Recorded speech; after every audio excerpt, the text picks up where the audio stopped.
various providers. Did you have access to what we refer to as affidavit for search warrant and Exhibit A? Yes. Okay. And did you use that to determine the scope of what you would be searching for from those providers? If I was to be doing the investigation, yes, I would have looked at those items. And you testified that several investigators helped MPD in review of evidence back from providers. Yes. To your knowledge, did those investigators have access to the affidavit and the Exhibit A? Yes. I don't have anything further. Thank you. You redirect. No, Your Honor. Thank you. Thank you, Your Honor. I have no further witnesses. All right, why don't we take a 10-minute recess and we will then pick up.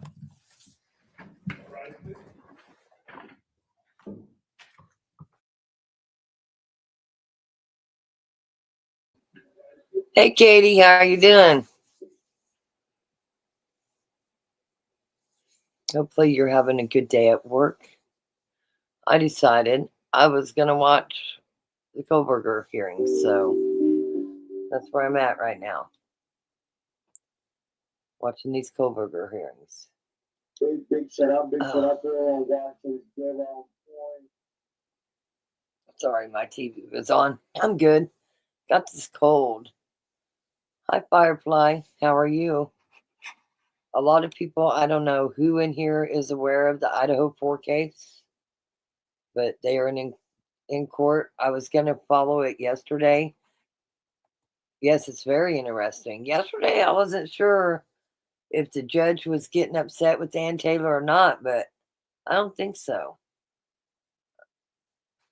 I don't think the judge was getting upset with Dan Taylor. I think again, I followed the Idah4.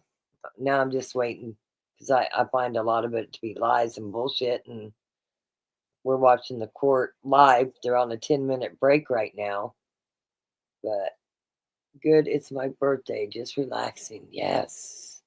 My birthday's coming up in April. I can't wait. Happy birthday, Firefly. Absolutely. So does anybody in here, do you know about the Idah4 case? Just curious if you know about the Idah4 case. This is where they're saying one guy went in, a criminology student at that, a PhD student from a whole nother part of the world, went in and killed 4 people. So watching the hearings that's going on right now, I really personally don't understand why this guy's still in jail. But that's me. Some people think he's guilty. I think he's a Fed. I can give you many reasons as to why I think he's a Fed. And I could also give you many reasons as to why they are playing this out this long, as far as they have. Because they're looking for bigger fish and they want people to think that they've got the right guy. That's where I'm at on one side. On the other side, I feel like that the University of Idaho had to blame somebody. I mean, they hadn't even caught anybody, and they had said nobody was at risk. It was a target attack. A lot of holes in their story. So anyway, when it comes back live, we'll watch it. But if you're not into the Idah4, you can still chat to the side. But everything I've watched this morning has been very, very interesting. Very interesting. Again, this is the Idah4. Brian Kohlberger. Did you hear they found blood on the stairs railings and it's not Brian's? I did. I also heard yesterday that both doors to where Kaylee and Maddie was at and the doors downstairs was to Ethan. Yeah. Gosh, I can't talk. Xana and Ethan were also wide open. So The whole shit and Murphy, the room where Murphy was at, door was never closed. So it's going to be interesting. And all of this is coming out in court. So anyway, especially for people that I know at work, you can't watch TV, but you can listen to your earbuds. So with that said, this is a good one to listen to if you followed the Brian Kohlberger case. Hold on. What's up?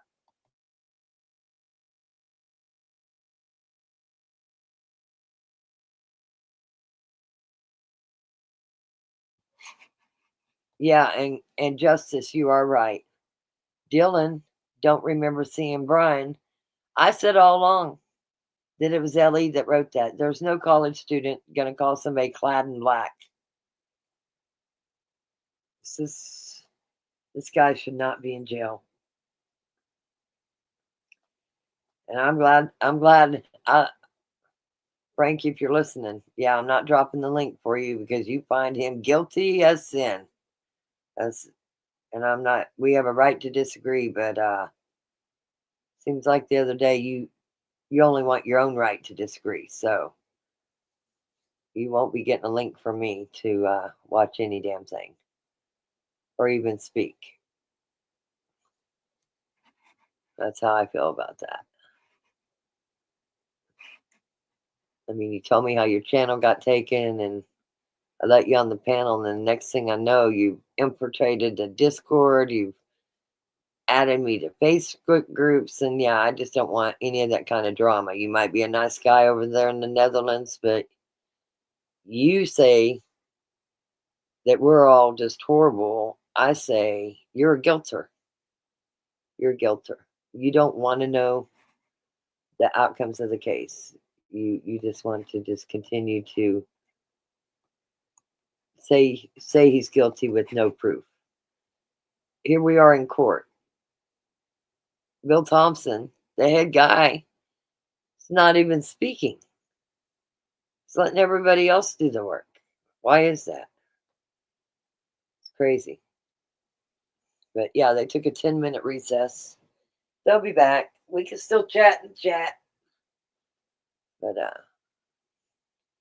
really can't tell if you guys have seen this case or not. I did see Payne in there. Jane, I said hi in J-Rod's channel. I see he's going live too. But it's very interesting. So we're going to play it, especially for the people that's at work, can't watch TV, can't hear it on a radio.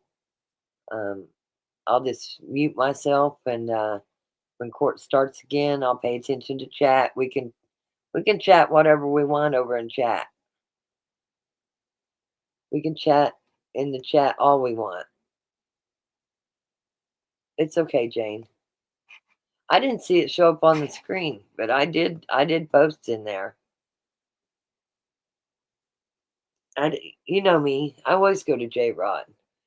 But I've got a group over here that, many of them don't know about J-Rod. And even though I've shared that they're at work and might want to listen to how courts go down, what exactly happens in the court. This is not, in my opinion, this is not looking good for the defense here.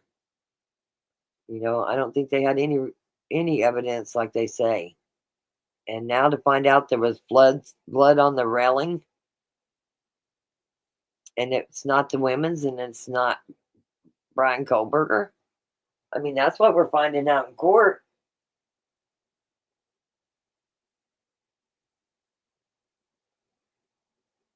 Well, the guy that's just on, I want to say he's an FBI agent. But the guy that's on right now, he can't seem to give a lot of answers on any damn thing. So, it's very questionable. Very, very questionable. The whole situation is very questionable. But I have people hit me up almost every day. Rock, you going live? Rock, you going live? Come on, Rock, please go live. Well, here you go. Some get bored. They want to watch the courts or they want to watch something. You know how many people thanked me for going live while I was driving around town? Listen, I'm nosy. I'm a nosy beaver. I watch a lot of people that's live and where they're driving, so it's very interesting. Oh, it's all questionable. I've said that from the get-go. It's very questionable. But we'll go there. We'll watch it. If nothing else, like I said, people at work, they can't have a TV, but they can at least put some earbuds in and hear what's saying in the court. We can chat to the side if anybody, has questions or chat. There's many of us that are very well schooled on the Kohlberger case. That would be Justice. That would also be Micah. Jane. We're all pretty schooled on this case. Like, we know what's going on.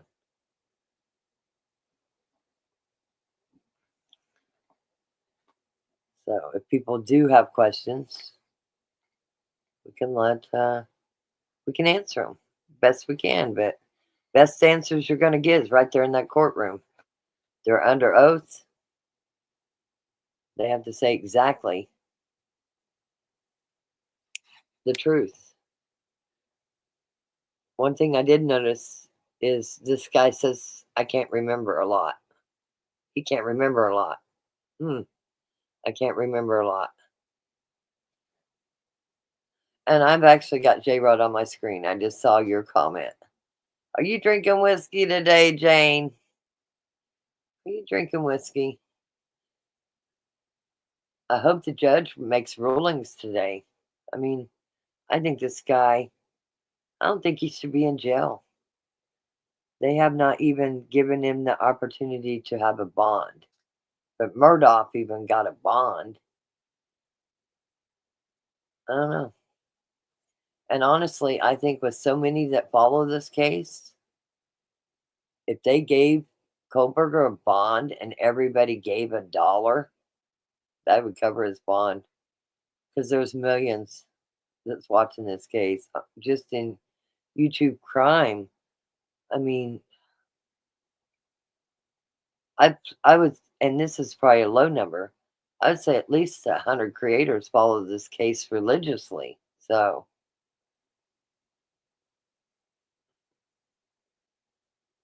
I don't know. It's very interesting. Jen was my devil. Yeah, I know you said so it was just a cheers type of thing. I get it. I'm not a drinker either. I had just itty bit of the Fireball. I'm a wuss. I bet if I drank one beer, I'd be drunk, honestly. But if I drank one beer, I'd be drunk. Let's see here.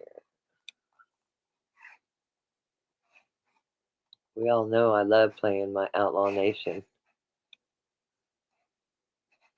See if I can find a good song. A good song while we're waiting.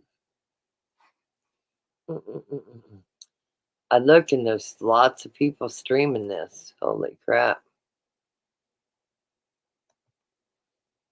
Lots of people streaming.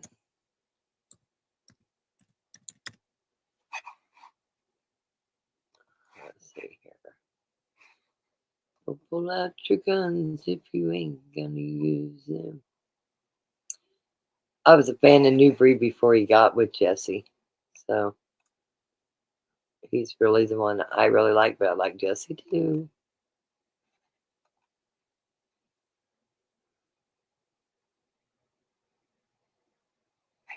See, I haven't listened to this one in a while.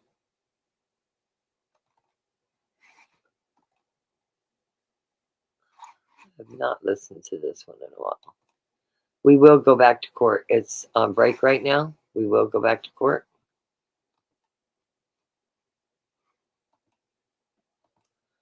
$10 minutes.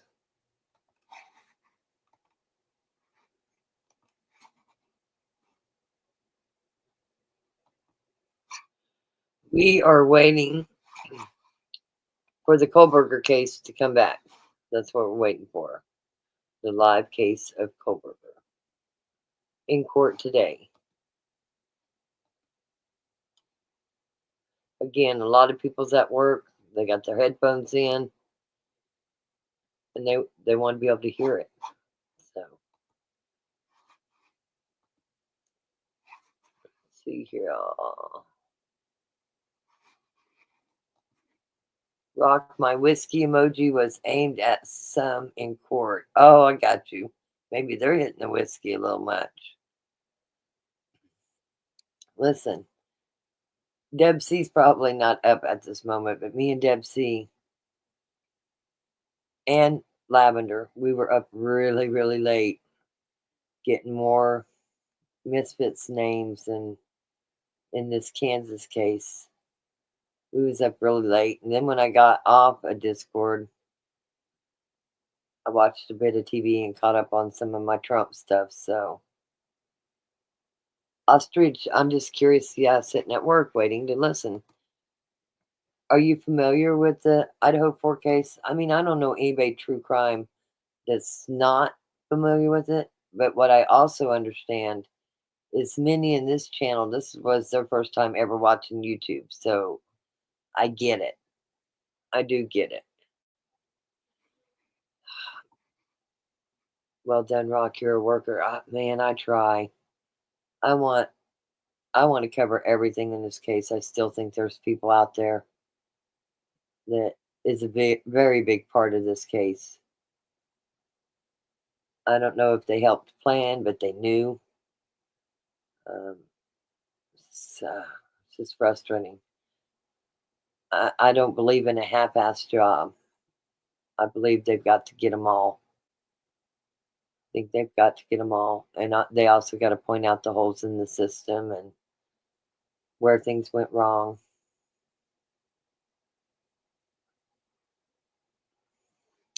Well, if I was to give suggestions, and this is from experience, I wouldn't go watch the people on YouTube covering this case. Now, you think we've had drama in this Kansas case? Oh, you have not seen nothing. The drama in the Idah4 case and the fighting and the bickering and the craziness, I would have never imagined it. The only thing good about the Idah4 case, that's why it brought me to YouTube. I used to use YouTube. If you look, I think I've been on since, I want to say 2012, maybe 08. A while. But it's because I follow my friends' YouTube music. It was always music. With the Kohlberger case, I was like, I listen to music on my YouTube. I wonder if they're covering this damn Idah4 case. And sure enough, there was many of that. And there's so many even now trying to be relevant. Definitely trying to be relevant. Some of them they do a good job. They do the work. But still, I'm the captain of the YouTube streets, if you didn't know. And I'm telling you, them streets you don't want to go down. Them's the bad part of town, in my opinion. It's the bad part of town. I mean, that's where we seem to have picked up a lady with a letter M that is crazy. Psycho crazy. And, yeah. But, again, they were on a 10-minute break. This should become, here we go. Here we go.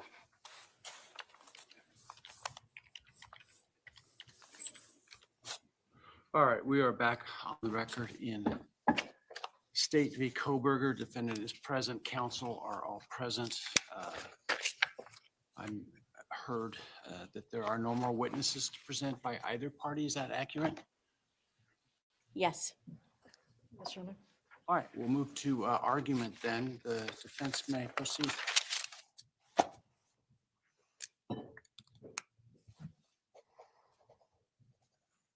Judge, I'm going to cover several of the warrants, and then Mr. Logson's going to cover 4. So I'll just wrap all of my argument up instead of getting up and down for each one. My oral argument is not meant to rehash every point briefed or every argument briefed. I'm giving you big picture comments based on the testimony, but I want to make it clear that we're not waiving any written arguments.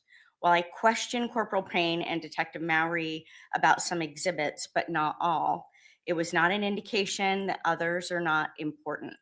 I wanted to make important points, but not belabor. With IGG and Franks having been addressed yesterday, and the fact that the primary issues that I'm addressing have to do with general warrants, I'm not going to rehash those arguments, and I'm going to focus on the legal issues, beginning with the AT&T Warrant 1, Pin, Trap, and Trace, also known as AT&T 2, and the cell phone / USB drive. The Fourth Amendment requires particularity sufficient to prevent the exercise of discretion by an executing officer. The particularity requirement's objective is that necessary searches should be as limited as possible.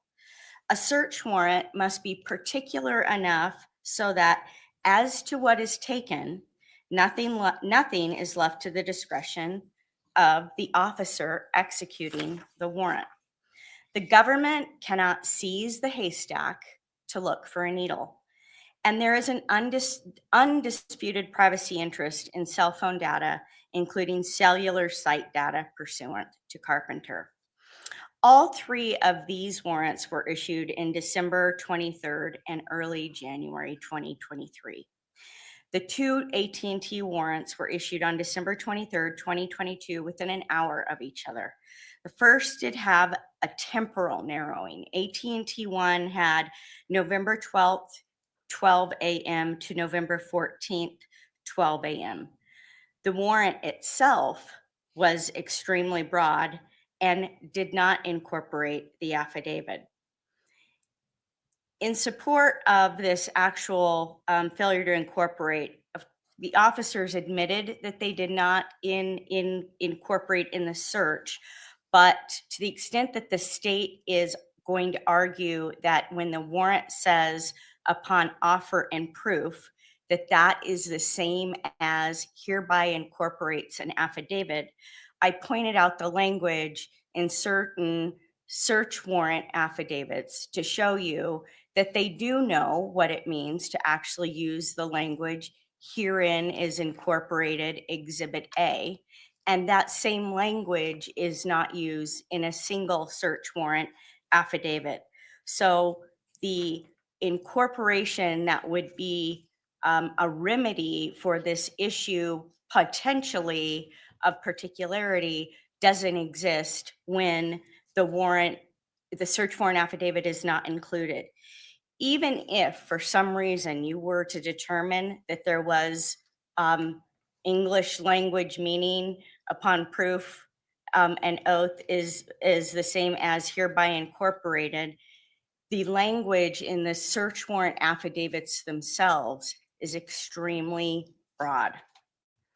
The affidavit of return signed by Detective Paynes, this is on affidavit AT&T 1, says that the warrant was served by email, and as he indicated, it did not include the search warrant in support.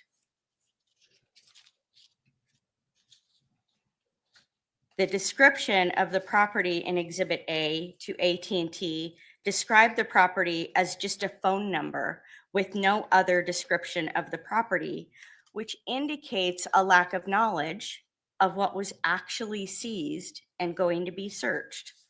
The second AT&T warrant and install pin trace was requested within 1 hour of the first warrant return at 3:50.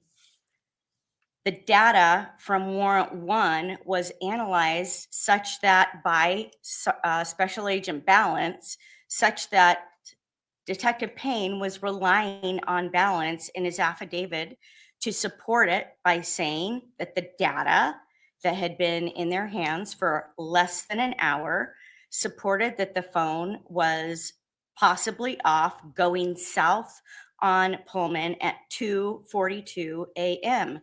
And there is just got to be a question for everybody of how does this massive amount of data get analyzed in an hour to create a second broader warrant?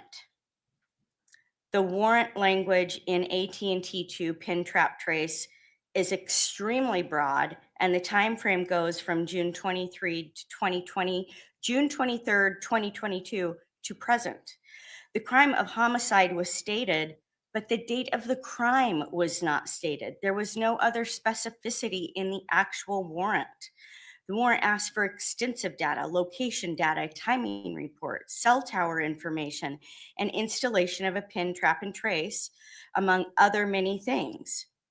And when the warrant was served, a check the box form was included as a cover sheet to AT&T. Turning to the cell phone is first seized when Brian is arrested. It's copied by Special Agent Tanzola without a warrant, and then that USB drive makes its way to Idaho in an unclear fashion. It sounds to me like it came back with Corporal Payne, who was there for the arrest. And when that warrant is obtained for that USB drive, it's put in a safe with just a copy of the warrant that has no date of the crime, and there's nothing particularized about what is to be searched. This creates a general warrant with 100% total discretion and nothing to limit the search. And if you believe that access within a database by somebody unidentified other than Maori, who's going to evaluate that warrant, that they're going to look and pull that finalized search warrant from the database that everybody supposedly has access to, looking at that search warrant affidavit, there's full discretion to search the USB drive. There's no limitations and no efforts taken to address that. Turning now to Google and Apple. A very instructive case on Google and Apple is the Idaho pilling case, which is 721 FSUP 3D 1113 2024. It's almost totally on point with this case. It is a federal case out of the District of Idaho, but it really couldn't be more instructive in terms of looking at these issues with Google and Apple. There's without a doubt a recognized protected interest of private information in Google and Apple records. Google contained private emails, schoolwork, research, among things, and Apple was essentially a copy of a phone and iPad that went all the way back to 2016. 2018 was an indication of when an iPad was purchased, but 2016, according to the documents that were prepared, were when it was identified that an Apple account was first created. Carpenter applies, and to the extent that there may be third-party materials like search history not related or documented, nothing was done to do any sort of segregation with regard to Apple or Google. For the Google warrant, by January 3rd, 2023, law enforcement knew many details that they could have used to narrow those warrants. They knew that Brian hadn't been in Pullman until June of 2022. They knew the names of the deceased, which were not included as language in the Google warrant. They knew the fraternities and sororities. They knew the students' names who had also been at the house on the morning of November 13th, 2022. They knew the date of the crime, of course. They knew emails. They knew social media accounts and names. They knew where students worked. They knew their friends. They knew their phone numbers. None of that was included in the Google warrant to help limit and make that something other than a general warrant. There's no language incorporating these search warrant affidavits, making these broad, sweeping categories, making the productions bigger and bigger. In Google, it went from 2 gigabytes to 13 gigabytes by the third production. And it appears that it's really unclear to these detectives that have taken a huge role in this case, who's evaluating what data and to what extent and what is being produced by it and what is within the scope of what is in an already broad warrant. For Apple, we are missing some sort of legal process that the state just hasn't filled the gap on, and these witnesses don't fill the gap on. We don't know what the legal process is that is referenced between the first request for a preservation in December 21st, all the way until August, when there is a production on a warrant. The steps that have been taken in between to get the information to put into the warrant are completely unclear. And to the extent that these officers who swore to the contents of affidavits now have no memory of what that is, that's invalidating of those warrants.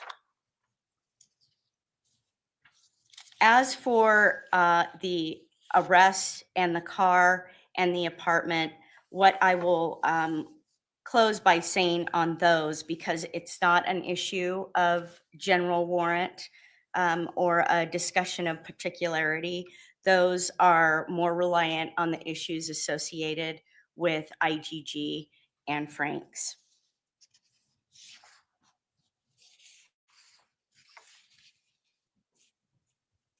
And with that, I'd ask that you find that the warrants that I've just discussed are general warrants, not particular warrants, and they should be suppressed.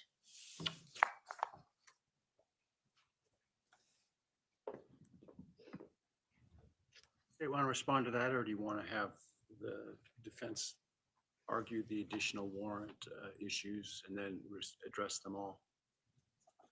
I'll take your lead, but I'm happy to just to piecemeal this, and I can address just those.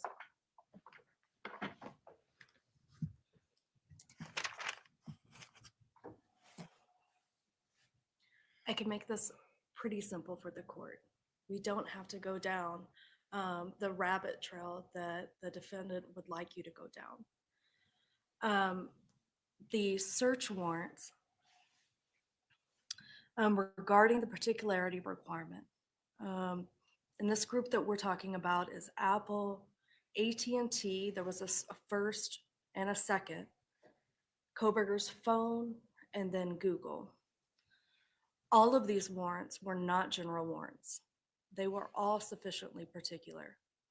They were specific to the type, each one of them listed that they were specific to the type of crime, the location, and all but one of them had temporal limitations. And for the one that didn't, that would be the cell phone warrant. That warrant was more particularized in the types of data that officers were allowed to search for. It's the state's positions, these were not general warrants, and your court can determine that just by looking at the face of the warrant. If you have any questions, otherwise, state submits, you should deny their motions to suppress for these issues.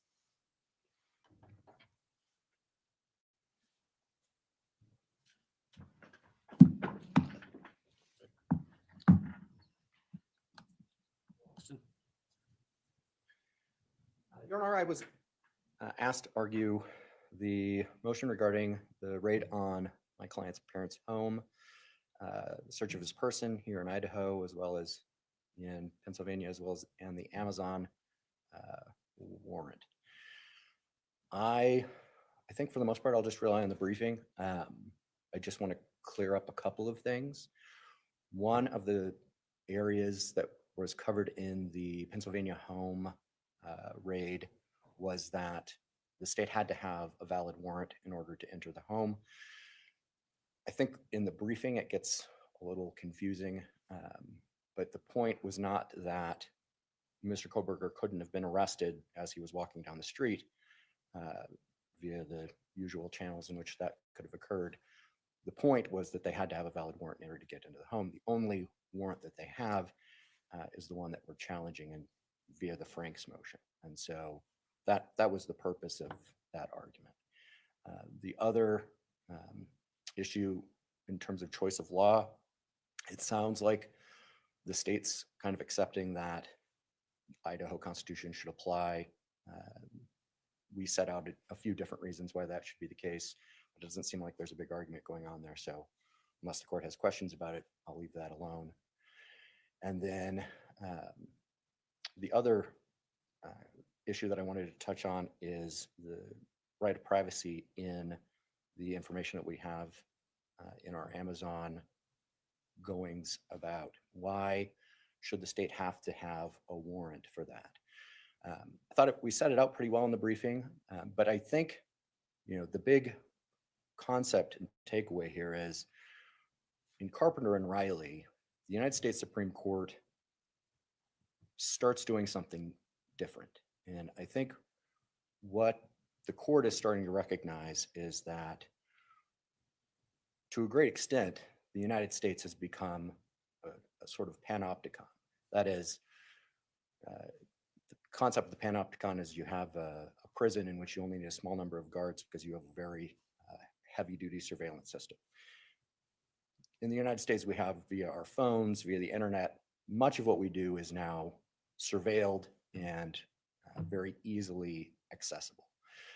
And so the fact that we have the third-party doctrine made sense when it was being adopted back in the 70s and the 60s. It stops making sense once all of this information is easily accessible in the way that it is. And so our point is that the judiciary has to have a role in this. There has to be a judge between us and the executive. Otherwise, Need to be watching the hearings, we're essentially allowing the executive Lost to know Angels, everything about because you're us missing all out the on a time. lot. They proved a So lot in the these hearings, state makes the point yesterday that, and today. similar to the one that Professor Kerr made about going and getting bank materials. Once those were things that could be done simply and efficiently via these records, a person didn't have to go out and get the cash. The state argues in this case, because of Amazon, Mr. Koberger didn't have to go someplace to purchase items. All of that would have been out in public, but he's doing it on his computer. And so why should that make it private?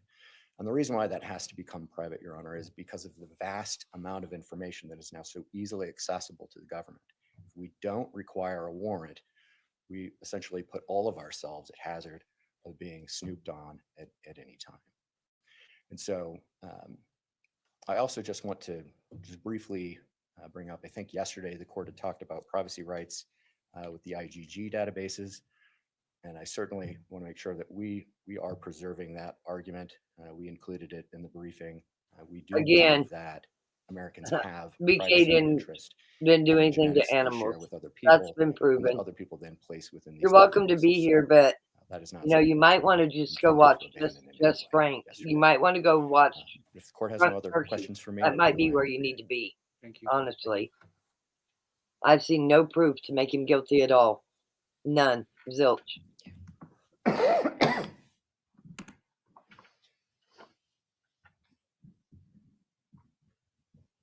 Your Honor, I'd like to address just the third-party doctrine, and then I'd like to turn it He's over not connected to to any Mr. other Johnson crimes to either. address You'll see. the other motions to I think suppress. you're also going to find out that he isn't Um, bad.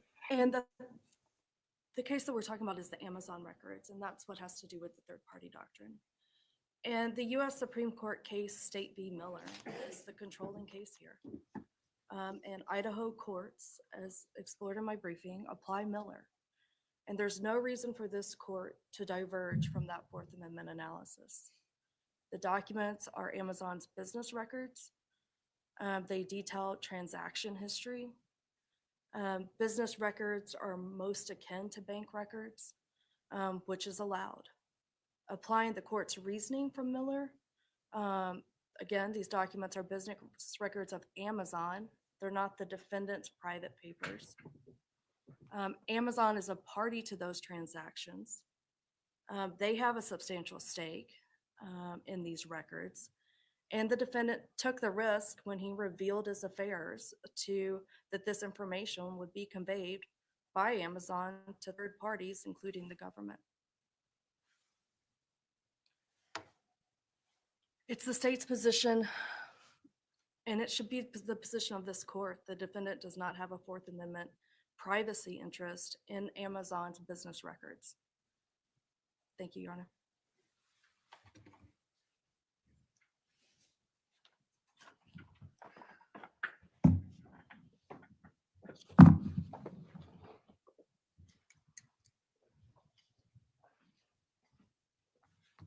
Good morning, Judge. Right. I'm going to address, I guess, the remaining warrants or the questions raised by the defense about the remaining warrants. I'd like to start first with the warrants for the residents in Pennsylvania. That expands into Mr. Koberger's person under the Pennsylvania search warrants for his person, for his car, which was in Pennsylvania, and then the defense also raises questions about statements made by Mr. Koberger to law enforcement. First, as to 119 Lambston itself, one of the first things the defendant offers to the court is claims that there was no local warrant, valid local warrant, and that simply isn't true. As the record clearly demonstrates, there were 3 valid local warrants, Pennsylvania warrants, for the residence, for the defendant's person, and for his car. The defendant then asserts, and I appreciate Mr. Logston's clarifications, but essentially the defendant asserts that there needs to be a separate special warrant in order for Pennsylvania to take the defendant into custody as a fugitive from Idaho on our charges. And as we cited in our briefing on this, the statutes in Pennsylvania and Idaho are virtually the same, and they clearly contemplate that a felony fugitive can be taken into custody without a fugitive warrant under the circumstances that exist in this particular case. Now, if the issue is the law enforcement presence or access to the defendant inside his parents' residence, we would submit that's already addressed because the Pennsylvania State Police had a valid search warrant for the premises, for the defendant's person, and for his car. So they had lawful process to be where they were, where they found the defendant and took him into custody as a fugitive. The knock and announce, there was discussion earlier today and the explanation of what happened with the dynamics of the knock and announce. That's detailed in Sergeant Lang's statement, which now has a current cover affidavit to it filed with the court. That's S5. I'm not going to publicly go through all the factors unless the court wishes me to, because they are quite incriminating as far as the applicable factors that would justify either an abbreviated knock and announce or, frankly, elimination of knock and announce entirely. And from what we have before the court now, it's clear that Pennsylvania's police were operating in a dynamic sense, reacting to real-time information that was coming in. That's all documented in the various reports and log sheets that have been submitted with our pleadings, which are not particularly lengthy in nature. Finally, as to the defendant's statements, I think the key notion here on any statements the defendant made, and frankly, he really didn't make much in the way of incriminating statements, is there was never any interrogation. He was Mirandized eventually, but even the prior conversations that occurred with Pennsylvania law enforcement, there was never interrogation. And so Miranda is not implicated, and so there's no issue on the statements themselves. As to his car and his person, as I've already mentioned, there were valid specific Pennsylvania search warrants for each of those. So those are presumed to be lawful. There's been no substantive attack on those. There is a motion to suppress regarding, and I'll use the air quotes, arrest warrant. And frankly, I have yet to be able to figure out what arrest warrant is being referred to. But again, all the actions in Pennsylvania were taken pursuant to valid warrants, search warrants from the Pennsylvania courts and the applicable fugitive arrest statutes. And so we don't see that there's any issue before the court there. The defense also raised the issue of a search warrant for the defendant's person in a separate motion, which appears to be the search warrant for the defendant's person here in Idaho when he was returned to Idaho. And as the search warrant and the affidavit for the search warrant show, which were attached to our reply. There was a valid search warrant for that. I think any issues to be argued beyond that relate to the IGG and Franks that are already pending with the court. As far as the defendants, the search of the defendant's apartment in Washington, for whatever reason, the defendant did not include all the documentation with their particular motion to suppress, but we provided that in our response, that there was the Washington search warrant. There was also an amendment to the Washington search warrant. The Washington search warrants, the applications included all the information, the Exhibit A information from the state, and then the WSU Police Department added their additional state of Washington specific information. There's nothing that questions the validity of that warrant on its face. So, Your Honor, unless the court has questions, I don't have anything further to offer in the way of argument, oral argument. Thank you. Thank you, sir. Hodgson, any rebuttal? I think I just rely again on the briefing for the most part. In terms of the knock and announce, I think the totality of the circumstances of this particular raid are something that the court has to be cognizant of. If Dylan Roof could essentially be picked up in a parking lot outside of a drugstore or whatever it is that they were able to Telling do. me facts about which I have no idea, and so it's not going to be helpful to compare it to Well, whoever Mr. Roof is. So I guess the point is that in this particular case, the state manufactured the exigencies if they had them at all. The reality is, as they explained in their own affidavit, they're essentially watching Mr. Koberger as he moves around his house via snipers. I mean, they were quite safe, and there was simply no reason to bash the doors in momentarily after yelling from their Bearcat. there's two issues. There's officer safety. There's also destruction of evidence concerns. In the cases that we cited, Judge, when the claim has been that there's evidence being destroyed, the evidence, what's known to the officers is something along the lines of, they hear somebody running away after they announce themselves. It's not typical that the police simply don't knock and announce at all in those cases. They usually give the person the opportunity to surrender, but it's not a particularly long one. And in this case, they don't do that at all. And the only thing they knew is that he's walking around from room to room and that he has some kitchen gloves on. And I don't think that equates necessarily to the destruction of, Well, that's not all they knew, but I won't go into the detail in order to preserve so as that we don't go into those issues. Thank you, Judge. But beyond that, we'll rely on the briefing. Thank you.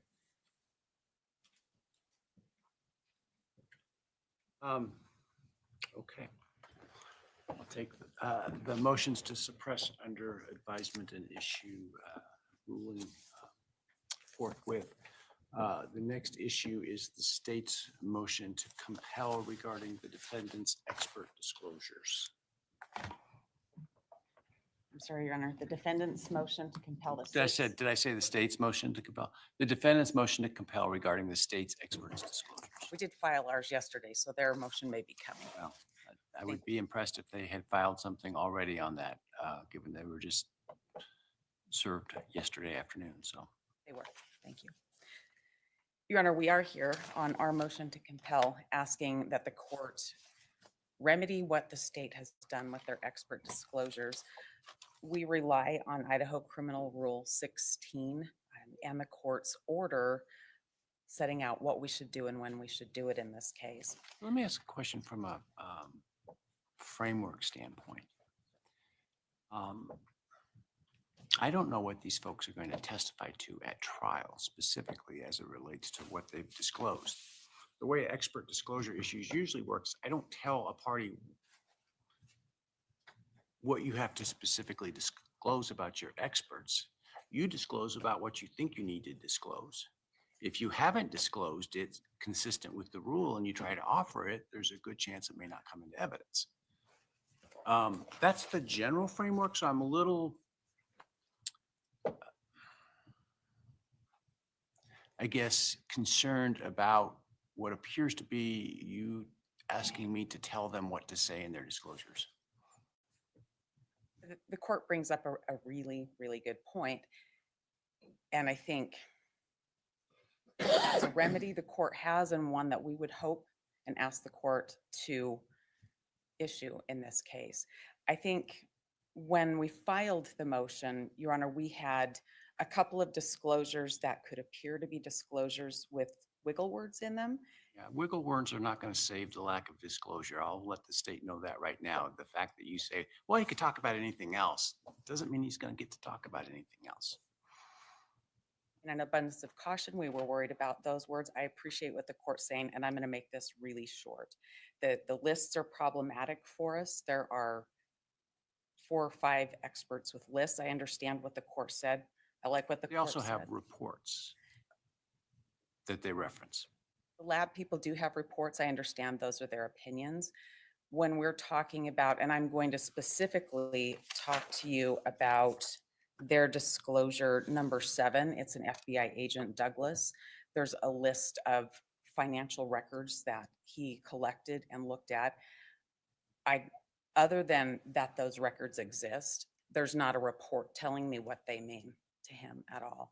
If he's limited to say, I collected these records, this is what we have. My understanding, the state can correct me, is what I understand from the briefing is respect to that. And I think that's the Amazon documents, correct? Those were some of those documents, Your Honor. There are a lot of others. Was his expertise was in extracting or reviewing the information and how those were sort of obtained electronically and then simply guiding through, well, this is a transaction on this date that does this, which is not necessarily expert testimony, it's simply testimony. No, but I believe it's a different expert that they have to do that does not have a report. But is that expert testimony?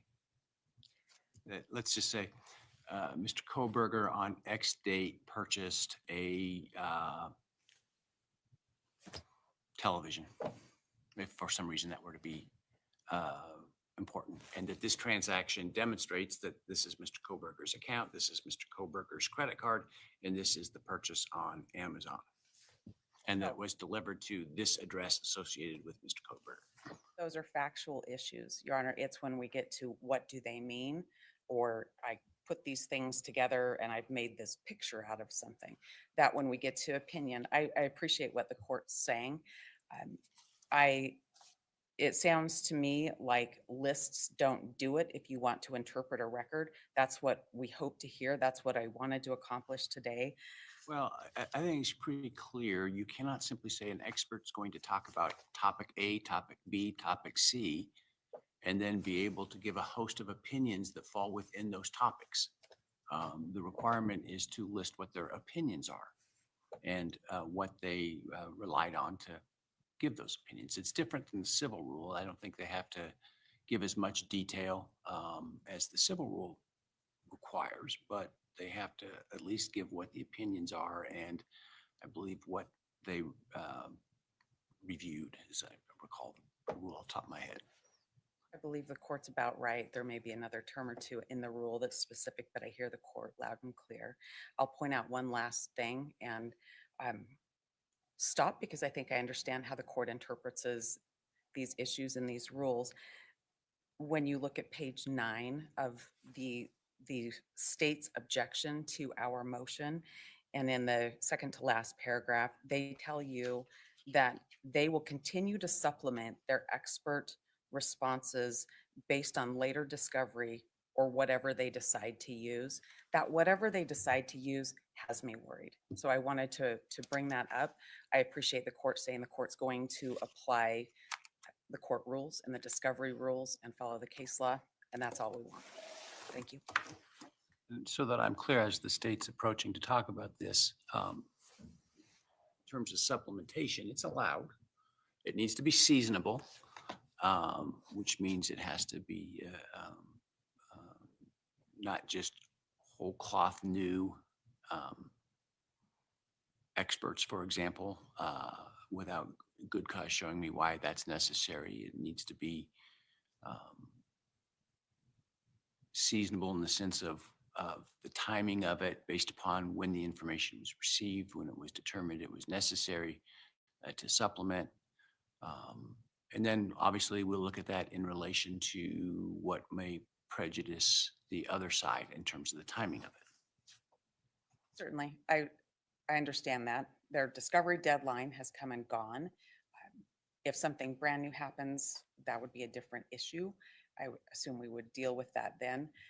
It's when I read whatever we decide to use, that's very, very broad. That's it. Thank you.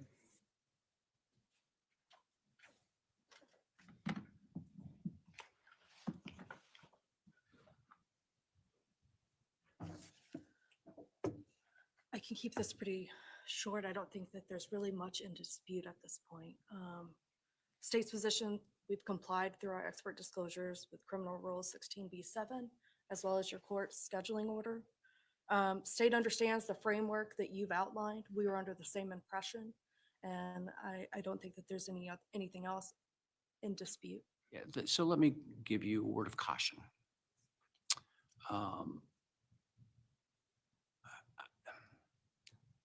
Sometimes there's dissonance between what an expert thinks that they're going to talk about and what the lawyer understands from that expert. And the lawyer submits these disclosures.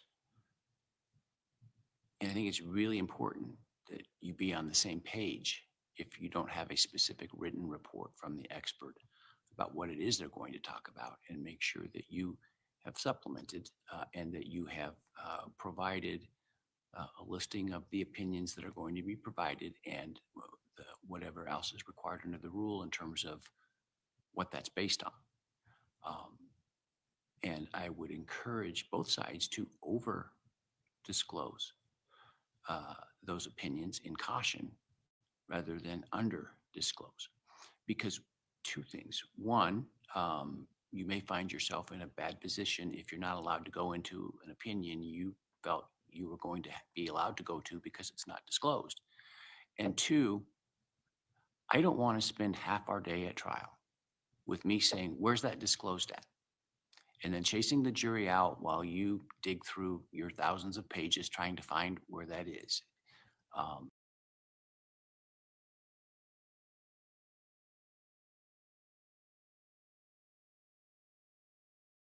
That we're going to waste at trial trying to find where you disclose that. And so I think sometimes, and I'm not saying you did that in this case, I think sometimes lawyers view this expert disclosure requirement as sort of tedious work that they need to get done in order to comply with the timeline, a requirement of the court, and then they sort of move on from it and forget about it. That's a dangerous tact to take. It is for the case, one of the most important things that you can do is to understand what the person is going to testify to and give a disclosure of what they're going to testify to, what those opinions are, and to be looking at that as you're thinking about their testimony, as you should be doing certainly now, even though it's months away from trial, on a continuing basis.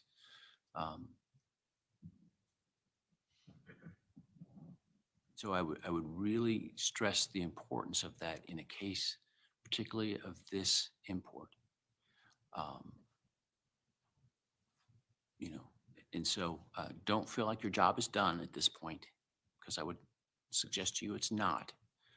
That you may consider needing to do some cleaning up and making sure things are more fulsome in the scope of those disclosures and what you're doing. The other thing, I think you tried to do to a degree is you thought, well, we think this is fact testimony, but, in an abundance of caution, we're going to put it in an expert disclosure. Well, if you're going to put it in an expert disclosure because in an abundance of caution, it could be viewed that way, I suggest you treat it that way in terms of what you give. Okay. Thank you. And that goes to both sides. I haven't read your disclosures yet, so I don't know, where that stands, but certainly goes to both sides. And I know that also, the rules are different as to what the defense has to disclose necessarily and what the state does to some degree. And so I appreciate that. Well, I think the court will anticipate that there's a rather large filing that contain a lot of actual reports.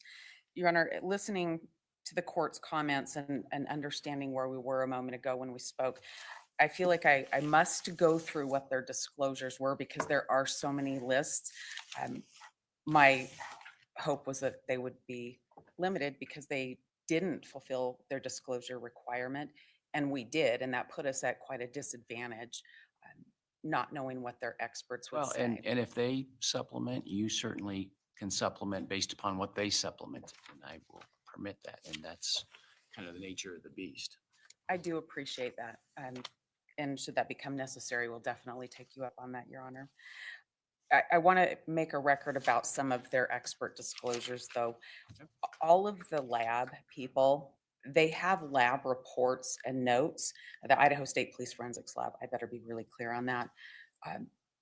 Other than the wiggle room language, which would ask that they not be permitted to have any wiggle room language, the lab reports are fine, with the exception of one of the witnesses, Ms. Nowlin, that they've disclosed, and she's written no reports. Is that the one they said is a rebuttal witness?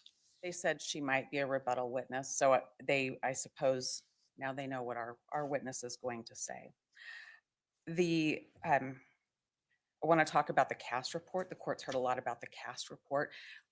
When I say cast report, that's because that's what it's called. It's really a PowerPoint presentation. There's not any analysis in that. There's just, this will be my testimony. This is what it's going to be. Without much more, it's a picture, and it has some dots and some arrows. Your Honor, that needs to be cleaned up. We need to understand the analysis that went into coming up with those PowerPoint presentations. That's just not plain good enough. I would let the court know that the cell phone experts, there's wiggle language in both of those if the court hasn't seen that. Their disclosure number, that's Mr. Cox, that's a person that has not written a report at all. We have no idea, besides the state's disclosure, what that person's going to talk about. Agent Douglas that I talked about before, I don't think I need to make further record. There's a lot of documents, no analysis, no opinion stated.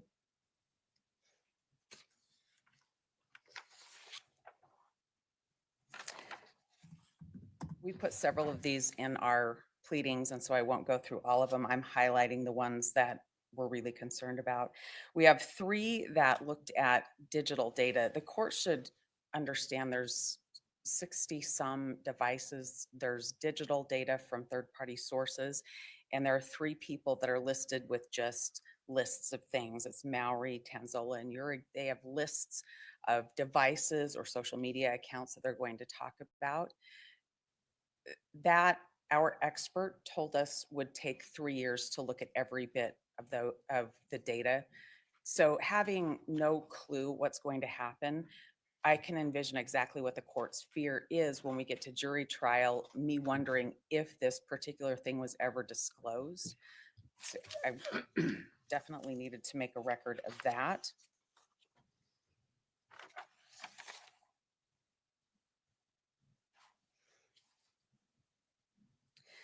Further, with the lab personnel, there's a caveat that says they'll talk about other people's reports and other things that are outside of their report, in addition to some of the other wiggle language that I referred to.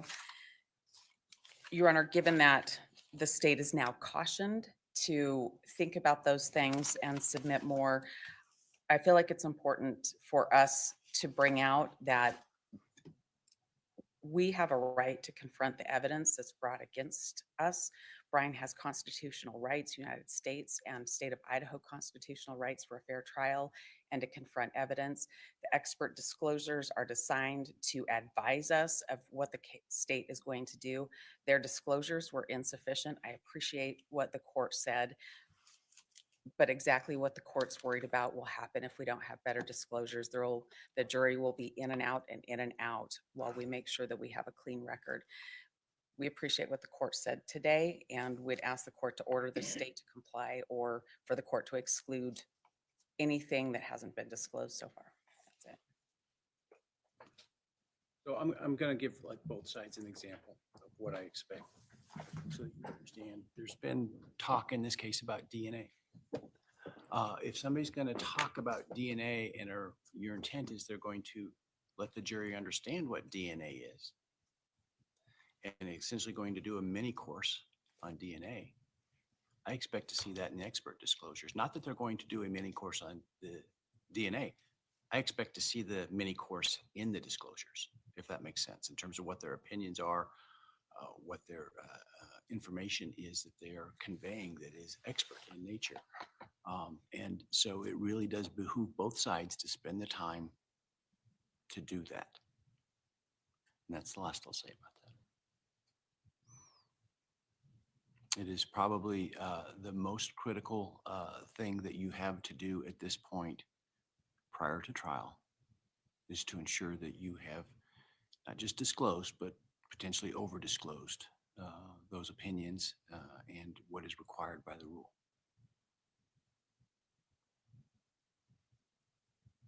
All right, is there anything else with respect to those?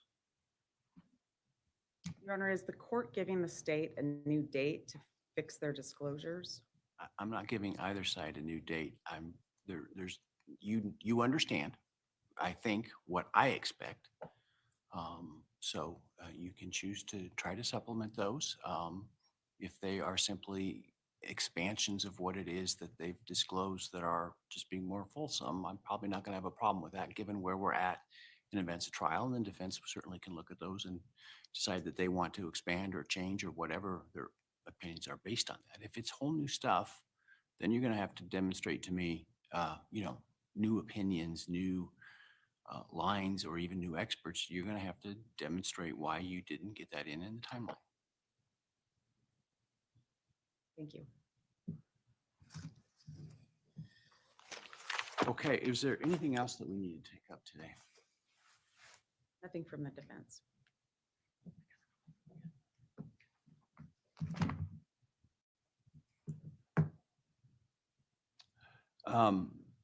I don't know whether we're going to have a Frank's hearing or not. I need to go and do that. But if you don't mind emailing some dates that you have available in the next, say, 3 weeks to do that in the event that we need to do it, I would appreciate that. Okay. All right. Well, I appreciate everybody's work, not just for the hearings this week, but in this case in general. And I know how busy you all are, and I hopefully have not taken more of your time than is necessary. Travel safe. Thank you. All rise, please.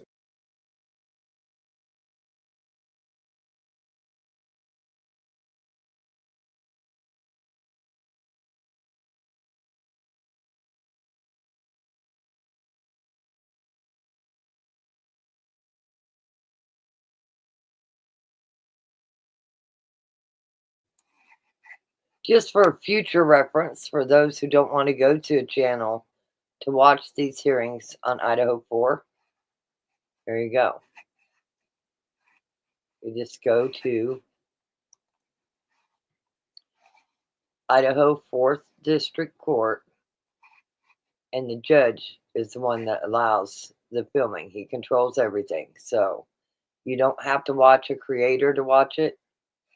You can go watch it on your own even. One thing I will say, in case you missed it, this is absolutely the case that brought me to YouTube as a sub. The Idaho4 case is definitely what brought me to YouTube. I know quite a bit about the Idaho4 case, all the way up to the fact that I have my own opinions. So I don't follow it as closely, but I do listen to the hearings. I do watch the hearings. I too, I want to discuss, hey, Flower Daisies, it's good to see you. I want to go back up to our girl up here because I don't want her to think we're giving her a hard time. this one. You know, I too believe Scott Green has his hands in some crazy shit going on, but I don't think it has anything to do with BK. This is a YouTube channel. It's for entertainment purposes. But you want to go there, I'm going to go there. Scott Green enrollment was down. It was way down. I wouldn't be surprised, this is my opinion, that Scott Green is doing illegal activity. That's just my opinion. Is he connected to the area Knights? You know, I personally, this is me, I personally do not believe that the frats are involved. I believe the frats definitely, there was a fight. I believe I think they should do completely away with the Greek system. I think there's nothing but problems in it, not just in Idaho. I think at all colleges, they just need to do away with it. But, you know, there was a time I thought the frats did all this. That was a long time ago. I do not feel that way anymore.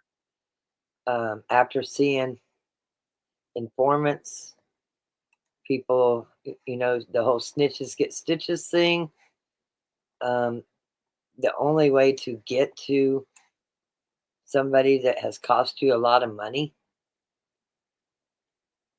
is to go after something they love. And if you do some digging, you'll find out that there's more connections. I'm not trying to dog the parents by any means, but all three of the girls' families has connections, it seems, in my opinion, to the Aryan Knights, some activity, whether it be Bitcoins, whether it be drugs, maybe it be that they turned informants, whatever. The only family that I have not been able to connect any of that to would be Ethan's family. The rest of them, I've seen the connections. So, and I believe the connections. That's where I'm at with that. But anyway, I mean, this is a case that brought many of us together. I know that the Kansas mom's case, you guys came for that case. A lot of the rest of us, Jane, Micah, Bianca, Justice, so many, Heather Fitzgerald, many that come in here. Strange Suspicion. They've all been, Brian, Fry Guy, obsessed with this case. I do not agree. I don't think they'll find Brian guilty. I really don't. Right now, you got a judge that, you know, he's trying to get things done. He's trying to be fair. But you got a jury, and there is not going to be a jury, in my opinion, that'll find him guilty at all. I think it's a sad day for justice that they have nothing on him. Everything they've seemed to have put has been lies. We're finding that out. And I would say if you are somebody that thinks BK's guilty, go back and listen to these hearings, because blood in the hallway and down the stairs, and it's not his DNA. Whose is it? Whose is it? Seems to be it wasn't tested. I mean, they know it's not his. But did they even go as far as to find out whose it is? It don't look like it. It just really don't look like it. So with that said, I don't know. I have a hard time with it. An absolute hard time with it. But I do know several people work. I do know that they can put some earbuds in, have their phone in their pocket. So I wanted to give them the opportunity to be able to listen to what's going on in the hearing. I should have brought it up yesterday. I just had some errands to do. And to be quite frank, I know there's a lot of people covering it, and they all have opinions. And they're saying a win for defense. I don't know about that. I'm not gonna go as far as to say that this has been any kind of win for defense. But I do have faith in the justice system, and I do have faith in what will be the jurors in this trial. So, with that said, I don't think he'll be found guilty, Justice. I really don't. And I think once this trial starts, I think they'll have no choice but to go after the true people that that are responsible for this. You know, I find it really strange that DM didn't even see BK. So, what about falsifying paperwork? She said she saw a guy clad in black, bushy eyebrows. And we're finding out she didn't see anybody? Strange. We were told Murphy was locked in a bedroom and all these doors were shut. Well, come to find out, Murphy was just sitting on the bed and the doors were open. So a lot's going to be said. And this judge isn't playing. Like, he's going to be ready for that court. 3 weeks, he's coming back for a status hearing for any of the bickering. I am a little disappointed that he's not sanctioning the state for not providing all the information they should have provided. This is just, I don't know. Idaho, you got problems in your judicial system, if you ask me. And another thing, you watch any body language expert. I watch it in the courts here all the time. And if somebody goes up to the podium or they allow them to sit at the desk and answer, and they cross their arms, the judge immediately tells them to uncross their arms. That's a defense tactic, and they don't like it. But this judge crosses his arms. This is crazy. This is crazy. I like to go through and I like to sort out things and I like to look at things. And with that said, I was really shocked to see the judge cross his arms. I was going, what? He did go there.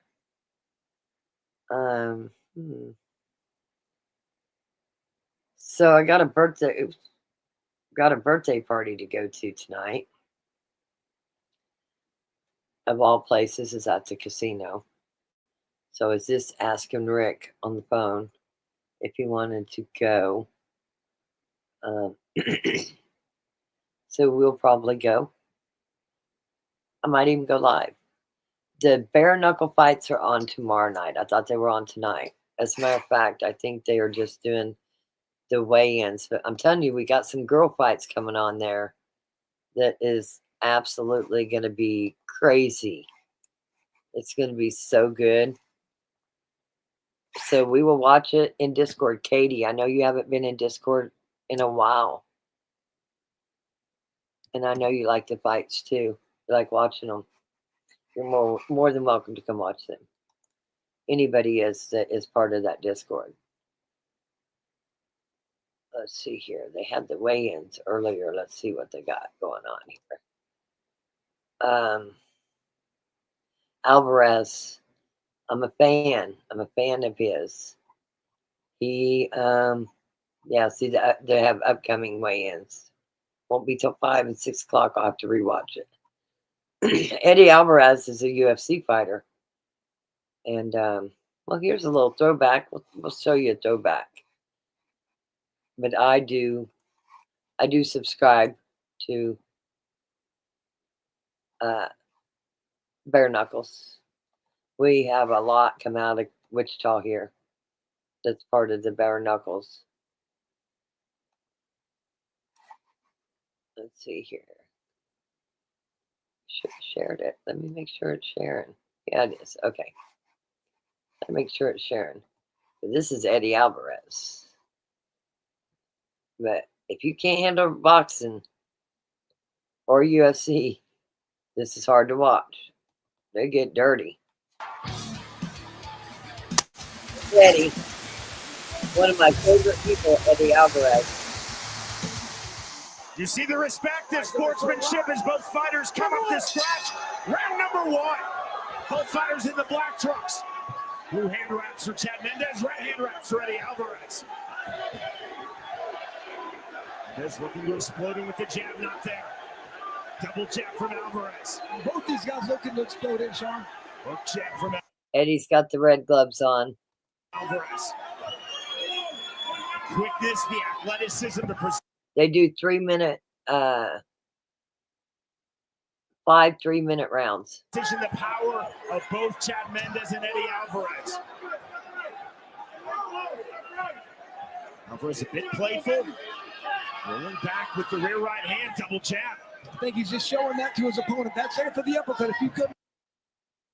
We'll fast forward. Number one. To world-class MMA. One. Get the eyes on his back. Let me get in there. Calling both fighters up to scratch. We start round number 2. Jab to the body from Mendes off of scratch. See the high, tight striking guard of Eddie Alvarez. The fighters in the orth. I mean, you could go and watch it. Down a piece. The short left hook of Eddie Alvarez. Oh, I forgot. This is where if they hit the ground, you got to stop immediately. I think this is where Eddie landed the strike to this dude. I remember this fight. Alvarez trying to double his jab. Stiff jab from Mendes. Closing stages round number 2. Not there for Mendes. Alvarez stepping in with the right hand, right uppercut. Half-time play. Saw the uppercut landed hard from Chad Mendes. Mendes big left hook. There is the bell. We end round number 2.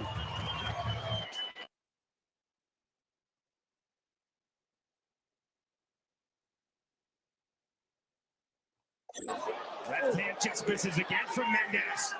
To a big reaction from this Denver crowd. Alvarez really needs to start. Oh, you might want to know that Conor McGregor owns half of this bare knuckles. He was at the press conference last night. He was the one holding the press conference. If you're a Conor McGregor fan.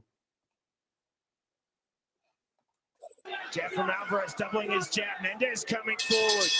That ends round 3.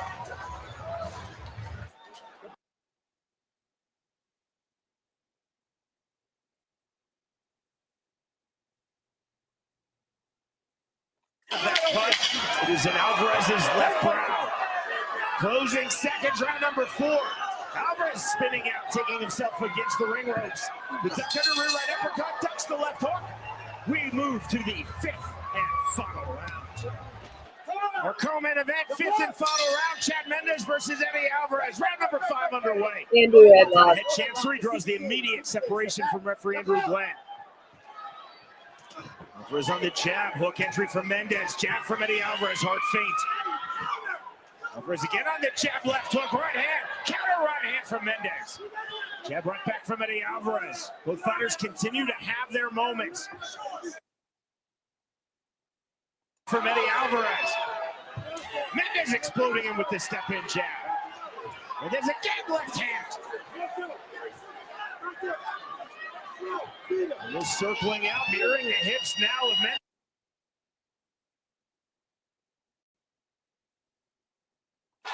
Mendes just misses with the entry left hook. Left hook, rear right uppercut, left hook from Eddie Alvarez. On his straight left hand, Mendes covering up.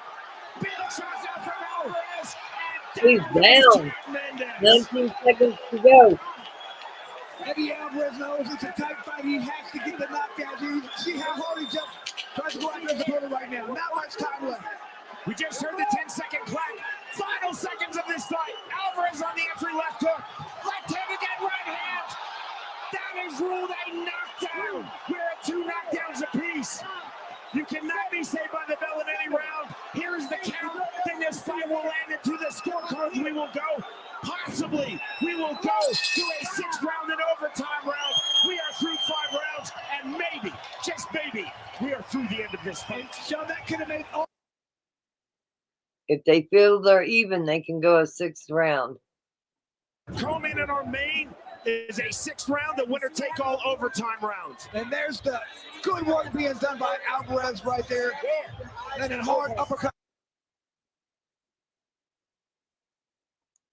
little combination right there, Mendez. It didn't do much, but I mean, just did enough. After completing the scheduled 5 rounds, our judges send in a split decision. They're going to 6th round. Judge Lopez, Who knows? 47-46 in favor of Alvarez. Judge Sherlock, 47-46 in favor of Mendez. And Judge Tellez, 47-46 to the winner by split decision. The Underground King, Eddie Alvarez. Anyway,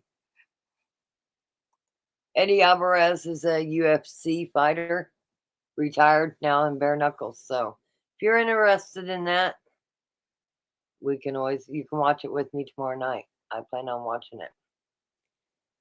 For now, I'm going to get off of here. I don't think there's any football or anything on. Usually I'll go for, make sure that Christopher's able to watch it. Hope you guys have a great Friday. I don't believe I'll be back on today at all. I got to get around. I got to get around for this date night. Man, I'm kind of excited. I'm more excited to go to the casino. I haven't been in a minute, so. Yes, see, have a great time. Yes, I plan on having a great time. I'm ready to get out a little bit. Yesterday was my first day getting out in a while, just even doing anything. This weekend, we're going to take the bus down, fill it up with gas, because when I came back, I did not. Fill the propane up. Oh, Christopher, I see you in here now. I'm sorry, I did not see you earlier. It's good to see you. But yeah, we're going to see why we got one slide not going out. We don't know why. We have not figured it out, but we're going to get the bus up and ready to roll. That way next time, Rick is even talking any kind of smack to me, which he usually don't. Like, but maybe I need to leave so he can smoke cigarettes because he's hiding it from me. But, oh, grouchy. So, but definitely going to go to, me and Christopher. We're definitely going to be going to Guyman. And I'm going to get with you, Christopher, and see what your schedule's like. Oh, got a bad sinus infection. That sucks. But get with you and see what your schedule's like, because I like to go a couple days ahead of time.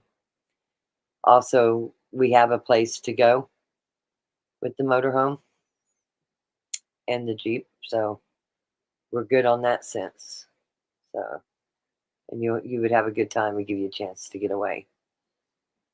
And if you're worried about your baby, your little baby girl,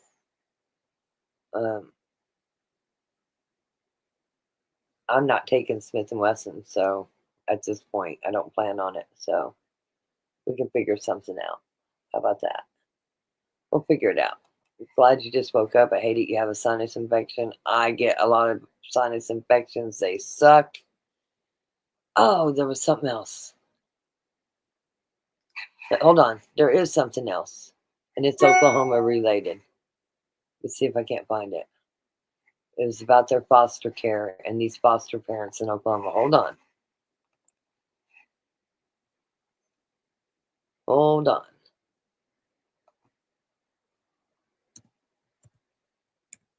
It is horrible. I had it pulled up yesterday, but I've reset my computer since then.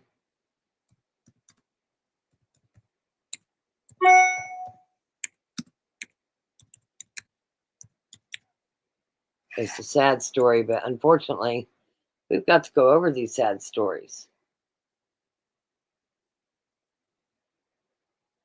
We've got to go over these stories.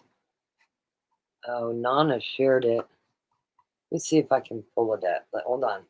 Give me just a minute, because I had it pulled up yesterday. And let's see here. See if I can find it. I had it pulled up yesterday because I was going to go over it and I just didn't get a chance to. So, with that said, let me find it.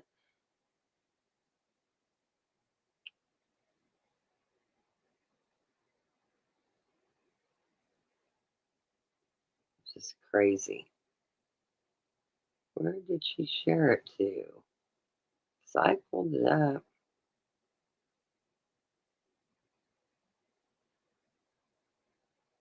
Okay, let me try again.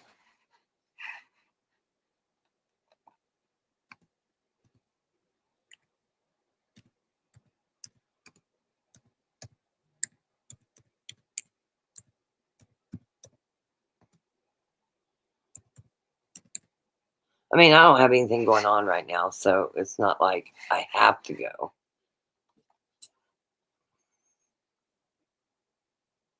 This was just a few days ago, too.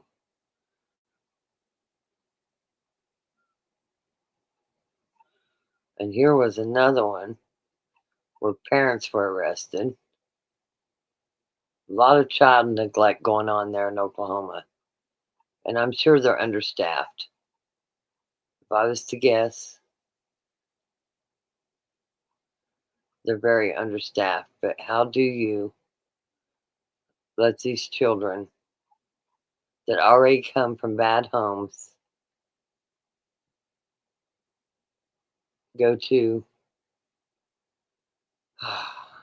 worse homes?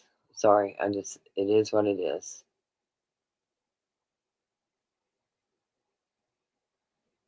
Here's father arrested for shooting at driver who fatally hit toddler in Crown's Landing. Wow. I mean, you can literally go through all kinds of craziness.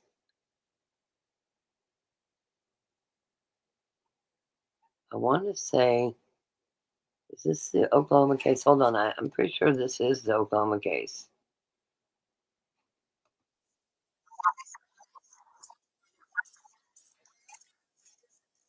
Nope, that one's Pennsylvania.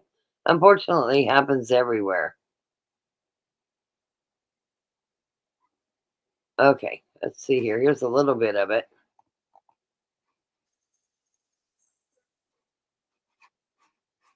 Just a little bit of it.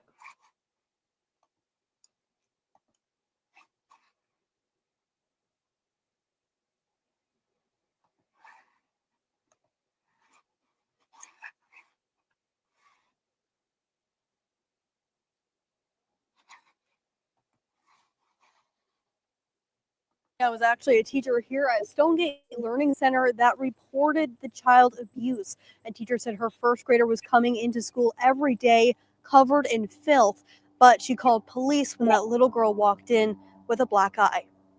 3 children were taken from a home in Spencer when Oklahoma City police found them living in deplorable conditions on Thanksgiving Day. According to new court documents, the freezer and fridge were full of bugs and mold. The floor couldn't be seen because of the amount of trash and animal feces on the ground. Under the parents' trailer was a pool of raw sewage. The father would tell police they didn't have running water. I think it's sad to hear that, we were right. You don't want to be right in those situations. You want to be wrong. The parents and grandparents were charged with 1 count of child neglect for failure to provide adequate care, food, shelter, and sanitation, and by forcing the children to live in a home with no running water or sewage. This was the result of a teacher who knew something was wrong and reported child abuse. A first grade teacher at Stonegate Learning Center in Oklahoma City called DHS and police. The school says it's their responsibility to look out for their kids. We watch them, make sure they're eating, make sure they're clean, make sure they're happy. And so the teacher noticed that this particular student wasn't clean and it was a pattern. Now, on Monday, an arrest warrant was issued for all family members. According to online records, everyone besides the grandmother is in custody. Coming up at 6, we talk to the school over the responsibility they have when it comes to reporting child abuse.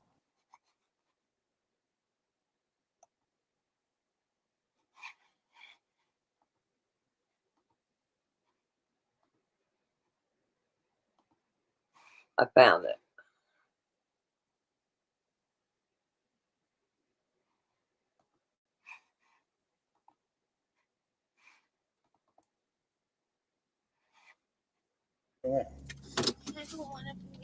Why not?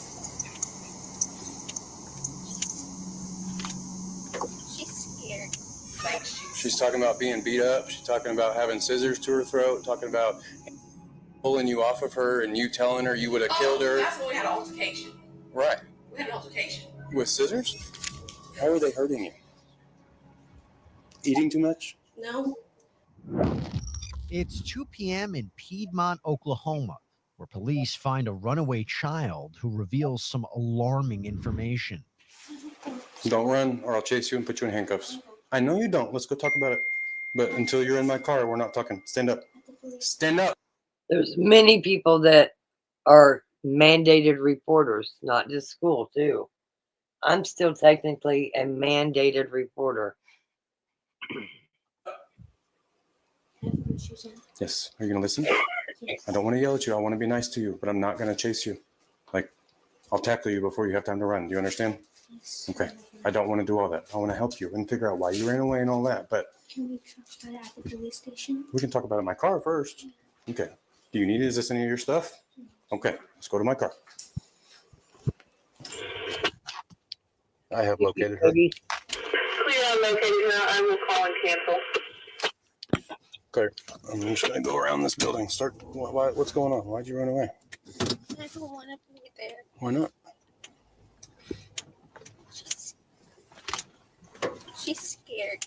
She's scary? Who? The one that takes care of us. What's her name? Tina. Is that your mom? Yeah. What's scary about her? I'm scared to get in trouble because she goes to the extreme. She goes very far when she gets into trouble. Like what?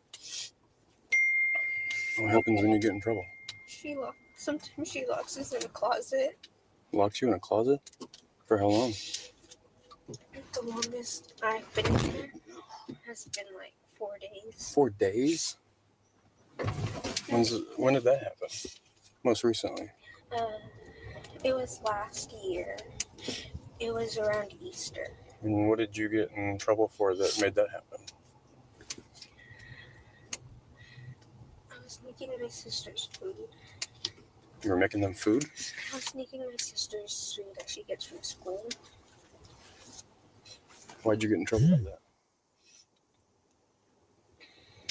Because I'm not supposed to. Make food? No, my sister, my little sister, she was bringing like snacks from school. Yeah. And I was having her keep it in the bedroom so I could have some. And so when she figured it out, she tased me and locked me in a closet for 4 days. She tased you? Police waste no time investigating the child's claims and question their foster mom, identified as 43-year-old Tina Ramirez. Let's see what she has to say. Have you ever locked your kids in the closet? No. Okay. Why would they tell me they've been locked in the closet? All of my kids said that. More than one. No.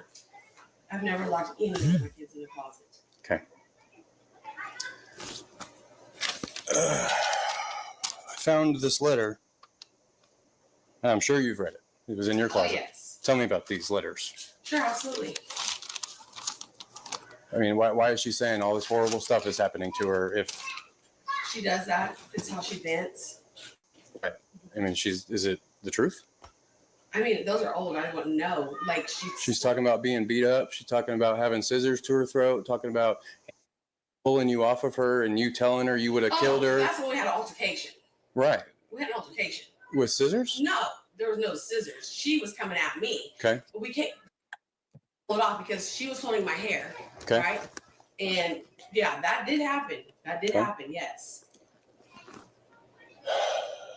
How do you discipline these kids? I mean, I know we talked about it earlier. Do you spank Yes. them? No. Do you hit them No. ever? No, I've had altercations before. Yeah. There's been more than one. There's a time she ripped my necklace off of me, okay, and I held her. Tantrums, kick and punch. Yeah. I had to hold her down. Okay. Okay. Other than that, no. Typically, what does dinner look like here? I don't cook every single night, but dinner, the kids will do either, most of the time, the little ones like pizza, Hot Pockets, chicken nuggets, have peanut butter and jelly. The big girls. Jade, you want a flashlight? Like I just did beans. If you need it, I don't know. I just did beans the other day. You heard that right. Police uncovered a letter from one of the kids detailing the alleged abuse, including an incident where Tina allegedly held scissors to the child's neck. But that is far from the end of this story. The little ones eat at school, but the big ones, I am too. I'm getting up late and I ain't getting the time to work and everything. They do. I make sure they get milk. It's not cereal. Tell me about this.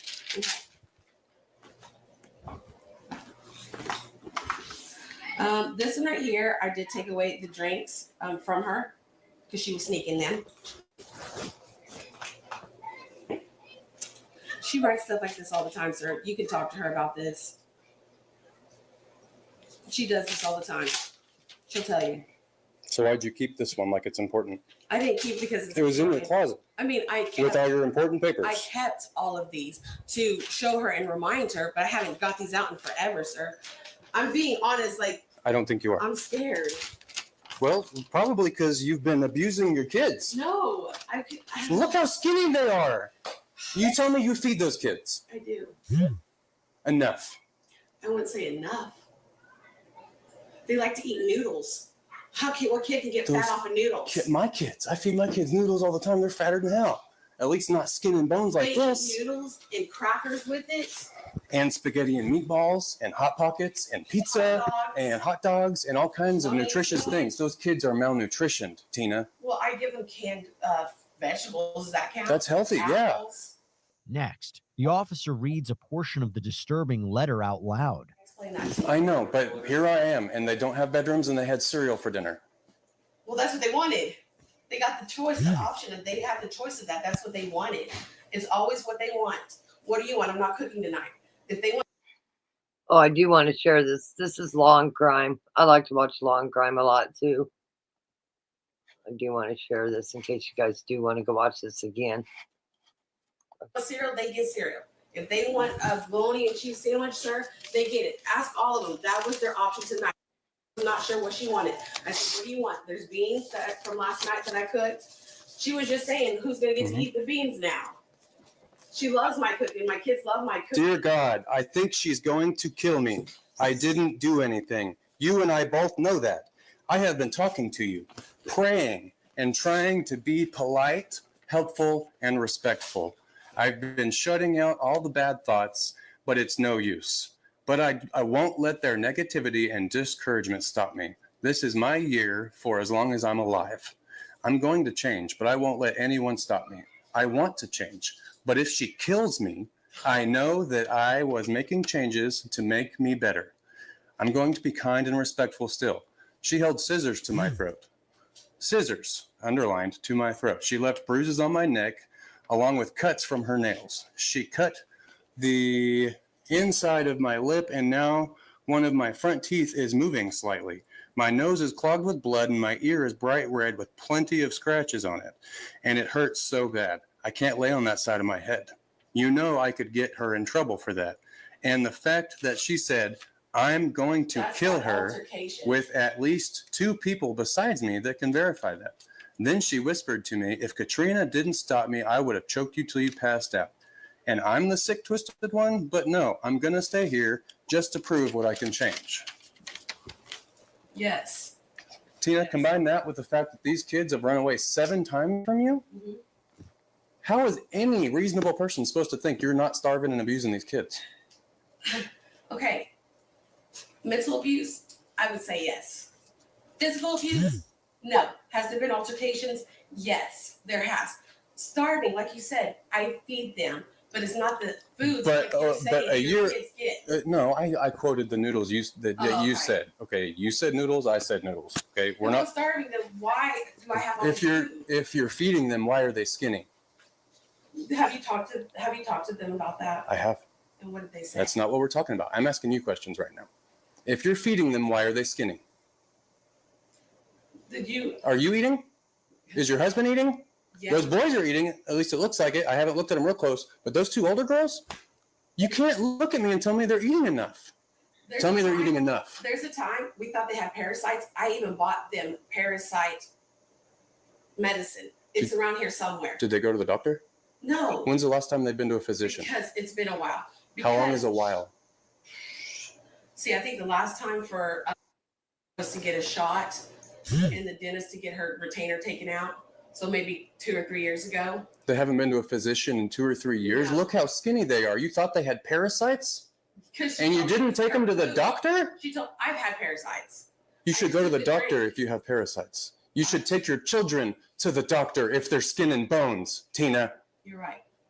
You're right. You're right. So why haven't you? Why aren't you feeding your kids? Why haven't I taken them to the doctor? I have no excuse. Okay.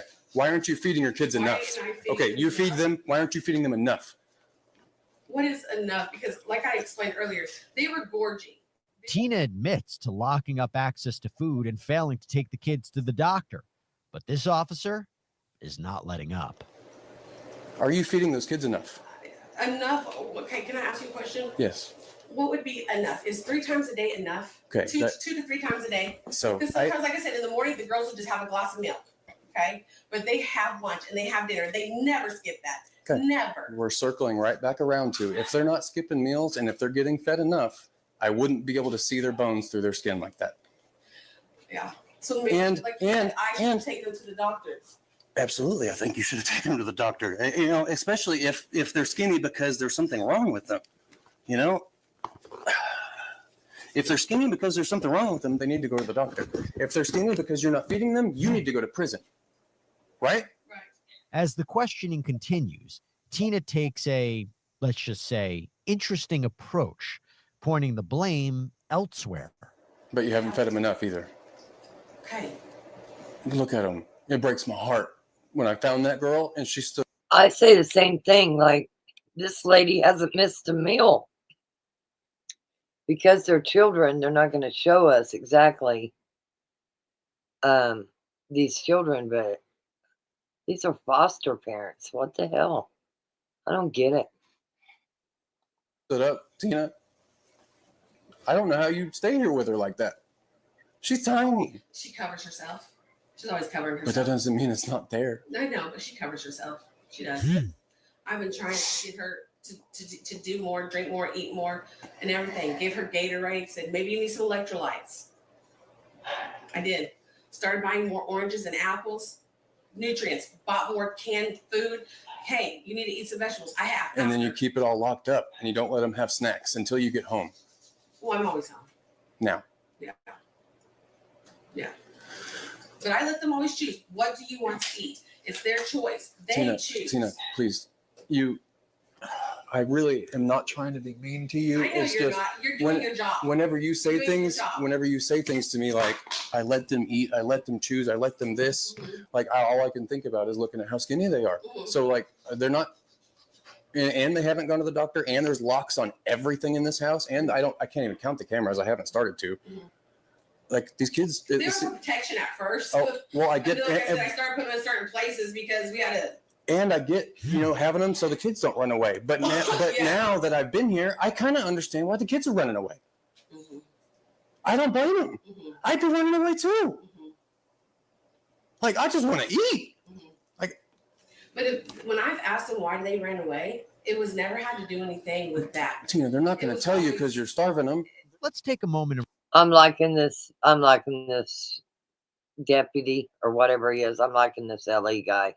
rewind to earlier in the day when Tina was singing a different tune. This year, I threw a Halloween party for the kids. It was really cool. I bought a bunch of Halloween decor, and I bought a projector, a huge 84-inch projector, because I bought the screen. But I had bought a projector Black Friday the year before. I hadn't used it yet. So I I did like cool stuff, decorated cupcakes, cool candies, and then set that up for them. Happiest kids ever. They're like best mom ever. Is these kids just a paycheck for you? Because that's what I think. They loved it. They went to school talking about it and everything. So it was a lot of fun. I wanted to do the projector out here, but I was like, I don't know if that's okay to do. Hours later, the quote, best mom ever, is not exactly living up to that title as the interview continues. Why is all the food locked up? To keep them from sneaking it, stealing it, things like that. Why? The freezer, you notice, isn't locked up. They don't usually get in the freezer and mess with that stuff, but the stuff that they can grab quick, Let me ask you a question. that's why. What is wrong with letting them, I understand keeping some control over it because I've got 4 kids. I have to do that myself, but I do that through parenting, not putting locks on everything. I understand that these are some devious, hang on, let me finish. Wait, just let me finish my thought, please. No, absolutely. I understand you got some devious kids causing problems. You got to take that extra step. I get it. But like the cameras, locks, they're running away constantly. They're writing letters. These kids ran away 7 times. But because they're out of options, they don't know what else to do anymore. Like they're expressing. And this goes to what me and Derek was talking about the other day. And when I was in his live and they're doing the missing children and stuff, a lot of these kids are out on the street because they don't want to be in these foster cares. And somebody said, who's following up? That's the problem here in Kansas and all over. They're not following up on these foster parents at all. They're not following because it's money. The state of Kansas contracts that work out to St. Francis. St. Francis gets so much money just for placing kids in foster care. And then the foster care parents, they get so much for each kid. And last I knew, unless they changed it, they also get food stamps. So you're getting paid by the state to take care of these kids. You're basically getting free food from food stamps and you're locking the food up. I don't understand. Their feelings on paper because they've got no one to talk to because they don't go to school and they don't go to counseling and they don't go to the doctor and all they do is sit around here and get starved. And what am I supposed to tell anybody that asks me why you shouldn't go to prison? What do I tell somebody, Tina? Because I just didn't feel like taking them to the doctor. No. You've got $60,000, $80,000 cars in the garage, but you can't afford enough food, so you lock it up. That's the problem. It seems to be, Jane. You're asking where are the social workers? Well, they pawn it off on an agency they hire from outside, and which would be St. Francis. And our neighbor had foster kids, should have never had foster kids, had a shit ton. And if you've seen the house they're in now, and these 2 that I'm talking about, they fought all the time. Drunk, had like a 3-month-old baby outside at 3 o'clock in the morning. I mean, between me and the neighbors, we was calling the cops all the time. And so what they do, they just moved. But a lot of people do this type of work not because they care about the kids. It's about the money. And it sucks. It sucks bad. But I'm going to look it up while we're doing this. But you are going to shit when you hear the number just in Kansas of foster kids that's missing. I'm going to look it up right now so that you can see. The interview keeps going on in circles until the officer decides he's had enough. Let's reconvene tomorrow because I'm getting frustrated and that's unprofessional. And I apologize for that. Actually, you know what? You're doing your job. Thank you. You're doing your job. Thank you, Tina. You're absolutely welcome. And you said my sister was on her way? Jade, sister's yes, coming? ma'am, I'm sorry. Okay, we're not going to leave. We're just going to quit this interview so I can calm down. You're okay. I appreciate you speaking with me. No, I appreciate you. You have, I'm gonna let you know, you have been very nice throughout this whole process. Something like this can be very uncomfortable, all of it from the beginning. And since you walked in my door. Okay, so in 2023, the National Center for Missing and Exploited Children helped with 28,888. Let me do this again. 28,886 missing child cases. Of those cases, 22,442 involved children who had run away from social services facilities and foster care. And I'm telling you, the numbers just went up. You have made this process comfortable. I'm glad. You're doing your job. Right. Okay? That's your job. Serve and protect, right? I can't be mad at that. All right? Her job, same thing. Serve and protect, right? I understand. I do. It looks bad. It does. It's because it is bad, Tina. does. It doesn't look bad. It is bad. Yeah. The police are here doing a search warrant, and DHS is taking your kids. I know. It's bad. And that's you know what? I'll tell you something. Those two older ones have been taken from DHS. I know, and not they're only from their bio parents, but a foster. and they're terrified. Foster. They've been taken out of foster care before because that foster home got investigated, and then the third home that they didn't want them, so they felt not wanted. And now the fourth home. And I How do they feel here? I hate that. And so these kids have run away over and over again, but it's wild. And I didn't think we would have this conversation because it's not normal for us to have this conversation, but it's crazy. These kids want to run away, but they're also scared of me to take them away. They don't want to be here, but they're scared to end up with some worse foster family. They've told me the reason they don't want to be here because they're tired of hurting everybody. They're tired of hurting. How are they hurting you? Eating too much? No. Just putting me through the things that they have put me through. What did they put you through? Like, I told you she scratched my car. She got mad. She got angry. She's a child. Before leaving, the officer has one last question for Tina that reveals even more. Tina's job is making money off these foster care kids. That's what her job is. Unsettling details. Oh, I guess I do need to ask you a couple more questions. Yes. Several of your kids confirmed that you have tased one of these kids with that taser. No, as I was telling her earlier, we do that, right? Yeah. And we even do it with the dogs. So physically, no, I'm not. Like how close have you put it to the kids? One time I got real close on accident because we were playing around. But as far as Does anybody believe that this lady is not tasing these kids? Like, seriously? Just what you've watched so far? This lady's tasering these kids, locking them in closets for 4 days at a time. Don't lie. Don't sit there and lie, lady, that you're not tasering these kids. No. Okay, then the bzz game, like how close are you? Oh, not that close. I know, but you're not telling me the distance, Oh. like with inches? That's like 6 inches is what you just showed Yeah, me. we pop it. Like, oh, it's like, did you find it? I did. Yeah, it's little. It don't hit them. Tina admits to holding a taser near the kids, even, quote, accidentally tasering one in the eye. Police found that same, quote, small taser in an earlier search of the home. Take a look.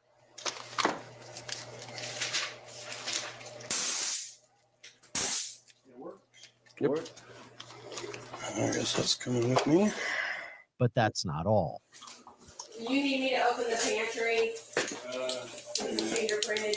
Oh, no. Depressed mode. You do need me to open the pantry? Officers found locks on the pantry and refrigerator doors. Investigators also found a pepper spray holster, multiple cameras placed around the home, and logs documenting the kids' activities. Days later, police returned to the home, and this time, it's not just a talk. Okay. You and Anthony are coming with me. We're going to jail today. We're going to jail? Yep. Okay. So I'm just being straight with you. I don't want to argue and fight and all that, but that's what's going on this morning. So Okay. just get some shoes on, what you need to do, and then we're gonna head out. Okay, I'll get dressed. Okay. I'm not gonna stay out here though. I'm gonna come in just so I make sure That's you okay. don't. Okay. That's okay. Hey, how are you? I'm okay. I'm glad you're here. At some point, you and I need to sit down and talk about this environment and your involvement in all of this. Your name has come up several times in my investigation, but you and I haven't had an opportunity to sit down and talk. You and I as well are going to have to sit down and talk. You're coming with me this morning. So go ahead and set your stuff down. You already got shoes on and everything? All right, put your stuff down right there. Turn around, put your hands on your back. Do I just You just go to jail, that's all. I'm not. I'm Hold just that for me. trying to- yeah. Yeah, you just stand right there and be helpful.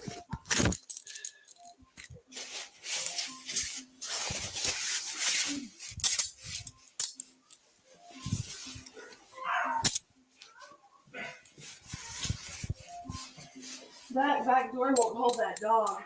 Okay, I know. I'll put him in his cage. No. Smokey the husky. Let's see. She said the dog won't, that door won't block it. And the other person says they'll put the dog in the cage. She don't want the dog in the cage, but she locks these foster kids for up to 4 days at a time in her closet? For real. You're not gonna get trained? I was just making sure you had shoes on. You got shoes on? All right. Yeah. That bag don't hold that husky. She can take care of that, right? Okay. Let's go with him to his car. Can she give me water because my mouth is really dry since I'm just waking up? Can she give You me can get a water? drink of water. Yeah, that's Give me fine. water.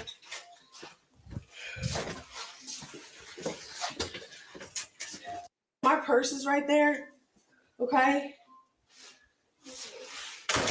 I don't think your hands are going to be back here. No. I'm going to get them in front of you, though. Yeah.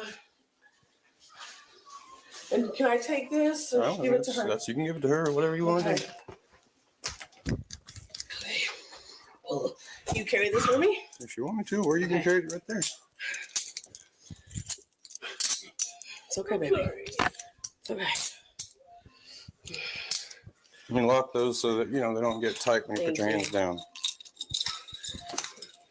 Separate them real quick. I can't see in there. To turn that off, you just say, hey, Stinky, stop. Okay. Okay. This way. The dogs. What happens with the dogs? Yeah. You're going to have to sort that out with one of your family members or something. Okay. We don't have any. This lady has had no concern for her kids, but she's worried about her dogs. I'm a dog lover. I get it. Lordy. Animal control here in the city at Oh, you Piedmont don't? now. It's really surprising. We'll be in touch, okay?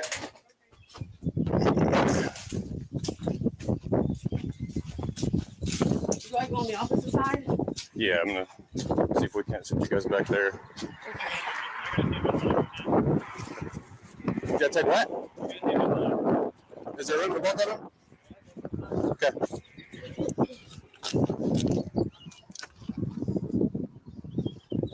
You want me to open it? Oh, I thought he was gonna do it. I'm so sorry. It's okay. Yeah, put yourself in there. Sorry about that. Tina and her husband, 26-year-old Anthony Ebezaiko, are both whisked away to jail, where Tina declines to speak with investigators. Anthony, however, does agree to speak with police. Let's see what he has to say. It's like I can't catch a break. It's like Well, everything's. I didn't know about this stuff until Friday, whenever I got involved with it, Anthony. That's the first time I got involved. Maybe if you and I had spoke Thursday and you were saying this situation's terrible and we need help, maybe this would look different. But the police got involved and found the conditions the way they were. And it's not good, Anthony. Okay. So, man, I really don't know what to tell you other than you should have done something, I think. This is Piedmont, Oklahoma. It's foster parents that tasing the kids, locking them in the closet for 4 days. And the two oldest girls, they didn't show them, but are skin and bones. Skin and bones.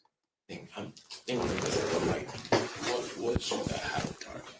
What should I have done? Because at the same time, I did make sure I told her. I was like, hey, like, I asked her. You knew what you were getting yourself into, man. I mean, like, you should have taken them to the doctor. You should have taken them to somebody, a professional.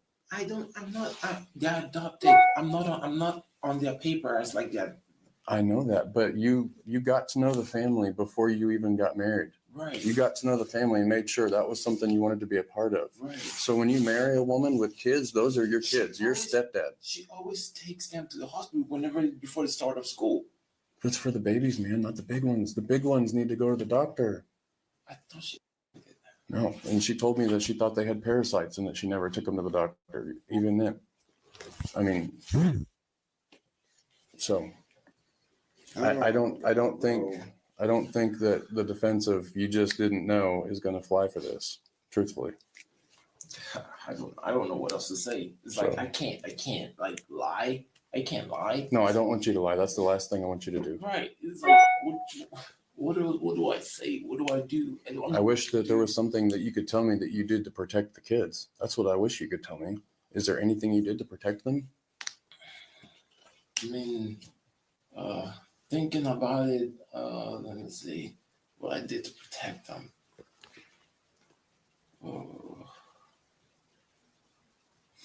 You have to think that Yeah, hard. right now I'm just trying to think hard. And things that I did to protect them.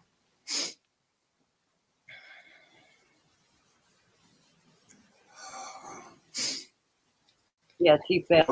I agree. Times I did say, because I wanted like us to, I don't know if this is like protecting them. It's like Oh my me God. having to Arrest him already. take them to buffets and stuff. I don't know if that's not protecting. That's Well, trying to that's feed them feeding them, more. right? I'm sorry, but protection. Talking to them. Yeah. No, that's not. So you said you took them to buffets, but you know, you also said Tina primarily took care of them at home. Did you ever prepare meals for the family? I did.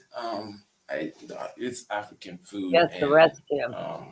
Just as guilty. Not really their thing. Not or... really their thing. So Just they're as doing guilty. more of the night American corn dogs and yeah, things like that. But as far as the African side, they always say it's spicy. So I'm just okay. I'll eat it myself. So.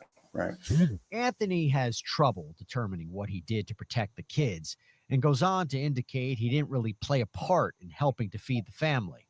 And then all I just did was that I just kind of made rice and just ate the stew that's in the fridge, or I buy noodles. And there's some African noodles that I eat, and that's I cook for myself, and that's it. Okay. You know, you understand what you just explained to me, right? Mm-hmm. You don't feed the kids. We feed the kids. You don't feed the kids, right? You said it's her responsibility. Yeah, she's the okay, one. but she's not feeding them either. Is what it looks like.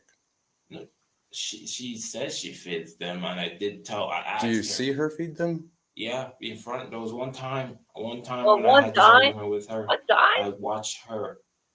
She doubled, like there was a time they were eating like What argument were you having with her? It's mostly about this kids, man. It's like I always tell her, hey, like pretty much with the two first I was like questioning, like, why the hell do you have why do you have to all these logs, blah blah? And then she goes, well, it's because they every single time trying to run away, so I'm trying to stop it from happening. Then all of a sudden, cameras. Why do you have all these cameras? Like, what the Is that not you? Is that her? Like, there's so many cameras. That's crazy. That's just so crazy because I freaking had that was argument about it. I argued with her. I said, "Hey, like this can't like this is not no family. This is some prison or something." Yeah, that's what I'm thinking. First of all, Thank you. The cameras. I was like, "Yo, okay, there's so much cameras," and she's like, "Yeah, because I use the cameras to watch them because that way because they kept asking." After they finished eating, they kept asking, like stealing food from the little ones. Whenever the little ones are eating, they go into the kitchen and kind of give the little ones some side eye, and then the little ones would just act like they're. So tell me this. Most of us are parents and you're grandparents. So if you got older kids that are skin and bones, you think they got parasites, you're not taking them to the doctor, and they're stealing food from the younger kids, why ain't you just giving them more food? I mean, we saw the foster mom. She has not missed a day of food. I'm sorry. And that's not to make fun of her weight. She has not missed a meal. That's for damn sure. Full. And then the big ones take their food and eat it. Because they're hungry, Anthony. Because they ate. But why are they? Man, Anthony, just like you, I'm confused, man. I'm freaking confused. Okay, They're listen. hungry. All right, just listen to me for a minute. Let me explain kind of what I'm thinking. Okay. Because you tell me these kids run away all the time, and that might be a behavior thing or not, whatever. But you're also telling me like they're stealing food all the time. Right. That just like they're stealing food all the time, and they're skin and bones. Like they're hungry, Anthony. Hey, check this out. Though. Like. They went to my her sister's house. Yeah. She fed them.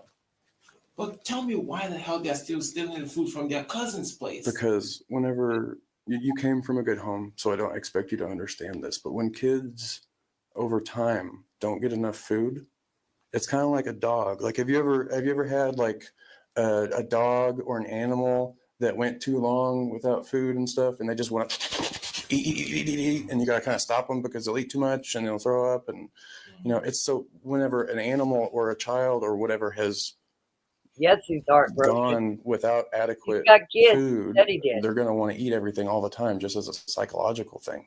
Like they're used to not getting enough, so they always want more. Does that make sense? Like any I chance? want to answer this question. So, Lady Like Grace, I'll go over yours here in a bit. I started so I wouldn't forget.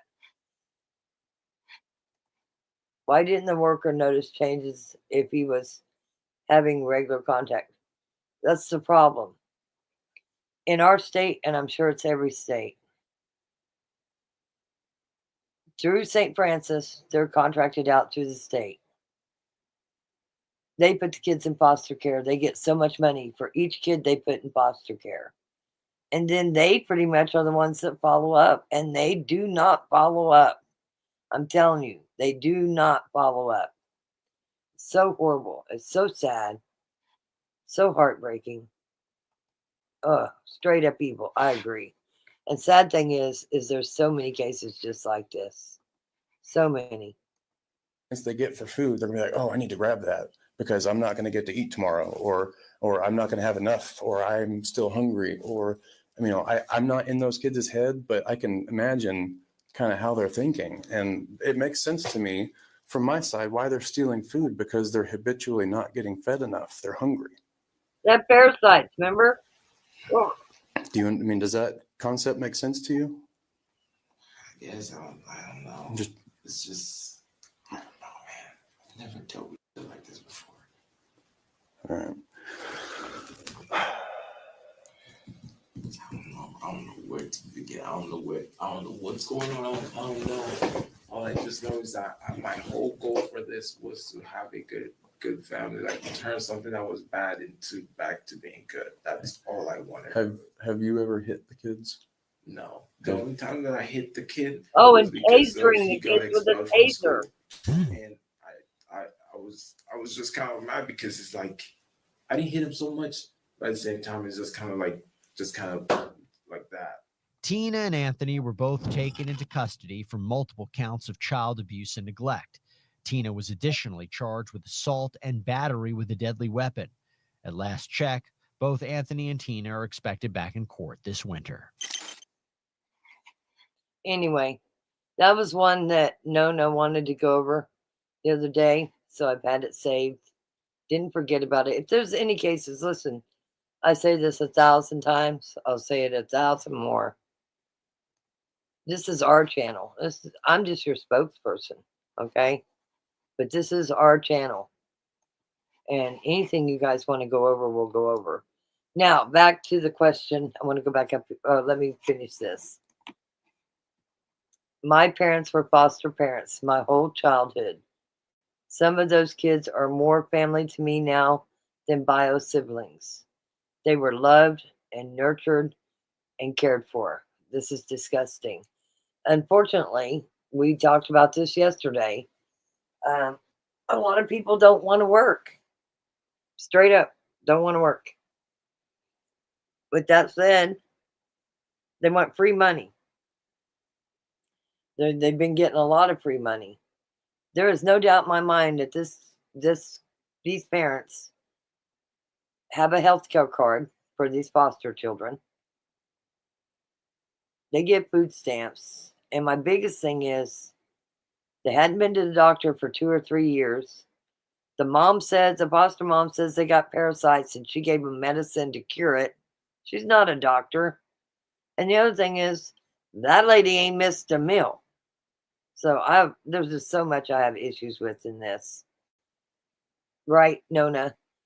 There are amazing foster parents in the system that's failing. There is good ones, but they are hard to find anymore, it seems like. What a monster. You're correct, Rock. They don't follow up till it's too late. Yeah, somebody's got to be left in a car or something for them to even follow up. It's ridiculous. And you know what? Maybe we should talk about it. maybe we should talk about it. Because there's a lot we can do while we're waiting on this not Idaho 4, this Kansas case.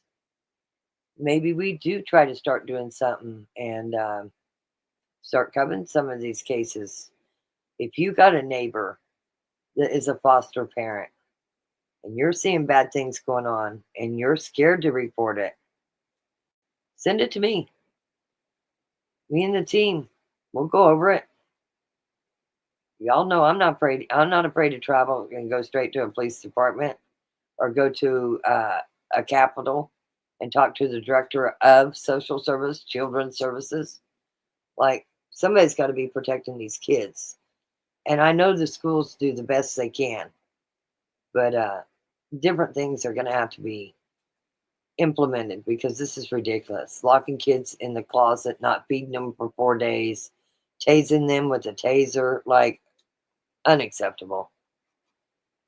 Okay, the child about a mile from me who was found in a grave had been in foster care and adopted by foster parents. Nobody even knew the child was missing until found grave. You know, you said that. I'm going to bring one up. I'm going to bring it. I'm going to look for it right now. Andover, Kansas. They found remains to a kid in Andover, Kansas. Let's see here. Just recently, in the last couple years. Oops. Wait till you see how long this kid was missing.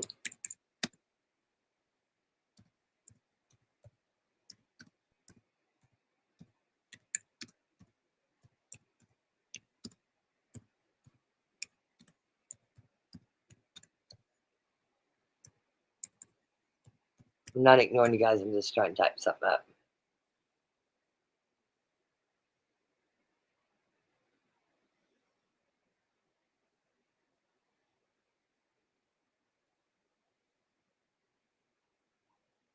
Ooh, it's bringing up everything else.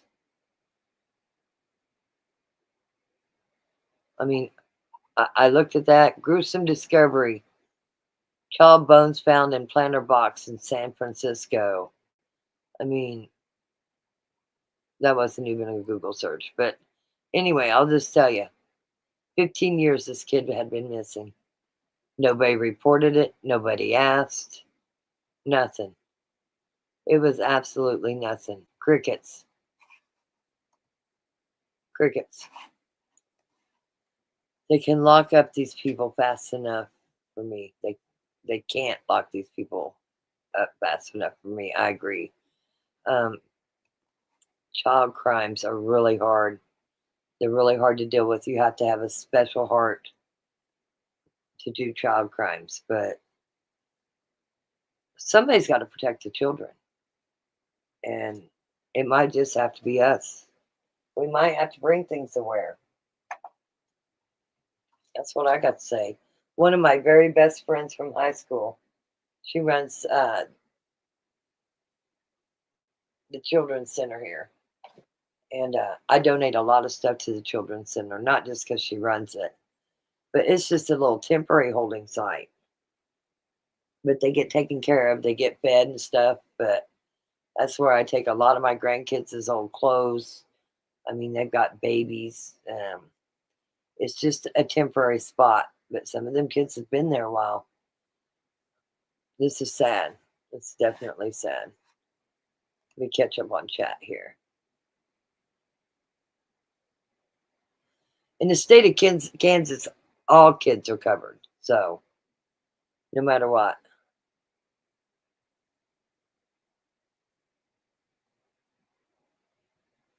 Let's see here. We took in emergency placements, kids who came from awful situations. How terrible for these kids to go from one bad situation to a worse one. And that's the other thing. It used to be called SRS around here, back in my state days when I was investigator. Seems like, you know, some of the kids that get taken out of the home, they just need some parenting. And we all know that having kids don't come with a book, okay? I got my ass beat, and I never did the same thing twice. in this day and age, you can't spank your kids. It's called corporal punishment, but my kids will tell you they still got their ass spanked. But with that said, there is some good parents that get their kids taken away that never should have been taken away. And I think, in my opinion, I think St. Francis and these contract companies, I believe they do it for the money. I don't believe they give two shits about these kids. So they do it for the money. And when they do it for the money, guess what? They're not following up with these kids, what's going on with these kids. And look at our schools. Our schools have to worry about people coming in shooting. You know, our schools are on lockdown. I mean, even to go get my grandbaby, the stuff and I'm appreciative of it, 1000%. But the things I have to, even though I'm on the list, the things I have to go through just to pick up my granddaughter, and even my son-in-law to pick up his own daughter, is a lot and should be a lot. But we can't rely on our schools to catch everything that's going home in a child's life. I mean, what used to be, we got a shortage on teachers, okay? So what used to be a class of 20, you got 40, 45 kids in there. And that's all over the country. Hold on. Ooh, gotta turn this heat down.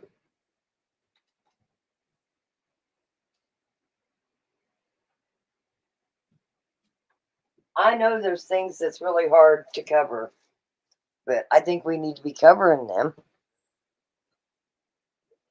I do think we need to be covering them. One of my favorite mods, I'm not going to say the name, you're all my favorite mods, but one of my favorites, she does child sex crimes, and whew, kudos to her. They would be hard to work. They would be really hard to work. Things need to change. More people should be made aware. Yeah, that's the thing, Jane. I added true crime to my channel. Like I said, I was following the Brian Koberger case. Let me go back to that, Mark, that I started, because I didn't want to forget. It was Ladylike Justice. I just saw you were live. I've watched some of BK back a while ago, but lost track. I'm going to pick up again. I hope you'll continue to be live with it. I will continue to be live with it. Me, Micah, Justice, Noel. You see Noel come in. Anyway, there is a lot of us that really was following the Idah4 case. That's another horrible case. And I personally got to the point where I still follow it, but I'm waiting for trial, like, and the hearings. So yeah, I did cover the hearings today. Yesterday I had, I'd already set a meeting up with Ernest to talk about boxing. Okay. So with that said, we will still follow the Idah4 case, but only the hearings. I'm not going to sit here and bicker and dicker with true crime people over my opinion and their opinion. But I am going to cover what the judge does and what ends up happening. I've said all along, I've never thought BK is guilty of this. I think he was set up. Back to this children's thing. Just like the Idaho case of Bill Brandt and Frankie. Torture without food, tasers, locked in closets. It's just horrible. It's horrible. Listen, we might call our kids, our grandkids, a tornado. Or, listen, Callie comes over here. She can be a spitting ass handful. I'm telling you. But have I ever not fed her? No. She gets fed. I love her. She's a child. Kids do things, But we would never abuse them. Never, ever, ever abuse them. And these people have got to be stopped. Yeah. They think it's nice to be able to just lock them in a closet. That lady obviously likes a lot of food. You know what I mean? But I never, ever sent my kids to bed hungry. Ever. And if they didn't eat what they were supposed to eat for supper, they did get punished. I told them they wasn't getting anything to eat if they didn't eat something for supper. And my middle child, she was so picky she didn't like to eat anything. So when everybody was done with supper, she was allowed to make herself peanut butter and jelly sandwiches. So, because that's what she really liked. Maybe I wasn't a good mom for that. I don't know. But sometimes she'd just say she didn't like it, and I'd be like, well, you're not getting a peanut butter sandwich, and you're eating it. Peanut butter sandwiches stopped today. And she would eat it and like it.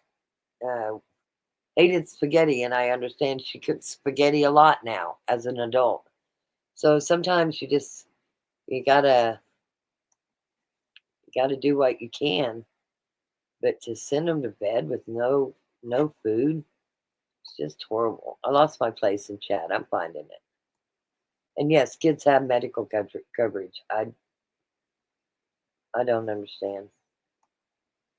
2 to 3. She thinks they got parasites, and so she thinks they got parasites, worms maybe, or whatever. What is she giving these children for these parasites? No, that's not what's going on. She's tasing them with the taser. She don't want them telling a doctor that they're being tased. This is crazy. A lot to be made aware of. I mean, I told you I listen to the Scanner nightly when I go to bed. I listen to it.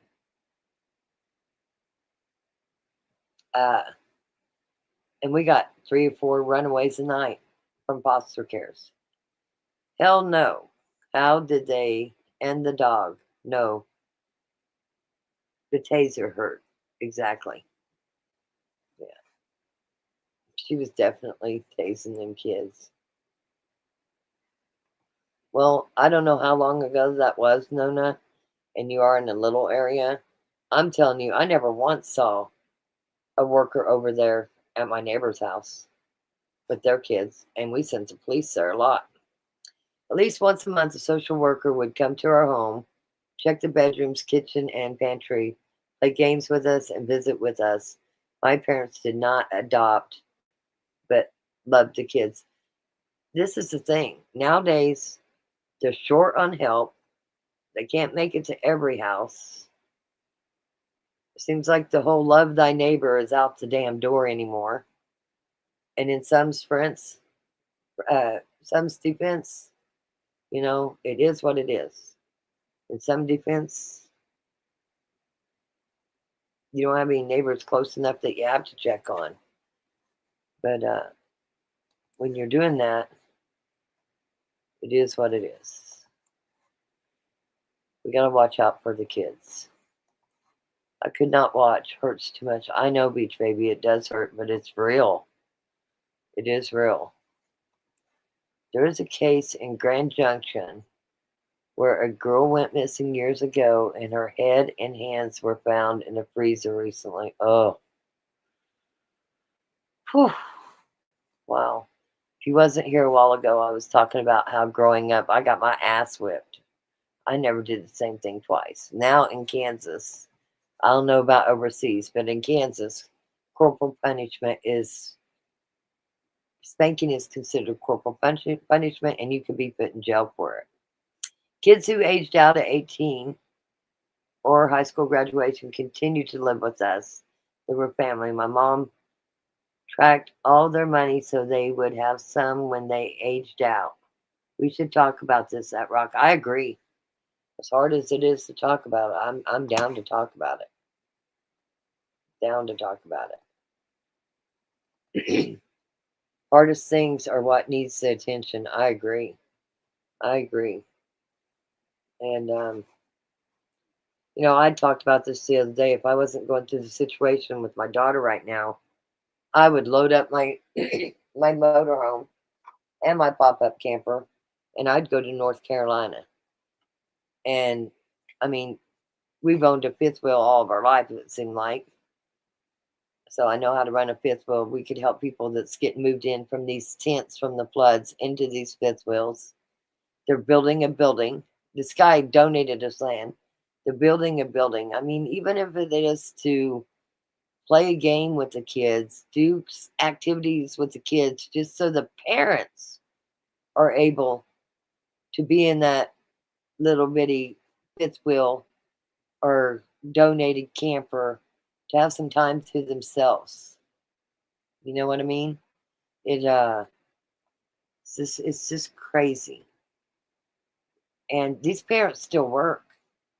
I mean, they're leaving from this property, living in these. Watch my video from a couple of days ago. It's just sad. But the parents are still working, and then having to live in this one lady has 5 kids. I mean, at least they're not in a tent no more, but damn it, where's FEMA? FEMA needs to be helping all them people. Abuse from broken human, no natural protective instinct or love. Trying to get through the chat here. Back in the day, that's how it was. If you didn't eat what was on the dinner plate, you went to bed hungry. Listen, I went to bed hungry many times, but I will say I never did that to my children, only because my middle child, she liked nothing. She was skin and bones and liked nothing. Beach Baby says, that's fucked up, the closet. Yeah, lock them in the closet for 4 days. No food, no nothing. Wow. My son went through that, and he drove me crazy with the peanut butter. Yeah, and peanut butter is really good for you, so, we did let her eat peanut butter sandwiches. That's what she liked. We weren't allowed to leave table till a plate was empty. Oh, look, we got, let me be frank with you. Hello, Frank. I hope things are going good for you. I'm sure you've been watching the hearings. Nana, you are not supposed to be financially burdened for being foster care. But for sure, you are not supposed to be making your living off of foster care either. But that's what's happening. They're making their living off of foster care. Micah says to Jane, that's right. You ate what was for dinner or you didn't eat. Exactly. But these poor girls aren't even given the option to eat dinner. I mean, they've got the refrigerator locked. They've got the food locked. And they're stealing kids from the little ones because they're still hungry.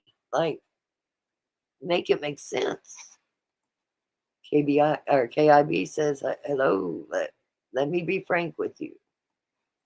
Deb C, I can tell you so much about child trafficking, it will make you cry. I've seen so much about how they get these kids, what they do to them, and it will give you nightmares. Yes, Deb, I agree. You got a special heart. It's just crazy. We lived in Hartford, Connecticut. This was from before I was born until after I was married. My dad was a garbage man. My mom was a midwife.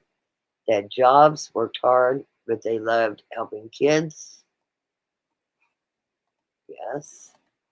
Me too. Pick up your own switch. It was ornery. Listen, Peachtree switches. My Aunt Minnie, she would whip our asses with Peachtree switches. And I'll be honest with you, I would cut small ones, and my cousins would come in with like branches, and I never understood it. Mine always hurt the worst. And I never learned my lesson. I still took the small ones. We had to cut our own. We were never spanked. My dad had been beat as a child. We memorized Bible verses like the Waltons and got extra chores for punishments. It wasn't perfect. It was jealous kids. Okay, it cut out jealous of the kids sometimes. Yeah, a lot of people don't go to church, and a lot of people that do go to church, they go for one reason, and it's not because they're praising God. But to the ones that do it for the right reasons, which are most, good for you. Micah says peanut butter is good depression. It does something to the serotonins. I mean, most people like peanut butter unless you're allergic to peanut butter. Me too, Nona. I'm baby number 9. I'd feel jealous of school friends. But hard times, not a bad thing when growing up, if loved and protected. Agreed. Exactly truth and spoken. Hello, everyone. Hey, Bianca. Micah says hello to Bianca. Aussie, Aussie, Aussie. We got a couple Aussies fighting tomorrow night in the bare knuckles. We definitely will be watching that. As always, I'm going to drop the link if anybody has anything they want to come up and say. You are more than welcome to come up and talk. I know a lot of people get scared. They don't want to talk, but here's your opportunity to come up and talk. So, but yeah, if there's other things you guys want to go over, we'll go over them. I only go over, I don't usually talk about the Kohlberger case. I just usually go over the hearings because that's where I'm at with that case. I want to see what it plays out in court and go from there. That's where I'm at. So that's why I went live. Yesterday I was busy, like I said, with the boxers. Today we decided to watch the hearing. And I know most of you do not follow it, but there's a lot of us that do. So with that said, we just stick to the court cases is what we're sticking to. Sticking to what's being said in court. My mom always said that at Micah about PB&J. If you did not eat your dinner, you got PB&J and a banana. You did not get our dessert if you did not eat dinner. Yep, I agree. I agree. Absolutely. I absolutely agree with that. So it's Friday night. Oh, we're at a high of 42 today. Whoop, whoop, whoop. Whoop, whoop. I want to see something real quick. To those who listen, even my boxer buddies that was on yesterday, except Tim, because he just don't give two shits. They're veterans. They're pro boxers, retired.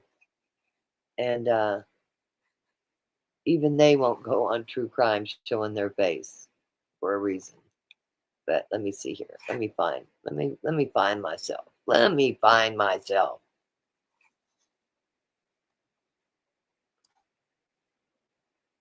Let's see here.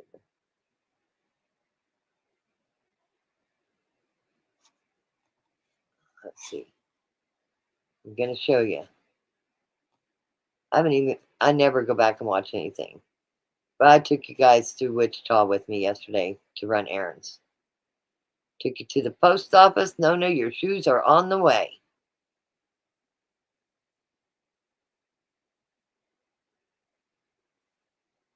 Let's see here. Can you see what I look like? Going in here is what I'm trying to see. Hold on.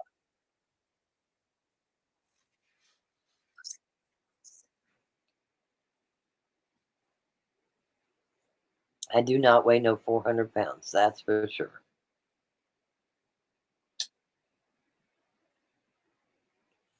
And I don't just sit around. Usually I'm not even sitting around Wichita.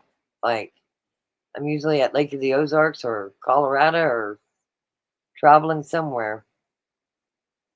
I spent a month and a half in Hawaii. I just got a daughter with some issues right now, so I got to stay close to home. And it's about to kill me. Let's see here.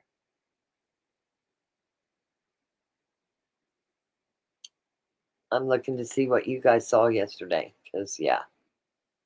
What did you see? How much could you see of what I look like? I didn't think about it before I left. Why did my TV shut off? What the hell?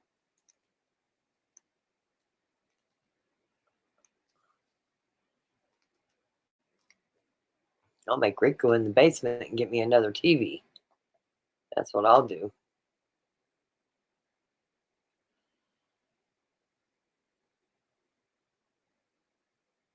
Okay.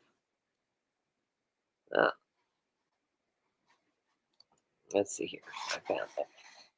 Let me go back to you guys. Let me go back. Let me go to you guys. Make sure I'm caught up on chat. Mahomes can't play. I read today. Go Chiefs. Well, there's been several times that he hurt his thumb and they said he wasn't going to play. And then guess what happened? He played. So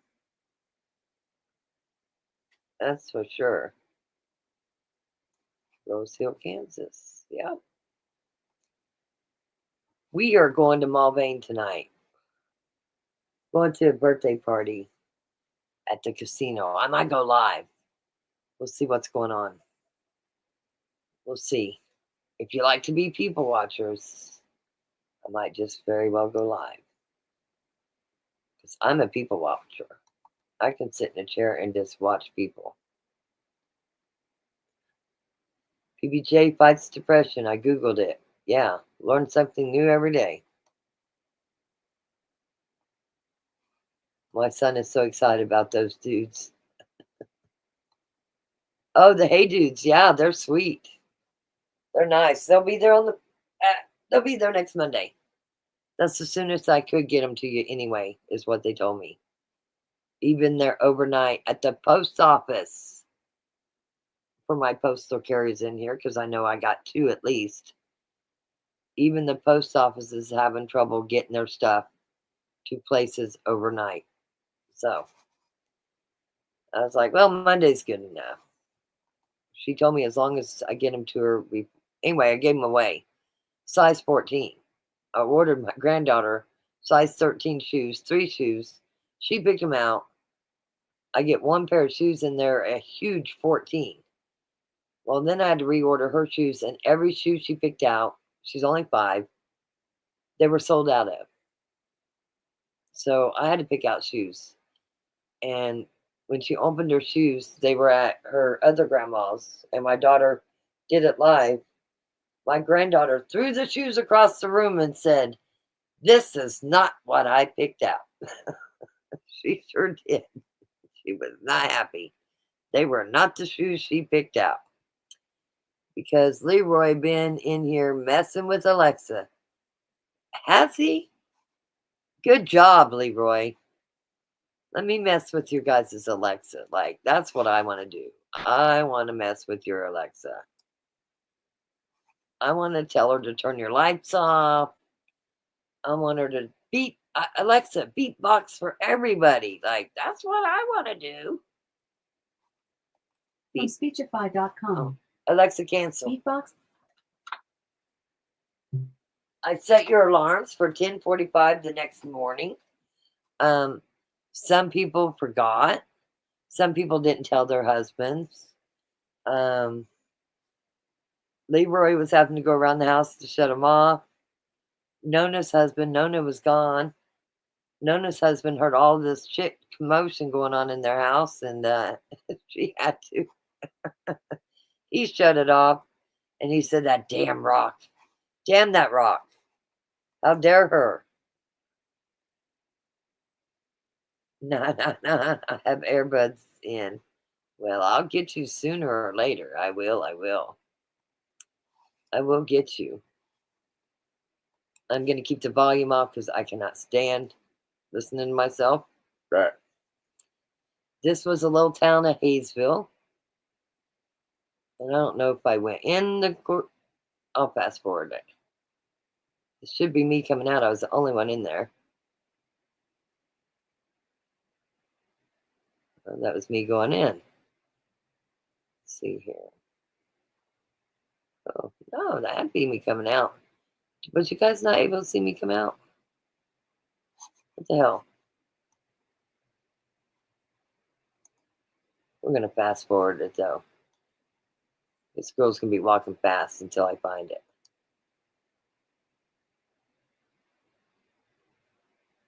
Was the music playing? If my screen gets struck.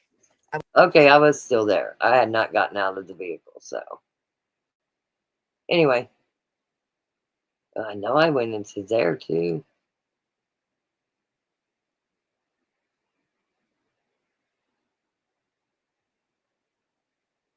Wasn't in there very long. Oh, and I haven't even got to catch up and chat. 'Cause that was on my phone. But you guys were chatting away. I love it. Over there in the chat, chatting away.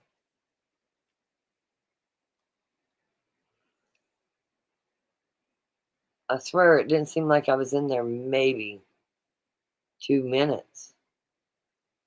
That guy's checking out my car because my vehicle says K9, caution. Because usually I have Smith & Wesson with me. And my vehicle was running. And you can't see in. And I have a real bad habit of leaving my vehicle running, that one. Because the simple fact that usually, there I am, 500 pounds. There I was. There's that 500 pounds that a certain person, creator, has said, Rock must weigh 500 pounds. She's got all these. Oh, and then we did our boxing thing. Hops from one island to another and able to see all these exotic scenes and things like that. It's really an incredible place. You know, There's a lot of YouTubers that Hmm? have moved to the Philippines. I didn't mean to cut you off, I'm Me sorry. fix. No, you're good. Yes, it's cheaper than living in Mexico. We talked. Absolutely. I mean, Our channel supports some Filipino boxers. I got a lot of friends that is boxing coaches, pro boxers, boxing commentators. Anyway, so yesterday that he came in, Ernest came in the day before and was BSing, and I said, hey, you want up? He said, I can't do it today. We had planned for 3:10 the next day. Not a problem. So that's what we did yesterday. We just had some boxing pros on here, and Skywalker came in and showed up. Bruce was in the chat. Let's see here. Back to these kids. Honestly, the child protection system is systematically bad. But what can be done? From orphanages to foster homes and institutions similar to orphanages and programs. I don't know if Christopher's in here. He's got a sinus infection. He might have fell asleep. But he used to run a program in Kansas here. And believe it or not, really rich people sent their kids to this program. And basically, they didn't want to take care of their kids. When the program shut down, the parents never even came and saw the kids while they were there. Christopher can explain it more. So when he is awake, I will bring it up to him and let him explain it. But he said it was just so sad how they just pawned the kids off.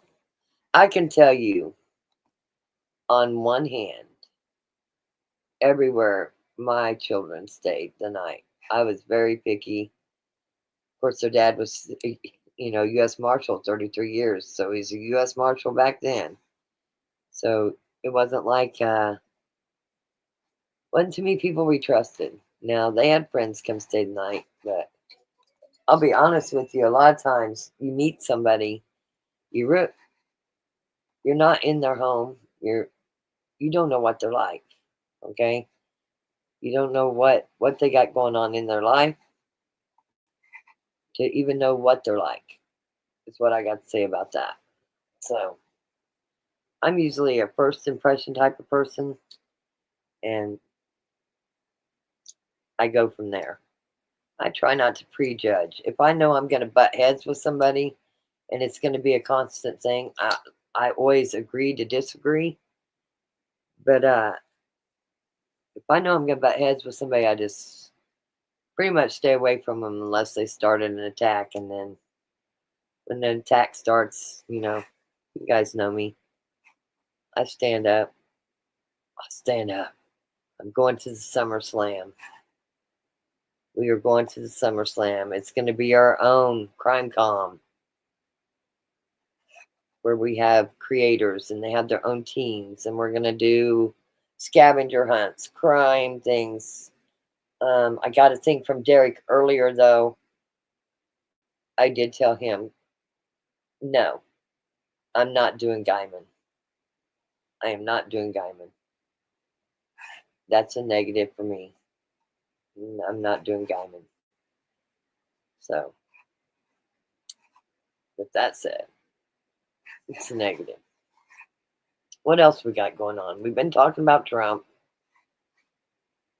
We've been seeing what's going on with Trump. He's been signing executive orders like crazy. Oh, I still haven't seen it on the news, but I know for a fact that they hit our sanction city, which is Kansas City, Kansas, yesterday, and they hit it hard. I don't know when it will make it to the news, but I heard it was very impressive, like very, very impressive. So,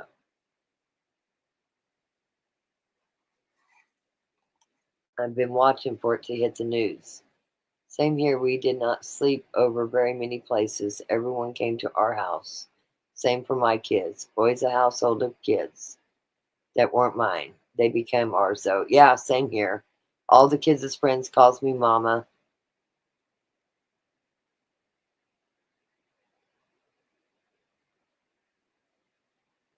Okay. Not doing what? What's Rock not doing at summer get together? At the summer, me and you're flying here from UK. You're painting my body. It's on my bucket list to be naked and be painted. We are going to Burning Man. But Derek wants to do a thing. First he said, I'd like to have a get together. And I said, well, we can do that. And he wants creators and teams. And at first, it was going to be physical stuff. I know a lot of people can't do physical stuff, but I know we got some hell of a great investigators in here. So I said, we ought to do crimes, like solving a crime, do a scavenger hunt. And then there's a guy that puts all of his money into looking for missing and unsolved children cases and regular, just human cases.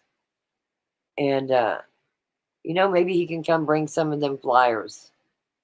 And we can maybe take some time and go over some of them and pick some that we want to, that might be close to us. See what we can do about digging. Listen, I say the world is so big, but it's also so small. When I was stationed at Redstone Arsenal, Alabama, 980 miles away, we were at a stoplight, me and my husband, and I looked over and there was a guy in the back of a taxi, and I said, listen, I believe everybody has a twin. I do believe that. But I was like, damn, if I didn't know better, that guy looks exactly like my dad. Like, this is crazy. Even honked and waved at the man, and he waved back, and I'm like, okay, my dad would be getting out of the car, ready to hug. What in the F? That guy looks so much like my dad. I immediately went home and called my mom and said, hey, where's Dad? She said, I don't know. He's at work somewhere. I said, at work, like in Wichita? Because my dad was a tech writer for Beach Aircraft, and he did their missiles. And she said, no, he's gone somewhere. I said, is he in Alabama? She said, I don't know. I don't know if he's in Alabama or not. I said, well, I need you to give me the hotel he's at, or call him and have him call me. My dad didn't have a cell phone. I said, because I'm pretty damn sure he was next to me today, and I waved at him. He waved back like he was waving at a stranger. Well, to end a long story, it was my father. It was my father. And then we went to Space and Rocket Center, and Beach Aircraft had some missiles there that was all nasty and rusty, and my dad made one phone call, and within 2 days they were painted pretty. Heard you talking about Vietnam vets earlier. All 5 of my brothers were there, born 43, 46, 49, 50, and 51. 3 Marines, 1 Navy, and 1 Army. Yes. I was talking about the Kansas case. Was that today or yesterday? That was last night. And I just have a hard time believing that judge that inserted himself, that municipal judge. It's my opinion. But I don't think he was a Vietnam vet. I mean, it makes no sense. His age, the time frame, that's a stolen valor, if you ask me. But with the Kansas case, I actually feel like he's going to get, I think his name's on the list. How about that? Take care, KI Blanks. It was good to see you. Grandson here. Yeah, Miko. Well, Nona calls her Tornado. Her grandson's named Tornado. Gotta take care of the tornado. I get it. I so get it. I gotta send Rick. He don't even know it. I called in a Sam's order, and I want him to do a drive-by pickup for the Sam's order. And let me call him real quick. We'll just call him. Oh, and it's ready too. See if he's going to be grouchy. I swear I'm going to buy him a carton of cigarettes if he continues to be grouchy over this non-smoking thing.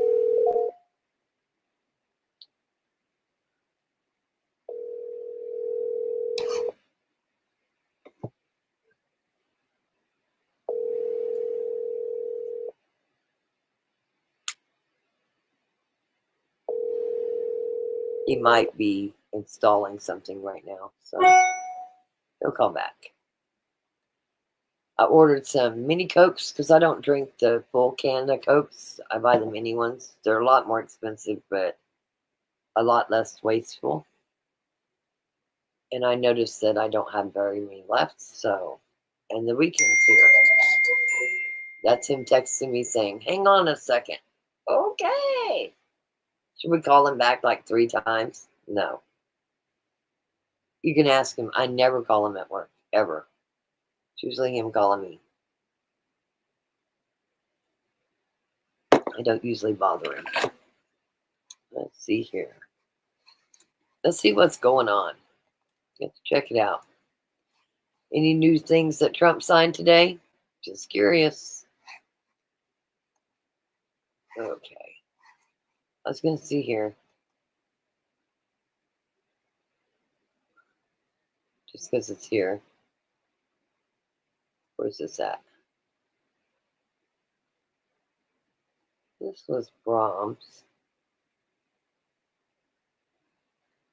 Was I leaving? Or was I just getting there?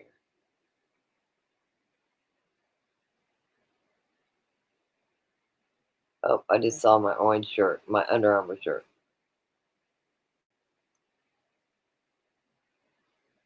But usually I don't show my face because I've already had all the doxing done that I want to be doxed on.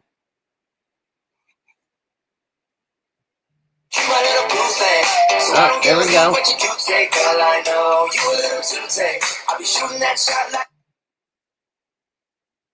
What's up? Nothing. What's going on? Oh, nothing. Where you at? I just left Deadly's, pulled in a Quick Trip. Getting some gas, are you? Yeah, I'm getting a taquito. Oh. I was talking to Lindsay when you called me. And I said, oh, shit, your girlfriend's calling me. I better call her back. And she goes, oh, tell her to call me later. Yeah, I have to tell everybody the story. I'm on live so they can hear you. But I want to let you know that I noticed that I had no more soda. Was on my last case. So that Sam's order is ready. Okay. Or if you just swing by there on the pickup curbside to go on the way home. Yep. And I did order you some more jelly beans. So I didn't know of anything. Oh, I should have got bacon. Oh, well, we'll get it next week. Yeah, I can get it because we need to get more bread too. Are we on our last still of bacon? I don't know. Let me go look. Gosh dang it. I'm going to tell you to pick up bacon and bread anyway, if you don't mind going in the store. I don't mind going in the store. But let me go up here.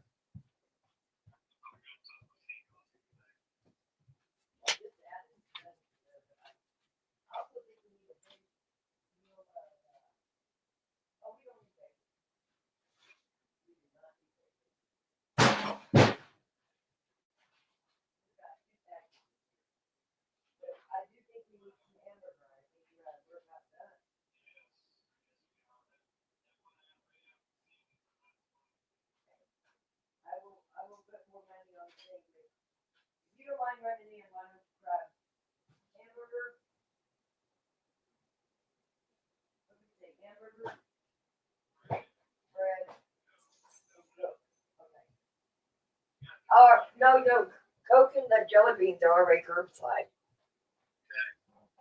So you'll just have to go in and get the rest. Big old tub of the I'm beef. gonna help this old lady right quick. She can't get her hood open. Okay. Hang on a second. Hang on a second. I'm hanging up. Call me back. Oh, sorry, guys.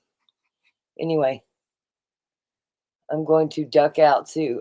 Wait, you're going duck, duck, go? You're going duck, duck, go? What? You're ducking and going?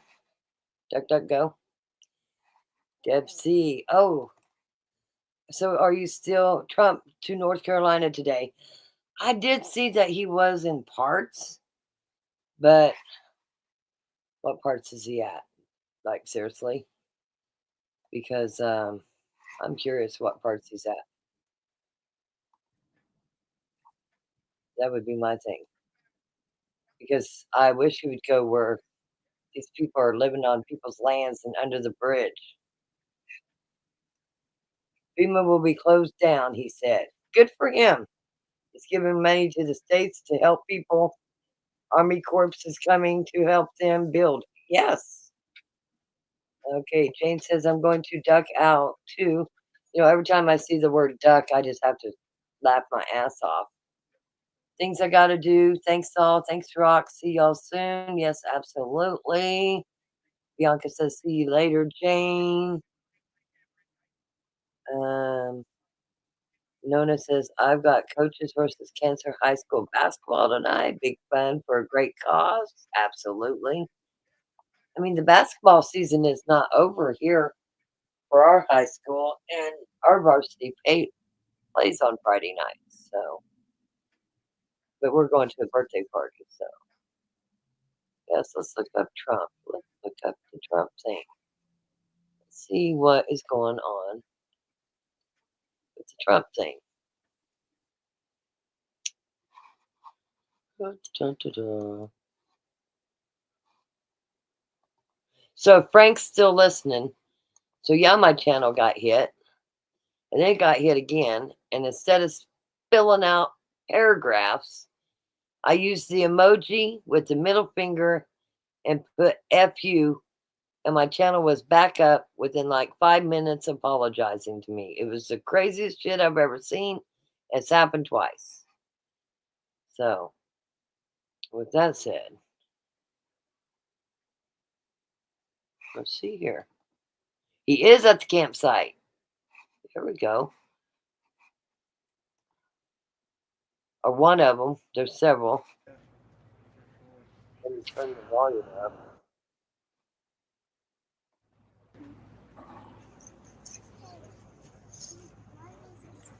Oh, yeah. I think this is actually the one that we were at the other day, too. Nope, it's not. I hope he goes where the people are living under the bridges and everywhere else. Take care, Jane. Yes.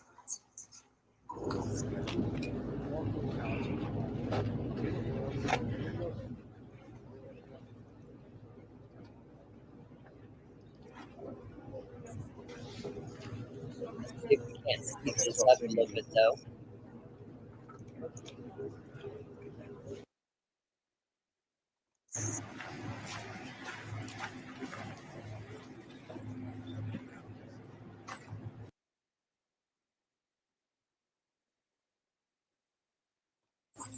Yeah.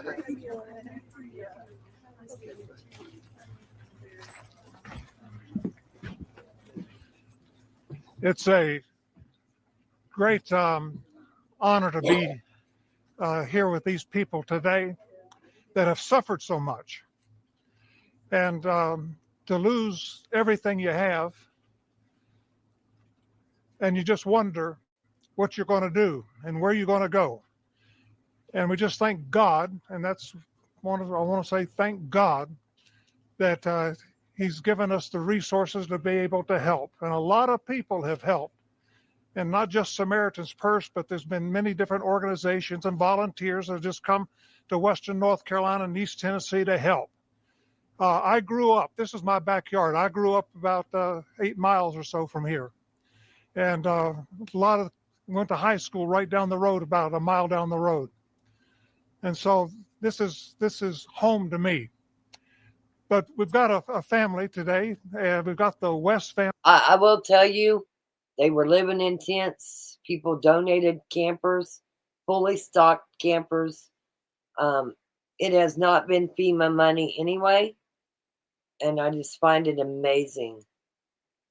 There was a whole church group that went from Oklahoma, people from all over the world going to North Carolina helping these people. It makes me feel good to see that Trump's there, but I have no use for FEMA. Zilch. Same thing with the tornadoes that went through Greensburg and stuff here. FEMA's a joke. Family. This is their house. So we're here today to show the president just a little bit of the damage and the problems that the people of Western North Carolina are And that's facing. just what's so, left Mr. standing. President, thank you for what you have done for Western North Carolina. Thank you for coming again to see. Thank you, your son Don Jr. He came with us twice, and so they've taken a real interest. And this isn't a politician coming down here looking for votes. This is a man who wants to do something, who wants to see some changes, who wants to make life better for you. So thank you. And Melania, thank you so much for coming. It's an honor to have you here with us. So, Mr. President, please. Thank you very much. Thank you.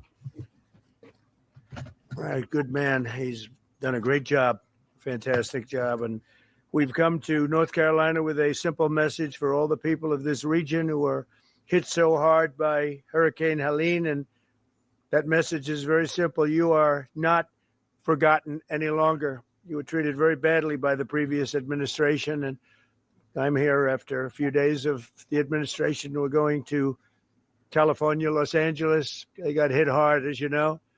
A lot of that could have been prevented, I think, if they had water, which they had plenty of, but they didn't use it.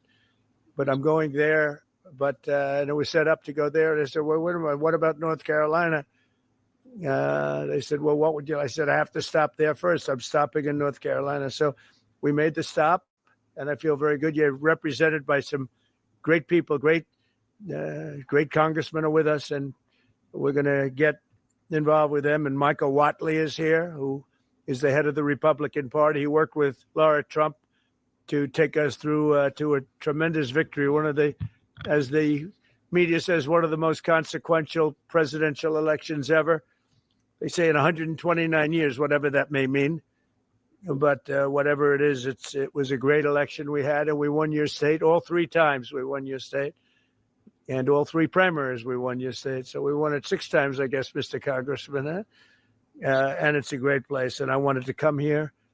And before I went anywhere, frankly, in the campaign, I promised that I'd come back to Western North Carolina to help the people of the state. And today, here I am to deliver on that promise. And we have a lot of things in mind, and we're getting the Army Corps of Engineers all set. You need your riverbanks fixed. You need a lot of roads fixed, and we're going to get it done in rapid time. And I've asked Susie Wiles and all of my people to start calling up, get the Corps ready, and they're going to get ready to go. I don't know what it is. I don't know what took so long for the other administration, but remember, I wasn't here for the first 4 months or 3 months, whatever it may be. See, we can only start as of essentially 1 or 2 days ago, and we've made a lot of progress over the last couple of days, Michael. I understand we're going to get you the resources you need and the support that you deserve, and we'll be at your side through every step of the rebuilding, and no American is going to be left behind. The people that I just met are so great, and the people that own that house is going to be very beautiful in a little while.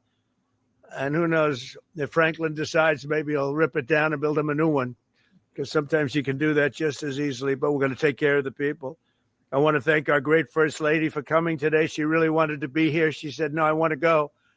And, she sees what happened, and she felt very badly, and she wanted to go. And we're then going out together to Los Angeles, but she wanted to be in North Carolina. She saw what happened. She has a She has a feeling like I do for North Carolina. So thanks as well to a great gentleman, Franklin Graham, and his father, Billy Graham. I used to go with my father to Yankee Stadium and places to watch his father preach. And he was some preacher. Whereas you, he was some, you got good stock. You come from the ultimate genes, I can tell you. But he was really something. And Franklin, though, has done so much, and his father's looking down on him right now. I guarantee for a long time he's been looking down on Franklin, saying, "I'm very proud of you, son." He really is, because what Franklin's done with Samaritan's Purse is incredible. They told me just yesterday that Samaritan's Purse has been great, but the FEMA people sort of left you high and dry, but we're going to change that around. We're not happy with FEMA. As well as all of the representatives. You have great representatives here. Chuck Edwards, who's here someplace. Where's Chuck? Where's Chuck? Chuck. Tim Moore. Tim, thank you, Tim. Great job, too. Both of you guys. Virginia Fox, a power. She's a power, that one. Don't ever have her as your enemy. It's not good. It's not healthy. Like Deb. Pat Harrigan. Good job, Pat. Addison McDowell. These guys were just here, just put in. And they're doing a fantastic job. Addison, thank you very much. Great. Mark Harris. Thank you, Mark. Thank you, Mark. Brad Knott. Thank you, Brad. Greg Murphy. Fantastic guy. My friend for a long time now, right? And the RNC chairman, Michael Watley, who really, as I said, brought us to a great victory with Laura, the chairman of the party, the whole Republican. I took Michael Watley from North Carolina because he did the best job and put him in charge of everything. And the job they did together was incredible.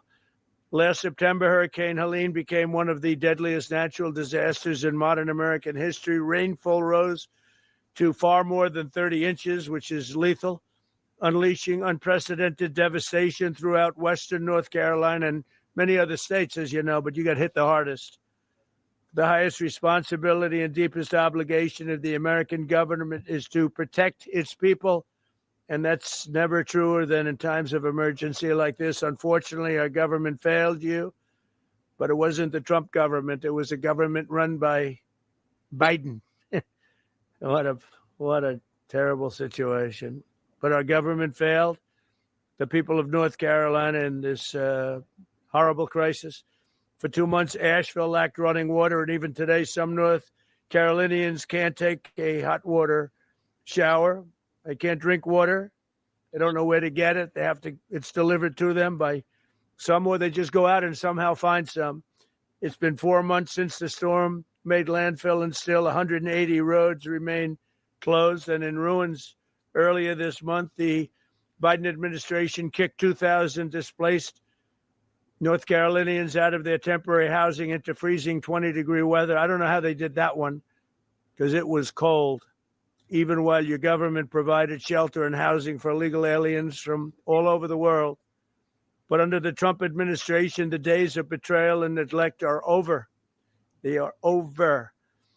As I said in my inaugural address, we restore the integrity, competency, and loyalty of the American government. And I think I said most of it in the inaugural address. We said a lot of things, but one of the groups of people I was thinking about is you in North Carolina. A lot of that was in reference to you and what you've had to suffer. I'm pleased to announce that under our leadership, the federal government will be surging housing solutions to the state that go beyond mere temporary hotel stays that ended up being very short term. The government wouldn't do it any longer, which is ridiculous. We'll marshal all available resources to bring back potable water and make your water and infrastructure dramatically more reliable very quickly. Today, I'll also be signing an executive order slashing all red tape and bureaucratic barriers and permits to ensure the rapid reconstruction of the roads here in Western North Carolina. We're going to go through a permitting process that's called no permitting, just get it done. That's the way they built them many years ago. I guarantee you that, right? We will get them back very quickly, and we'll begin the work of fundamentally changing, terminating, or overhauling FEMA. FEMA's been a disaster, no matter where they are. We're honored to be joined today very quickly by several families affected by the vicious storm. I'd like to ask each of them to share their story. Chris and Kim West, you could come forward. Ramona Nix, Jackie Mitchell, and Thomas Gary Bright. And finally, the Wright family. And come on up and maybe say a few words, please. Thank you very much. Hello. Hi. Come on in here.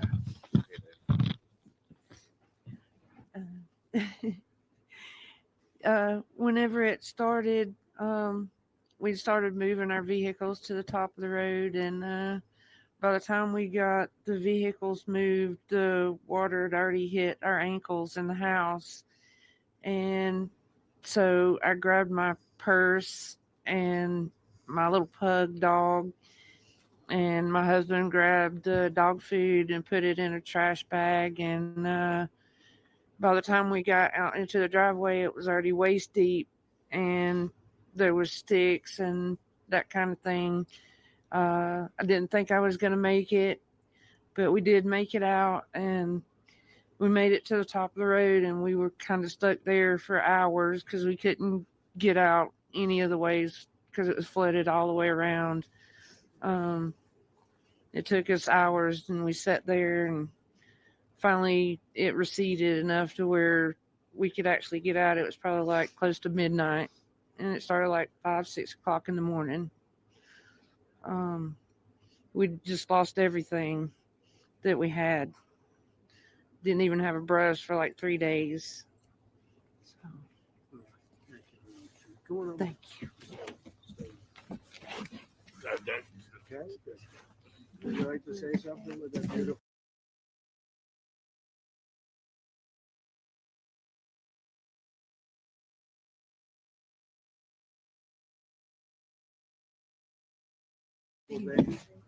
So, hey. Yeah, so when the hurricane storms hit North Carolina, hit our home, my daughter and my wife and I were actually out of town. But unfortunately, my dad was still at home, and my mother was staying at our house with our animals. And the waters got so high that it actually lifted between that and the tornado that came through, or microburst is what they've been calling them, and lifted his home and the house that I grew up in and crashed it into our barn. It took away his business. It took away all of our tools and tractors and everything needed to keep the farm going. And my mother was trapped in the house, and there was no way to escape because the water got so high. The only thing she could do was ride it out and wait till the waters came down. So we've been doing a little bit of battling with our insurance and FEMA. We did have proper insurance with flood insurance and homeowners insurance. But since we had proper insurance, FEMA's not been able to assist us with a whole lot of things. And again, we've been having some issues with trying to get some payout for our insurance in a timely manner. We had to do mold mitigation on our home, which is extremely expensive, before the structural engineer even came out in order to get our flood payout. And to me, that was not really acceptable. Has the insurance company been responsive or not really? Not so much. You know, again, They give you the money they have to give you? I'm hoping so. And we need some assistance with that. We reached out to an attorney. What's the name of the insurance company? North Carolina Farm Bureau. You gotta move it, right? Yep. That's terrible.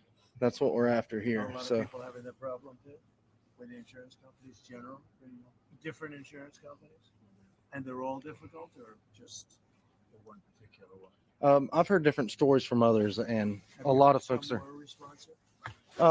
And I've heard some good instances of even Farm Bureau themselves. But in my case, you know, they'd send out a third-party adjuster immediately. Well, they wound up firing that third-party adjuster group. He gave us a quote for a much higher estimate than what we received. You got fired? And then he got let go. Yeah, he got fired. So then they brought in another third-party adjuster to come in and lowball us. We've not received any kind of, so the flood insurance is our primary insurance. And so there was roof leaks in the home that the inspectors found, the adjusters. Well, that contributed to us losing some of our personal property as it come in the third story where there's no, or second story living space, where the flood water, well above the floodwaters. So they've neglected us for. Your mother saved? Yes, she's saved. So Yep, she wrote it out? she's right here. Okay. You So made we made it. That's not exciting, right? That's right. How scared were you? Very. Did you think you were going to make it? No, You didn't think so? nope. I just started praying. So you were sort of on a boat. Your house became a boat. It's a big pontoon. That's some story. It was the beach house on the steps. I bet this guy would like to say something.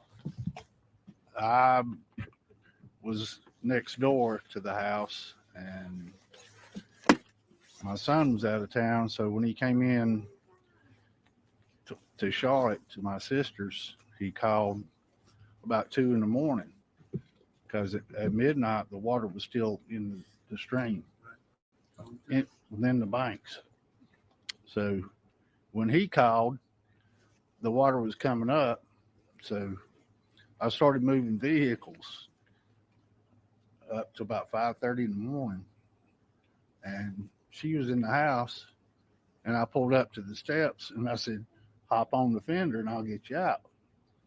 Well, he built a beach house on stilts, 5 times higher than the floodplain. And she said, well, he said, I'd be okay. So I'm staying with the dogs. So I went to higher ground with some vehicles, hers included, and the water covered everything. But I'd already seen it come around both sides of my place. So I got my blind and deaf dog and a bag of valuables and took up off the side of the hill behind my house, and then was heading to the cemetery back there because I knew it was open, because there was trees falling and uprooting. It was raining. It was, You never saw it like that. no, I've been through floods all my life around there. Never met. Mm-mm. But you're okay, right? Yep. House destroyed.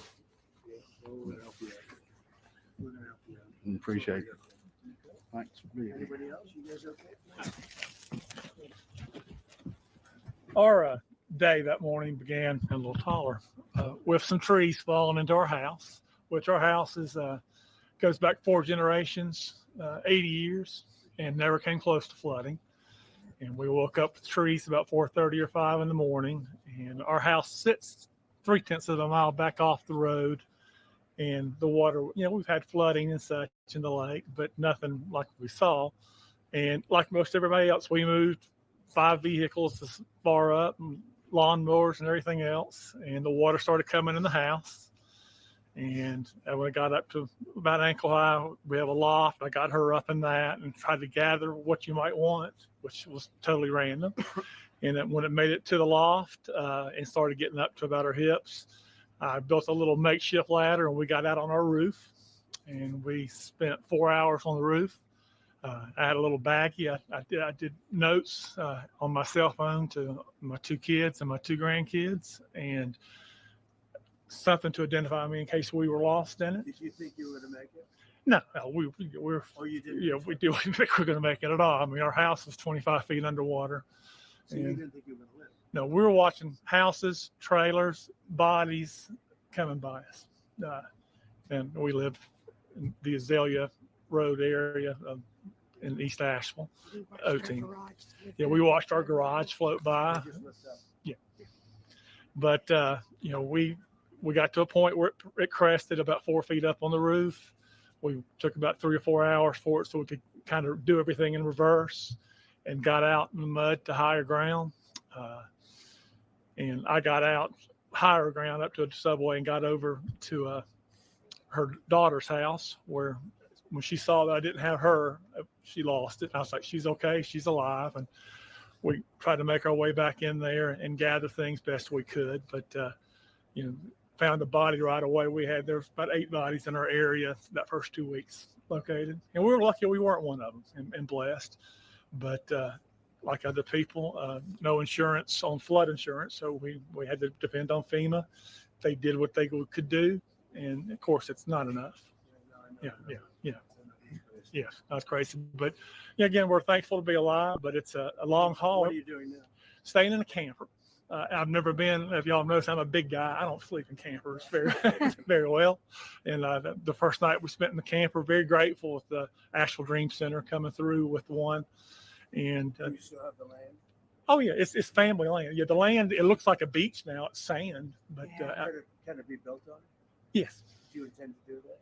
yes. You want to build again? Yeah, Samaritan's Purse, we're working with them. We're working with people. It's 80 years, 4 generations. But the house is totally gone. No, the house is there. It's down to, they came in and mudded it, but everything in it was completely destroyed.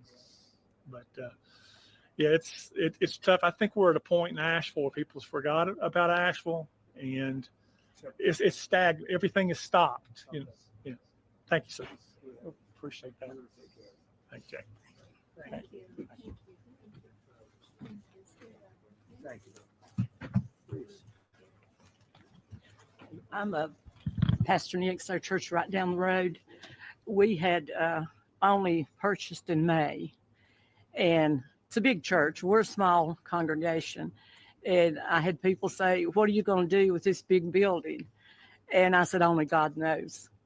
And we had our dedication, and the storm came the next week. And the outpouring of people, my son brought the first load of supplies. And from there, I stayed there for about 3 months. I slept on the floor for about 3 weeks because the need was so great. The people were so devastated. And I said, I want to be here for them.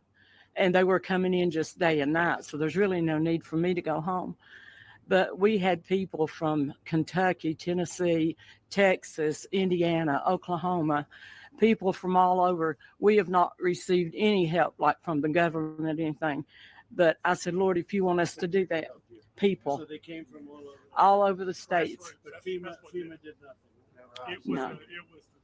FEMA's wasted time and money. The locals and the people that knew us. And before the week was over, our church was so packed with supplies we couldn't even walk. Even in our sanctuary, it was up to the platform of things, and in our halls and in our rooms. And we're just now beginning to get a little straightened out. But somebody said, "How long are you going to be here?" I said, "I'm going to be here through the winter and even on, if possible," because when you meet people that's been through the struggle. I had a little lady come up, and I said, "Can we do anything special for you?" And she said, "I don't want to be selfish, but said, could I have a cup of coffee?" And I handed her that coffee, and she stood there and tears just poured.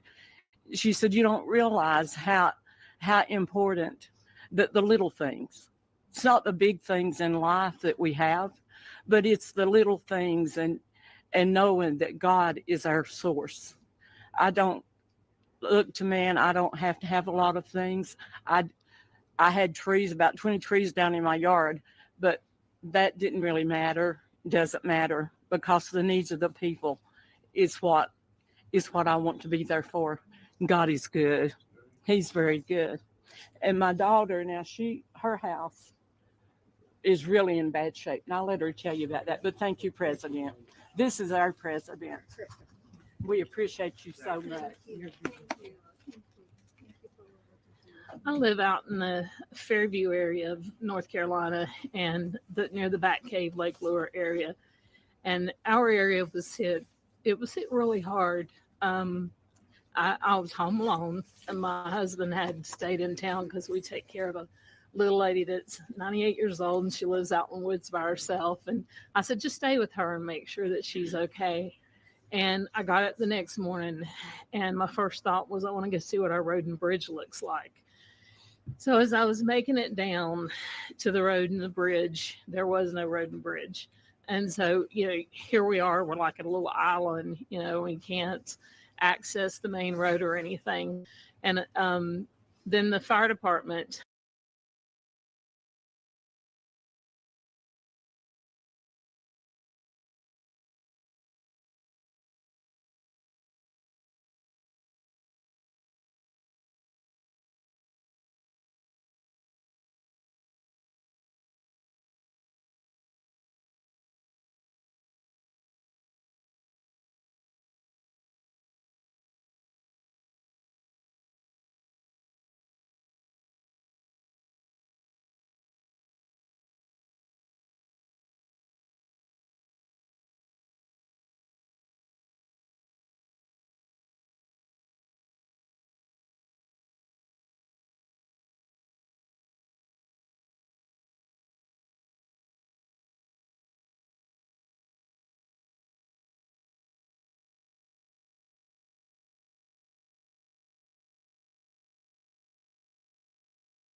came by the next day and said that they were evacuating me and my neighbor because a landslide was going to come. And they told me to get my stuff and get ready. And so while I was getting my stuff and getting ready, there was a knock at the door. So I thought it was the fireman.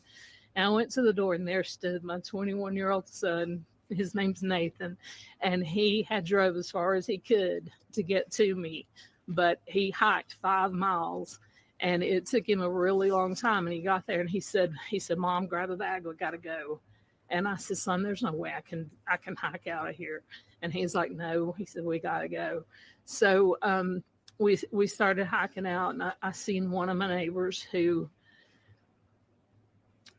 she had no clothes on. Her skin was like chunked up. It was just, she was blue. She had been in the waters, and where she had went or I don't know, but it horrific is just all I can say. But then as me and my son hiked on out, we went through where this place, we call it Craigtown, but there were like a lot of family members there that passed away, like 11 of them. And there were people out everywhere looking for their loved ones, and there were dead bodies. You know, my son's like, Mom, you're going to see things you don't want to see. And so anyway, we got through all that, but I stayed at our church in our sound booth. My husband and I, we just slept up in the sound booth for a couple of months because we didn't have power or anything for about 2 months out there. And then we went back. I've been fighting with FEMA since day one. Our community, there's like 32 homes. We don't have a road and a bridge. We're driving through our neighbor's property.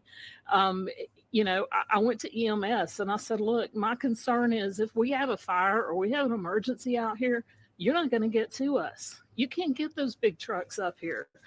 And I've called and called and called FEMA. And, you know, I said, this happened on September 27th. That's 4 months ago. Well, for us today, it's still September 27th. You know, we haven't had help. And so when I talk to FEMA, I'm explaining the road and the bridge, and they send me a letter that tells me to basically fix it and send in my receipts, and they'll refund me some money. I'm looking at a road and bridge that honestly, the bridge itself is probably going to be $300,000, and the road could be close to that also, because the community has to have big boulders brought in. We're not a rich community. We can't fix it ourselves. You know, it's just, and as far as like house repairs, I'm still pending. I can't get money from FEMA until I fix the road and bridge and send in my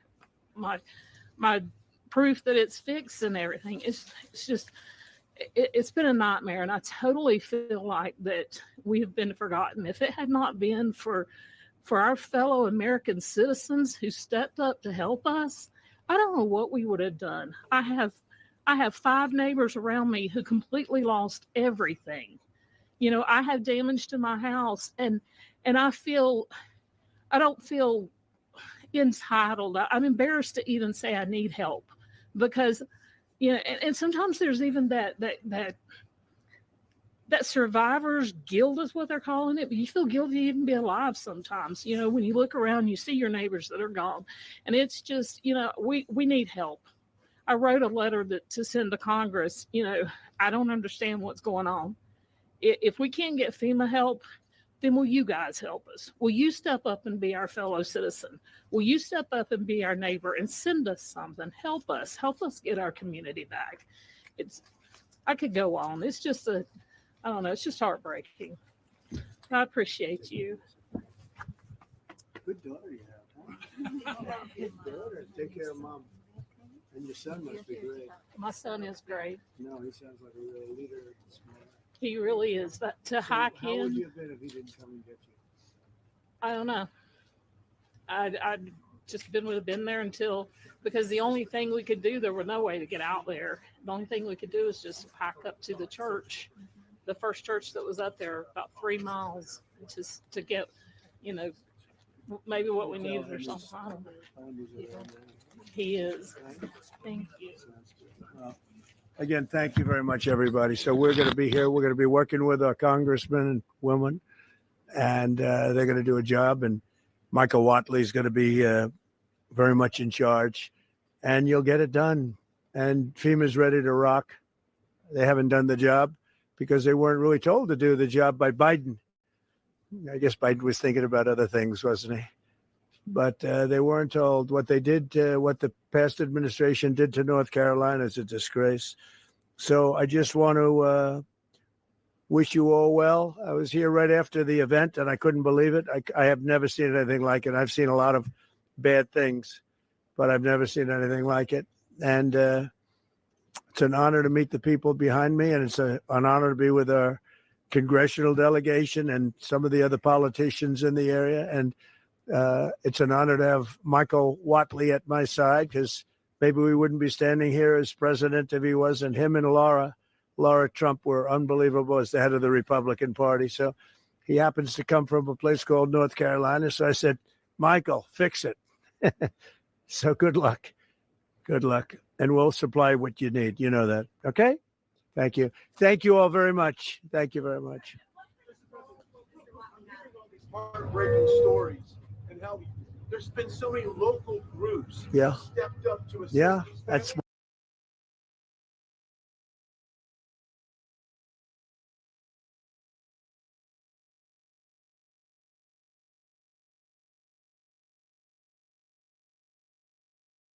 one of the things you hear. Any talk on having money instead of going to FEMA and going through the bureaucracy to go to them? That's what I want to do. We want to bring it locally so that a state takes care of its problem, and then they can bring it down to a local level, like Samaritan's Purse and Franklin, because that's one of the better examples. But you had numbers of people that did a great job. You have groups that did a great job and organizations. The one that didn't do a good job was the government. They did a bad job. They did in many ways, they did no job. They weren't even available. So good question. The answer is we go local. That I think it'll work much better. FEMA is a very expensive organization that really doesn't work out very well. It hasn't. This is not the only example. So it was up to me right now. It ended right now. And I just let the state take care of the problem. I mean, you can always have problems. Let the state, if it's Florida, it's a hurricane, let Florida take care of it. They don't need FEMA to come in. Yeah. In FEMA, outside of FEMA? Yeah, I envision a very important role for him. It's any role he wants. He's a very capable guy, Michael Watley, a very capable guy, and he's friends and works with these guys, keeps them elected, right? They have to do a good job. Otherwise, no matter how good Michael is, not going to work. But they've done an amazing job. They've been great. You're lucky you have great congressmen here and woman, by the way, a great woman, very powerful woman. And they're going to do a great job. They'll do it together. They'll work together, and we'll supply what they need as they need it. We'll coordinate that, and we will immediately get the Army Corps, Michael, because you need roads built. We're talking about the bridge. We're talking about roads and things. So we got to get them built. All right? Okay. Thank you all very much. Thank you very much. Thank you very much. All right. You're good. Okay. Everybody watch your wires.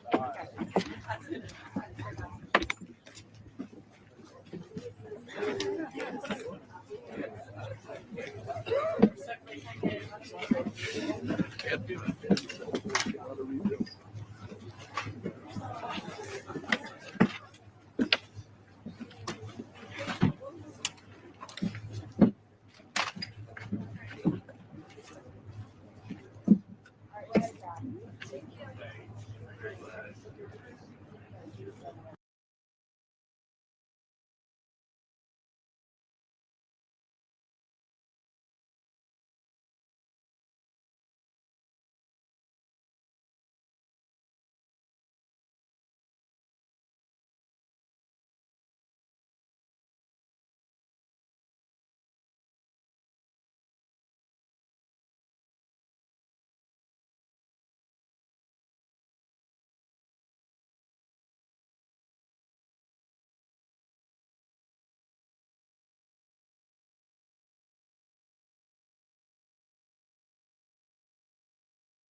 What it feels like to know somebody someplace out there really cares about you. No type of motive, no cold shoulder. When the shit goes down, they really coming through. And they ride for you, they really got your back. They only tell the truth and only spit the facts. They never feed the rats and push away the snakes.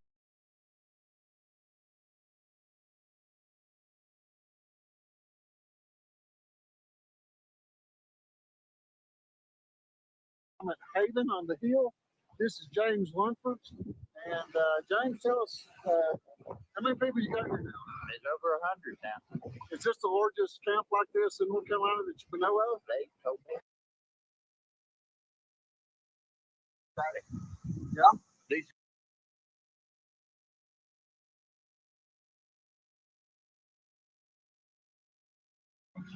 So we could fill up 2 RVs, then we had to go refill both loads.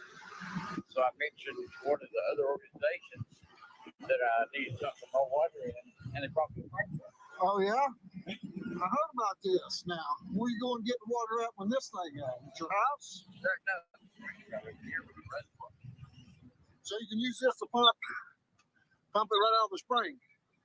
Well, the springs run down the reservoirs, fill the truck up, and run the hose to each one of the RVs. Okay, so they owned your fire truck, huh? No, they donated it. They donated. They gave it to you. Well, then this come from where did it come from? Where it come. North Carolina? Well, it came to me from North Carolina, but I think it originally came from Pennsylvania or somewhere where one of the fire departments in Yancey or somebody lost their whole department. And when we reached out to get them some replacements, instead of sending them 2, they sent them like 6. So they had extra. Well, how about that? And I mentioned water truck, and one of the guys said, "Wait a minute, that was water." So now you fill this up, and from this, how do you get it into the? It's just the hoses on the other side, like we did with the little water hoses. You can connect water hoses to this. Yeah. Well, you had to adapt it. Adapt it, okay. If you use the hose that's on it, probably blow it inside the camp. Yeah. How many gallons is this fire truck hold? I think it's 500, maybe more than that. Okay, so that came in handy. We've not got to use it yet in this freezing weather. Okay, still not got to use it. We'll be handy. Yeah. We got our portable shower and laundry facility. Where's this going to go? It's going to go right down below the solar panels. That way it's going to be below the water and above the set. This is the maintenance side.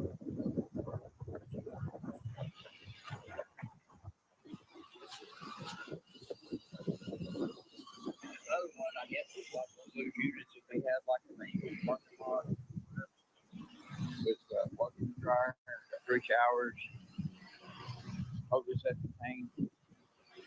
We got solarized, as you can see. Yeah, I see you got some solar. Now, how'd you come by all this? This looks like new stuff here. Yeah, Randy was put in Friday. Gonna start cooking in here? No, this is where they're going to eat. Okay. That's why they just brought tables and stored some of the stuff we can get that moved out of the way. Now, where are they going to cook? Where do they cook at? More throw him just a pop cover. He's got a grill and a black stone on that, so I'm just going to throw him an open.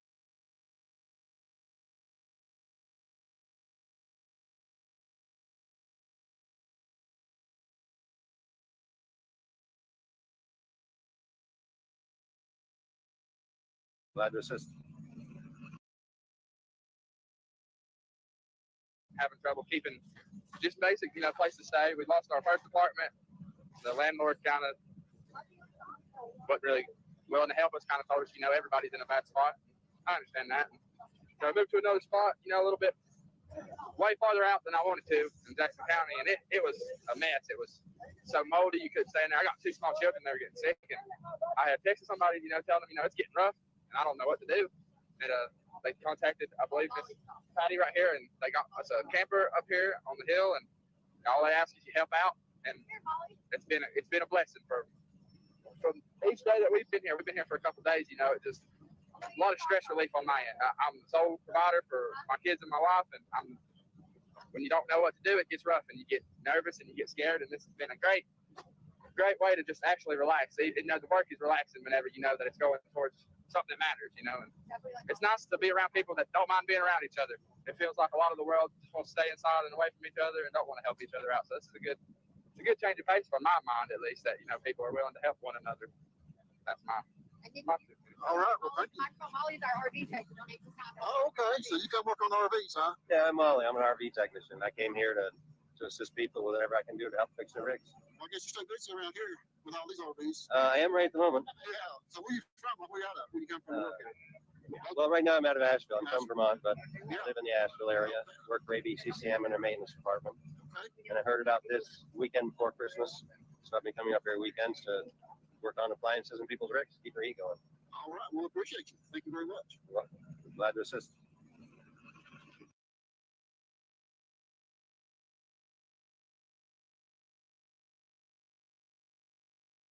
Coffee of the day for all the residents that stand here. So anywhere from 30 to 40. We have upwards of 100 residents out here right now, and we'd like to get our cookhouse built. We're trying to get it done. We got the foundation and the footings, and they're going to be going up with the building, and they're going to be going up with the building hopefully the beginning of this week, Tuesday maybe, if the weather holds us, and we'll be able to actually have a building where we're inside, and then we can start sending hot meals out to go boxes, meatloaf, mashed potatoes, gravy. So we use the number 10 cans. We use proteins, pork, ground beef, burgers, brisket. We have a smoker on site. So we're actually going to be doing some barbecue benefits to help raise some money, to help fund gas and propane and more RVs for more people. As we know, these vouchers are coming to an end here before long. So we're going to need to get some more RVs. I heard somewhere around 400 people in this area are going to be affected by the vouchers. And right now we're at about 58. I think campers are 53 at the one location, about another 10 at the second. So them campers are vital, guys. So as you guys are watching Mr. John here, he's out here covering what's really happening in our country and in East Tennessee, North Carolina. So anything else to help, we sure do appreciate you. All right, well, we'll catch everybody on the next video then. Right. All across this.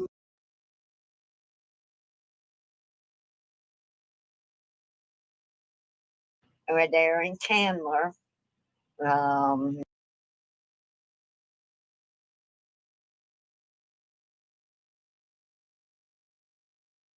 They'll get it up pretty quick. So.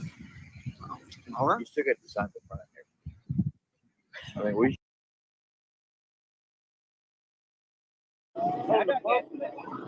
Does it need a generator for the pump, the power? This is too cold. Right around like half Do what we do?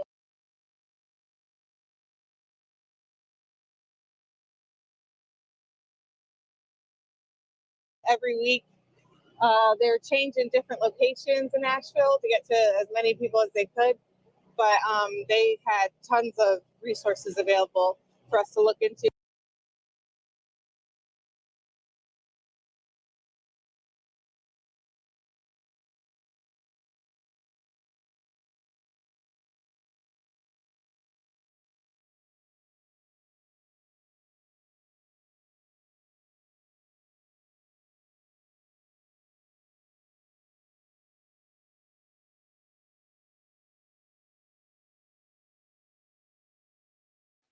The other day, Trump said, I was talking and I was muted, sorry.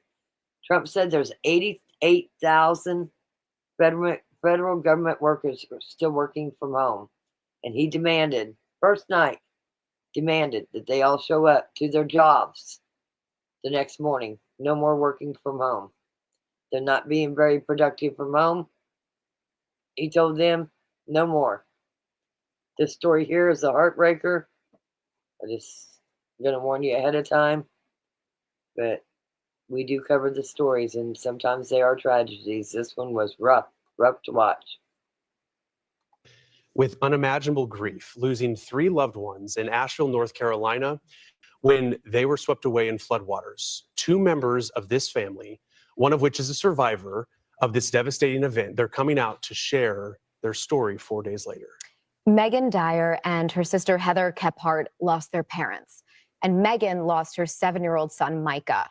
Megan agreed to do the interview with us this morning in Micah's honor. Megan and her sister Heather, they join us live here on Weather Command, and we do appreciate you both for being here with us. Let us start by saying we are so sorry for your loss. Megan, you witnessed this happen, and when we experience grief, So often we are asked, how are you holding up? But I feel like I know the answer to that already. So let me ask you this then. How is your grief today? My grief today is unfathomable. I'm sorrowful. I feel broken. But what is the main thing that I take away from grief is the uplifting of all the prayers that I've received. And I think that all the chain of prayers that I have felt are the things that held me up, the things that are holding me together right now. Because if it was up to my humanly flesh, I wouldn't be able to do it. Family, togetherness, many people reaching out, praying, sending their support. That's the pieces that I can't have on my own that they're putting together for me. And Heather, by your side, Megan, we also know your other sister, Jessica. Initially, when the stories started coming out of Western North Carolina, your sister Jessica was posting updates on Facebook before, even after the rescue, and those subsequent updates. There is this picture I believe you took on the roof, and only if you feel comfortable sharing what was going through your mind, because you, your parents, and your son, I believe those were your shoes, had to evacuate to the roof. Yes, we did. It was our only hope at that point. Everything else was covered in water. We were on the roof, and I considered at that moment that we were at our safe point. So I took a picture because at that point I still had service and I wanted to keep them in the loop. I thought we were okay still until the house broke apart and until everything started to collapse. Devastation. I was terrified, but in that moment, all I thought about was being a mom and keeping my son safe and reassuring him that this is how superheroes are made. We survive and we keep going. And I wanted to keep that alive in that moment, so I never let the faith falter. I want to ask you too, Heather, as we give Megan a moment as well. You are Megan's sister, so your parents were also on that roof, as well as your nephew.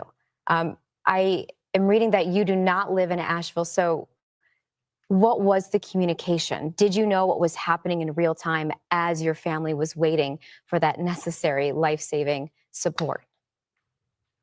We were getting texts from Megan, and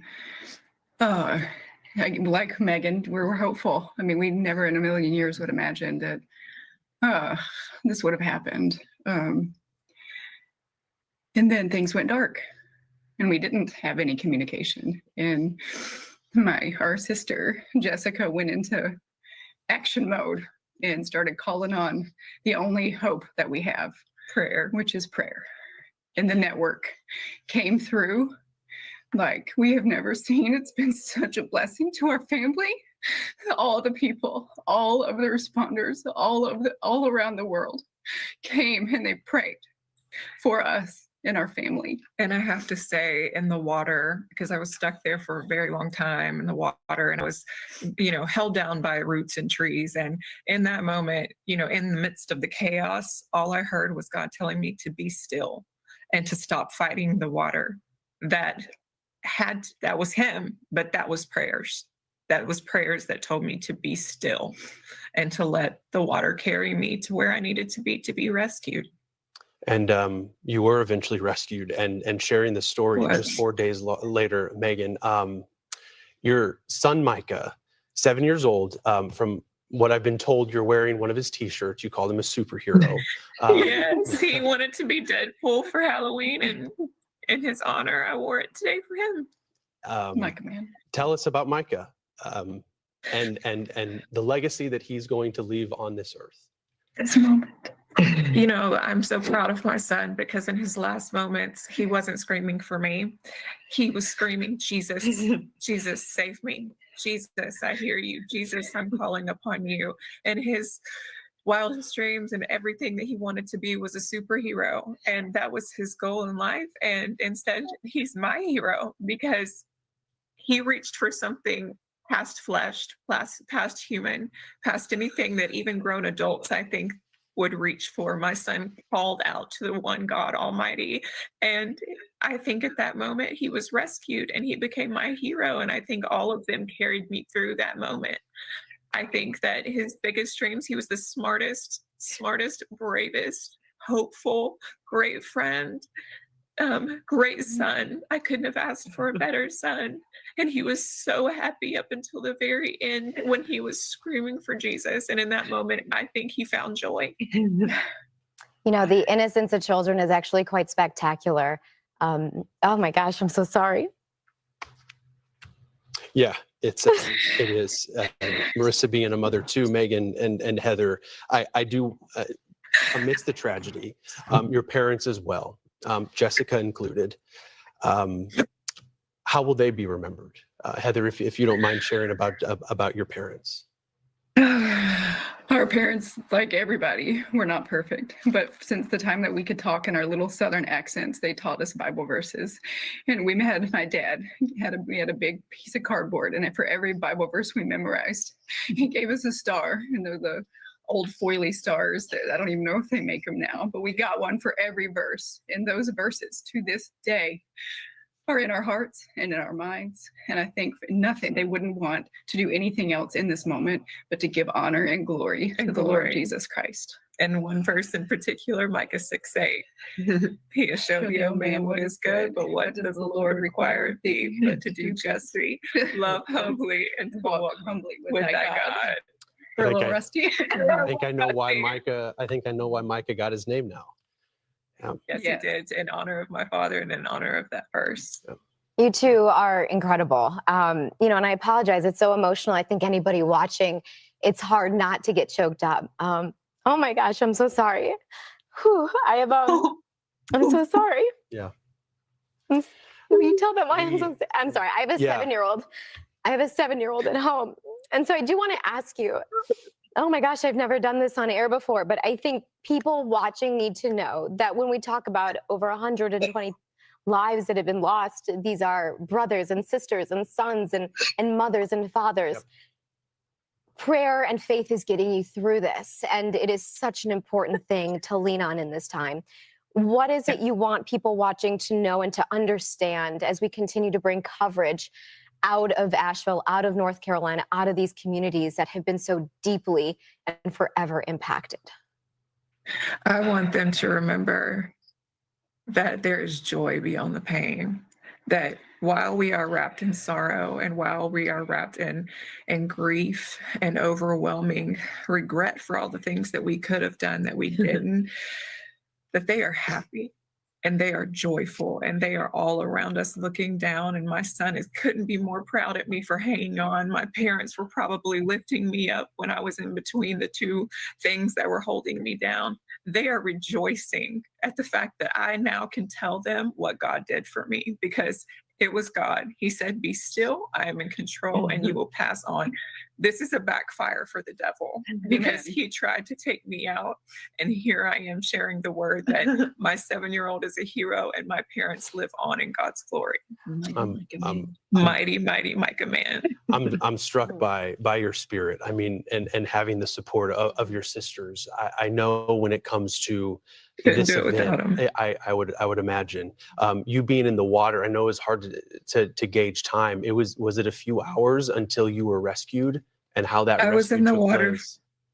I was in the water for 5 hours. I was in the water for a very long time down the river. I got caught in some trees and things were hitting me. I got dragged under a few times. And that's when I remember being in a tree. And I remember thinking, well, like a voice told me I cannot stay here. I have to let go, because they couldn't find me there. And I had to trust that voice to let go and to hope something else was waiting for me. And when I did let go, I heard the voice say, be still, don't fight the water.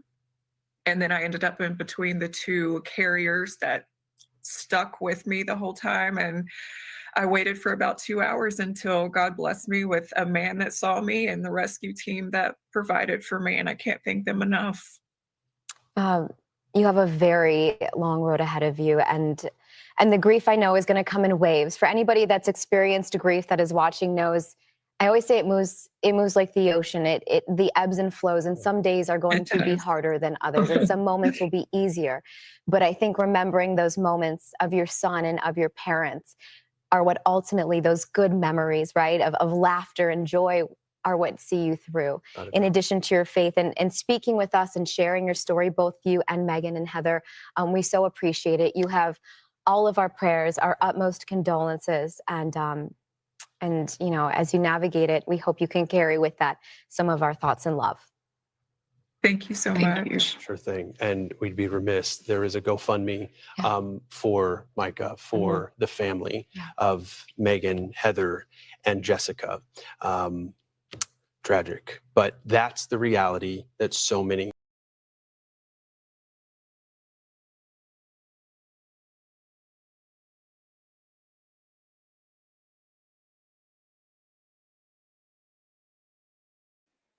That's just a horrible story. I was on mute.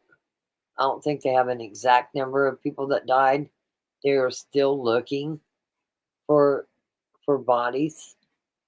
That was some mad Russian water, let me tell you. It's so bad. There was one couple who had several kids.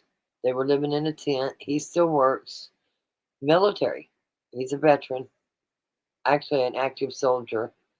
And they found his truck and they were bringing it up. All these vehicles up. They had just hit the rocks and shit and were all mangled to death, just mangled.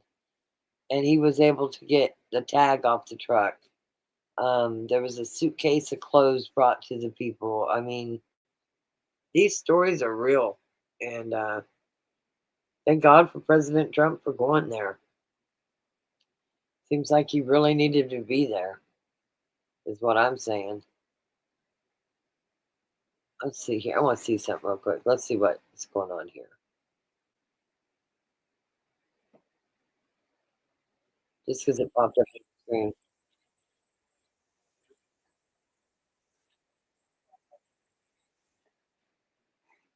Sometimes we got people that on this Koberger case, not saying him in general, a lot of cases that some particular people follow. They believe that when the police arrest you, that you're automatically guilty.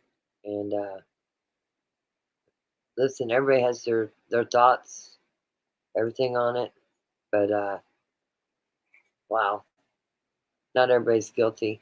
Wildfires in San Diego now. So not Los Angeles no more. They're in San Diego. Fighting them live. This is horrible. And you're going to tell me arsonists did all this? Maybe I watched too many of my veterans channels because I'm telling you, I don't think it was arsonists. So with that said, let's see here. Is there anything else that we want to go over?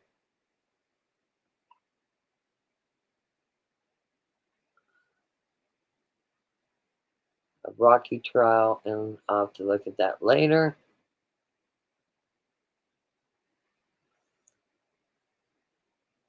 Ooh, never was a Fauci fan, so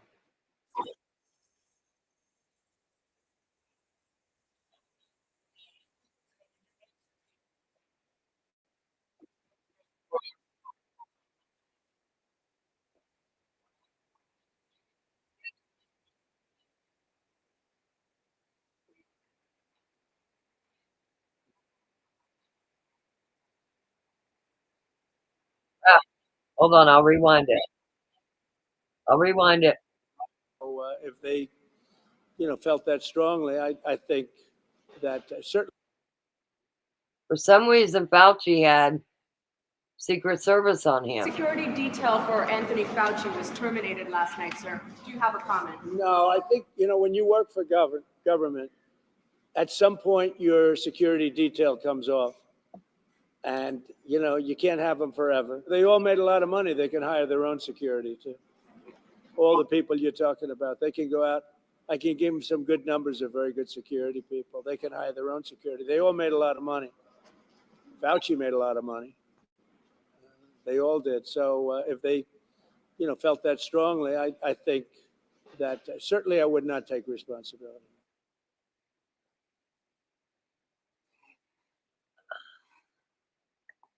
Will be reclaimed. Our safety will be restored. The scales of justice will be rebalanced. The vicious, violent, and unfair weaponization of the Security detail for Anthony Fauci was terminated. Let's see here. What else did he do? Trump's doing so much that he promises. Let's see what this is. This morning, President Trump threatening blanket tariffs on products not made in the U.S. If you don't make your product in America, which is your prerogative, then very simply you will have to pay a tariff. Trump speaking remotely to business leaders from around the world, gathering at the World Economic Forum in Davos, Switzerland. My message to every business in the world is very simple. Come make your product in America, and we will give you among the lowest taxes of any nation on earth. Trump is threatening tariffs on America's top trading partners, Mexico and Canada. We're thinking in terms of 25% on Mexico and Canada because they're allowing vast numbers of people. Canada's a very bad abuser also. Vast numbers of people to come in and fentanyl to come in. Canadian Prime Minister Justin Trudeau says if Trump imposes tariffs on Canada, two things will happen. One, Canada will have a strong, robust response, because we don't want this, but we will respond if necessary. And two, prices for American consumers on just about everything will go up.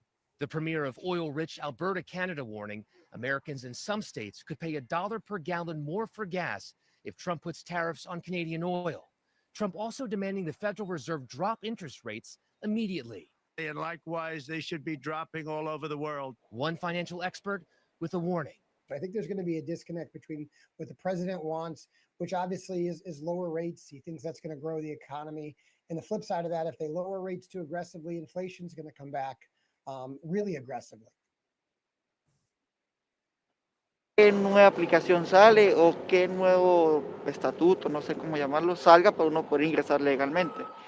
En verdad no quiero ingresar ilegalmente porque, o sea, no es el derecho ni el deber. Uno tiene unos procesos legales que, bueno, hay que seguirlos al pie de la letra para uno poder ingresar de forma legal. Mientras tanto, será seguir trabajando aquí en México para uno poderse mantener.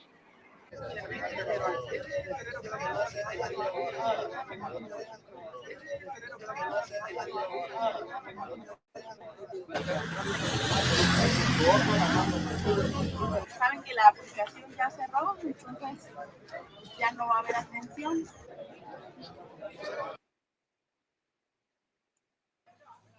Vamos a un solo carril.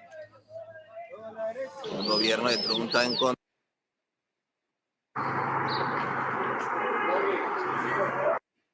Trump stopped that app too. These people that was signing up so that they could get across the border. El mundo estamos. We got to take care of our own. Look, this is what I wanted to show. Prosecution and possible application of force. Al procesamiento y la aplicación.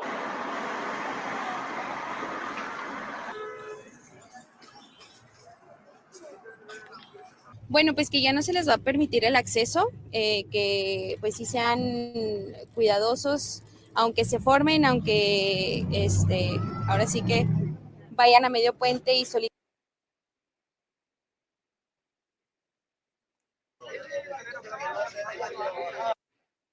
Secretario de Seguridad Nacional evaluarán la migración ilegal y los flujos de fentanilo desde Canadá a México. Okay, it's getting to be 5 o'clock. I need to get off This work. morning, President Trump threatening blanket tariffs on products not made in the U.S. Trump is definitely, he's hitting the ground running. He's doing what he said he would do. There's another one. Guys.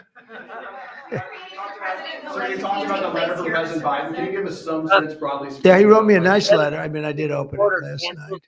Refugee And I didn't know. Peter said, "Did you get the letter?" I said, "Wait a minute. Let's see the letter. It's sort of a tradition. You put it in the drawer, especially of the beautiful Resolute desk, right?"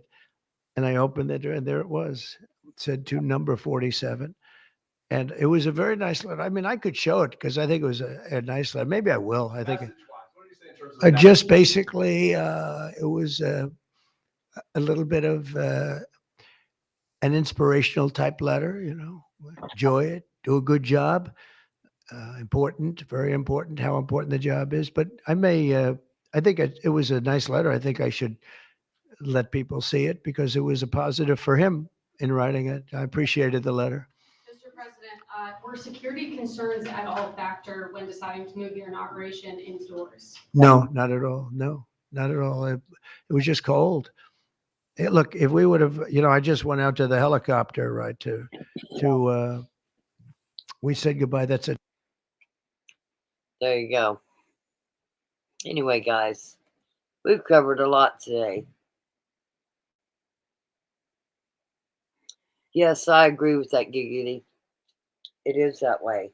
Used to be you're innocent until proven guilty. I agree with you. You're guilty until you prove yourself innocent. I do agree with that. Seems to happen a lot. Absolutely a lot. I wish Derek from the other channel, I wish he would hurry up and get his address straightened out, because I would send him. I've got some, but I would even send it from Amazon. If you want to make an Amazon list, put this on there. They're just little stickies with a little hook on it. You could have put it on the back window, and it'll hold that paper UFC or WWE belt that you think you're going to win, because you're going to win the paper one. I'm going to make one just for you. But I'm taking that belt. I'm taking the belt at SummerSlam. That belt's mine. I claim it now. I claim it forever. The belt is going to be mine. That's just all there is to it. It's going to be my belt. With that said, again, you guys can always reach me. Deb, I see you. Girl, you're working hard. I see my email filling up. Maybe we can talk before I go to this birthday party. I don't plan on being at the birthday party very long. We might play some slot machines for a bit. If you're people watchers, I might set my phone up just so you can see the people. You'll have to let me know, because I'd be happy to go live and show you a bit of the casino. But we are going for a birthday party, and then we're already there. We get $100. I get $120 to spend, so we'll probably use that, spin it. It's up to you guys. I know a lot of people's got a lot of things to do. Again, this is our channel. If you're a part of the Rock Chalk channel, this is your channel. I'm just your spokesperson. I'm very happy to do anything that you guys want me to do.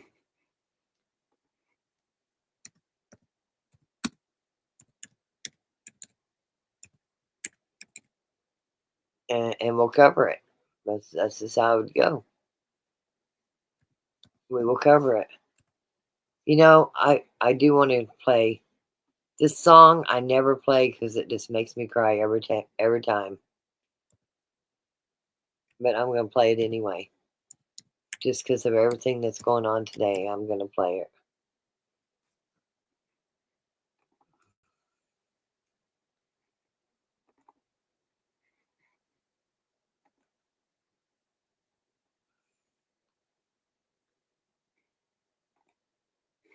And then we're out of here. You want to see? Okay, I'll take you to the casino. I'll take you to the casino with me after the birthday party. I'll take you gambling with me.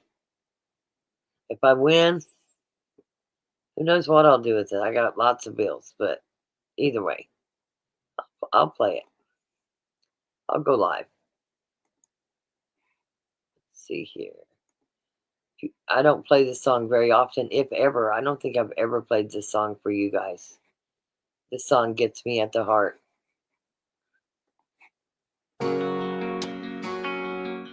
It's about Joe's brother, who was handicapped, and his and Joe's stepdad. Very close to. And my middle child got this boyfriend. and I paid for my granddaughter's phone.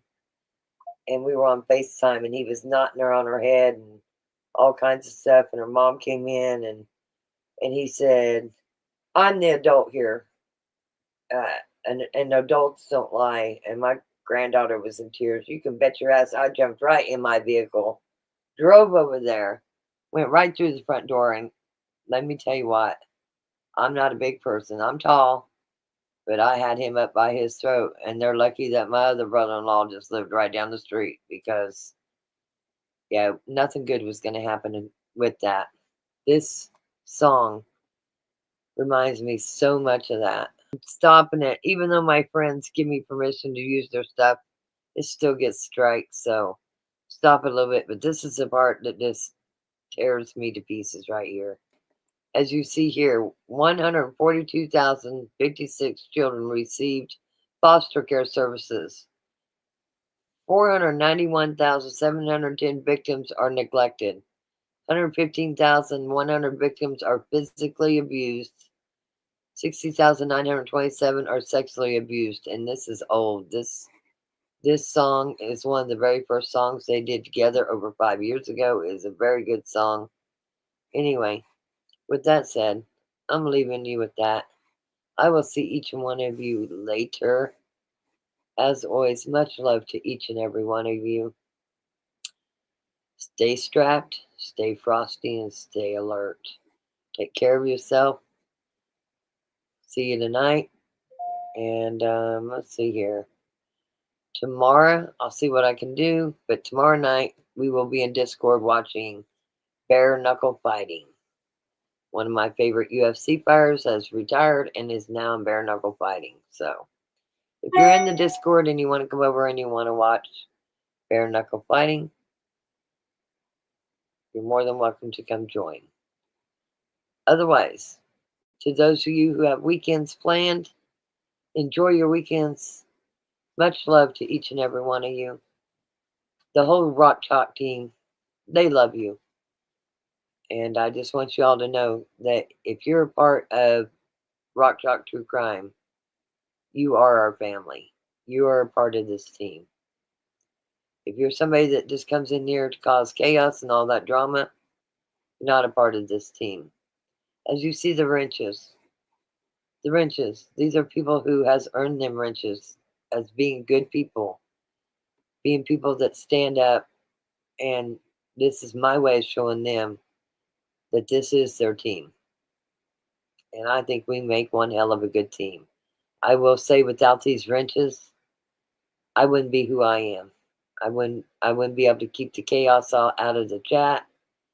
And not only that, each and one of these wrenches work very, very hard on every case. Every case.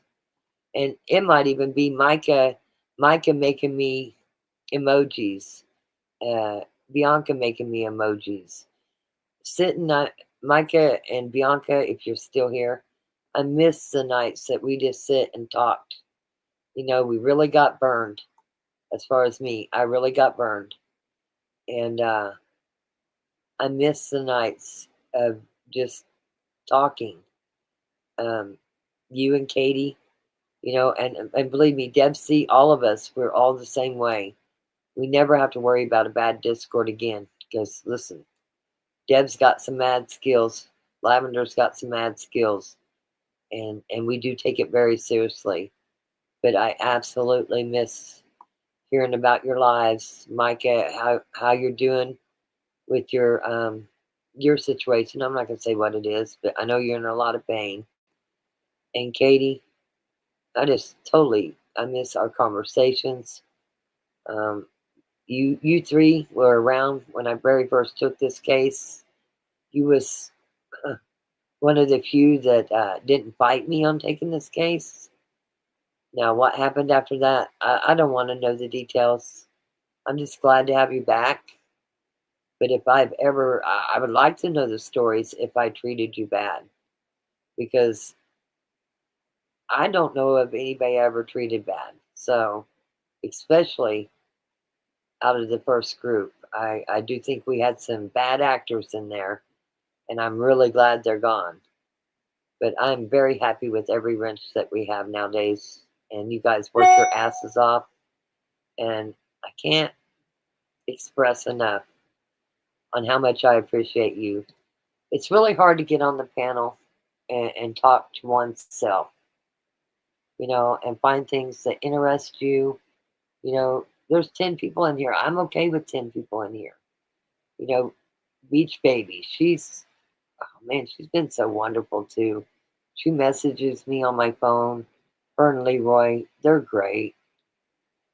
We just got some really good subs, really good subs in here. We were up to almost 10,000. We lost a lot, and it's okay. Because what I figured out is people can't handle the truth. And the truths are out there. And I am definitely a truth seeker. So if I find out something like the essay that got sent to me, I'm going to tell you the truth. And if it loses people, I'm sorry. Because every crime, there's usually something that provokes that crime. Now, I'm not saying that makes the crime right, but there was a lot of failures in this Kansas case, including Kansas Children's Services. And in my eyes, Kansas Children's Services is still failing. And Mike Pompeo, I will be talking to you. I've already been to Kobach. I'm not letting it go. I'm sorry, not letting it go. And we will start covering more cases on children and what we can do to help. That's where I'm at. And I'm up to, this does not have to be a true crime channel. If you ask Micah and Bianca and Katie, it was just Rock Chalk. That was it. And when I went live with the Kansas, my name was Rock Chalk. Rock Chalk 100 was basketball. When we started covering the Kansas Moms case, a lot of people was having a hard time finding it. And a lot of people was finding it like it was crazy. But that's where the true crime got added to that. I'd like to change it to something else, but right now it's going to stay Rock Chalk True Crime because we're working on this. But I have no problem changing it to something better. I would like to leave the Rock Chalk because, listen, I am Rock Chalk. As my emoji says, Rock Chalk motherfucker. Exactly. But again, I believe Katie and Micah and Bianca. If they told me, Rock, you yelled at me, I would believe them. But I don't know, and Lavender, I don't know of any time I've ever yelled at the mods. Ever. And I have really tried really hard. These other mods said that I yelled at them. And listen, it's water under the bridge. I get that. But it still don't leave my mind. When you portray me as a person that is yelling and screaming at mods, refusing to let mods go other places, I'm trying to think of when that's ever happened. When have I stopped anybody from going anywhere? So sometimes that keeps me up at night because I'm like, well, this Kansas Mom's case it took all my time, honestly, all my time. I've said it 1,000 times. I talked to Rick twice, and that's my husband. The whole time I was there. My children wouldn't speak to me. They were mad. How dare you go look for women that you didn't even know? They just could not understand. And I'm not going to say I handled everything correctly. I make my mistakes. I own up to my mistakes. But there's 2 people out there I will never, ever, actually more. I'm going to move it up to 5. I'm going to move it up to 5. There is 5 out there I will absolutely never apologize to. 3 of them was original mods and had their own channel. Karma will get you. That's all I'm going to say. Karma will get your asses. Because I've never deleted any of the Discord from the very first channel. So, all the shit talk that you talked about other people, I still got it. To the second mods, there is 2.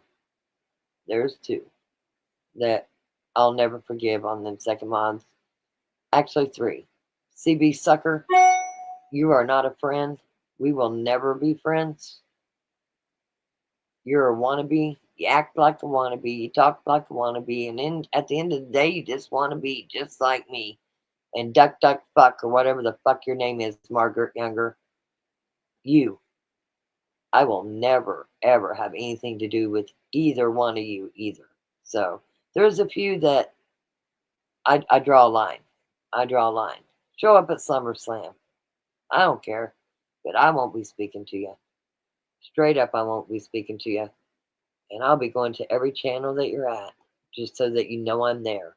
Because there's not a channel I'm afraid to go to. And that's the truth. So, I see Bianca did. Oh, she's saying she missed me too. I love you, Bianca. Everyone is so sweet and kind. Feel very safe here. Thank you. We got a good group. We do. I wouldn't trade them for anything. We're not adding any more wrenches. This is the family. But also the subs, you are our family too. If for some reason you get timed out sometimes, as far as people that come in here, sometimes, you know, we got hit hard with several different people. That's all they do is troll. Sometimes it's an accident. Sometimes you might be having an off day and you say something that's inappropriate. I say a lot of things that's inappropriate. It happens. I don't have, but I think 4 people on my list. Well, I can even, before I leave, I'll show you what 4 people I have on my list. I'll show you who's on my list, and that's not ever going to change. Let me pull up my YouTube studio. And I'll show you who's on my list that's being banned. I'm not going to change it. So all these people that's out there talking and saying, she banned me from her channel, I can't even go in there and say what I want to say. That is not true. That is not true. You are not telling the truth. And I'm going to prove it to you. So let me find it without ousting people's real names here. Let's see here. Oh, it's settings. We're going to go settings and we're going to go to community. And here we go. Here we go. I can share this with you.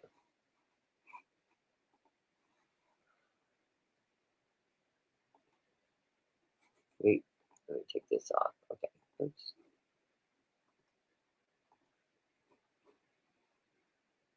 And the mods, that's why they have wrenches. They want to get rid of somebody, you get rid of them.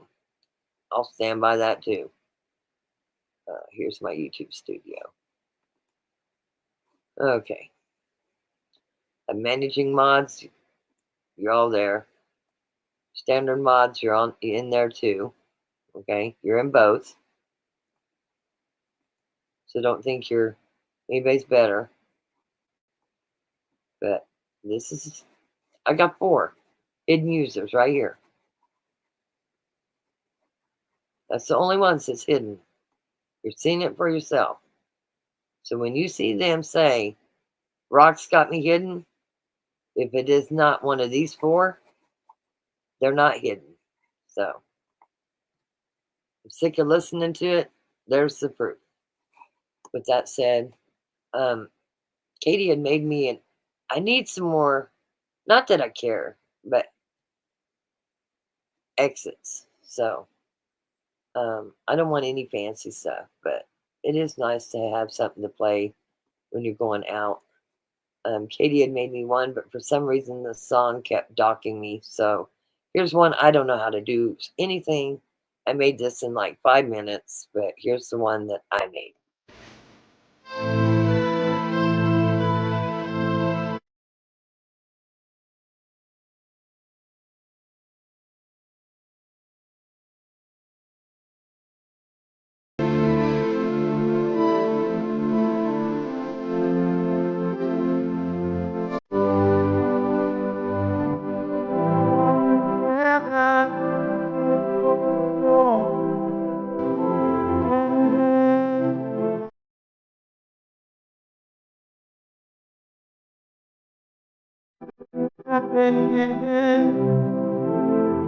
There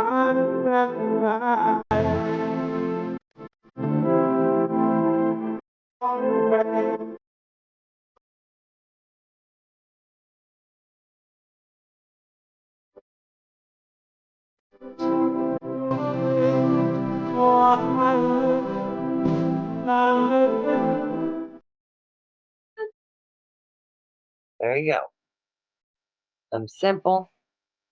I like it simple, but much love to everybody. Have a great weekend. I'll be talking to you soon. Thank you, Christopher, for that prayer. And thank you, everybody, for bringing a lot together. The other night, I went into some channels. The creators knew I'd be there because I don't go to a channel and hide in the back. I am not that person. If I'm in your channel, you're going to see me.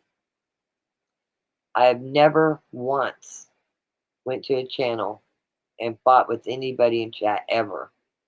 And I mean, in the whole time I've been in YouTube, even as a sub, never, ever, ever go to a channel and fight with somebody in somebody else's channel. And I would like to ask you that, and I haven't heard of anybody doing that. You go to a channel and they start attacking you, come back and let us know who's attacking you, because it won't happen here. But don't attack back in that channel. Just don't do it. Hold your ground by all means, but have respect for the creators in other channels. That if you do go in there and you do get attacked, that's on their people. That's not on you. And if a creator's going to allow that to happen, my opinion, dip out. But anyway, talk to you all soon. Much love.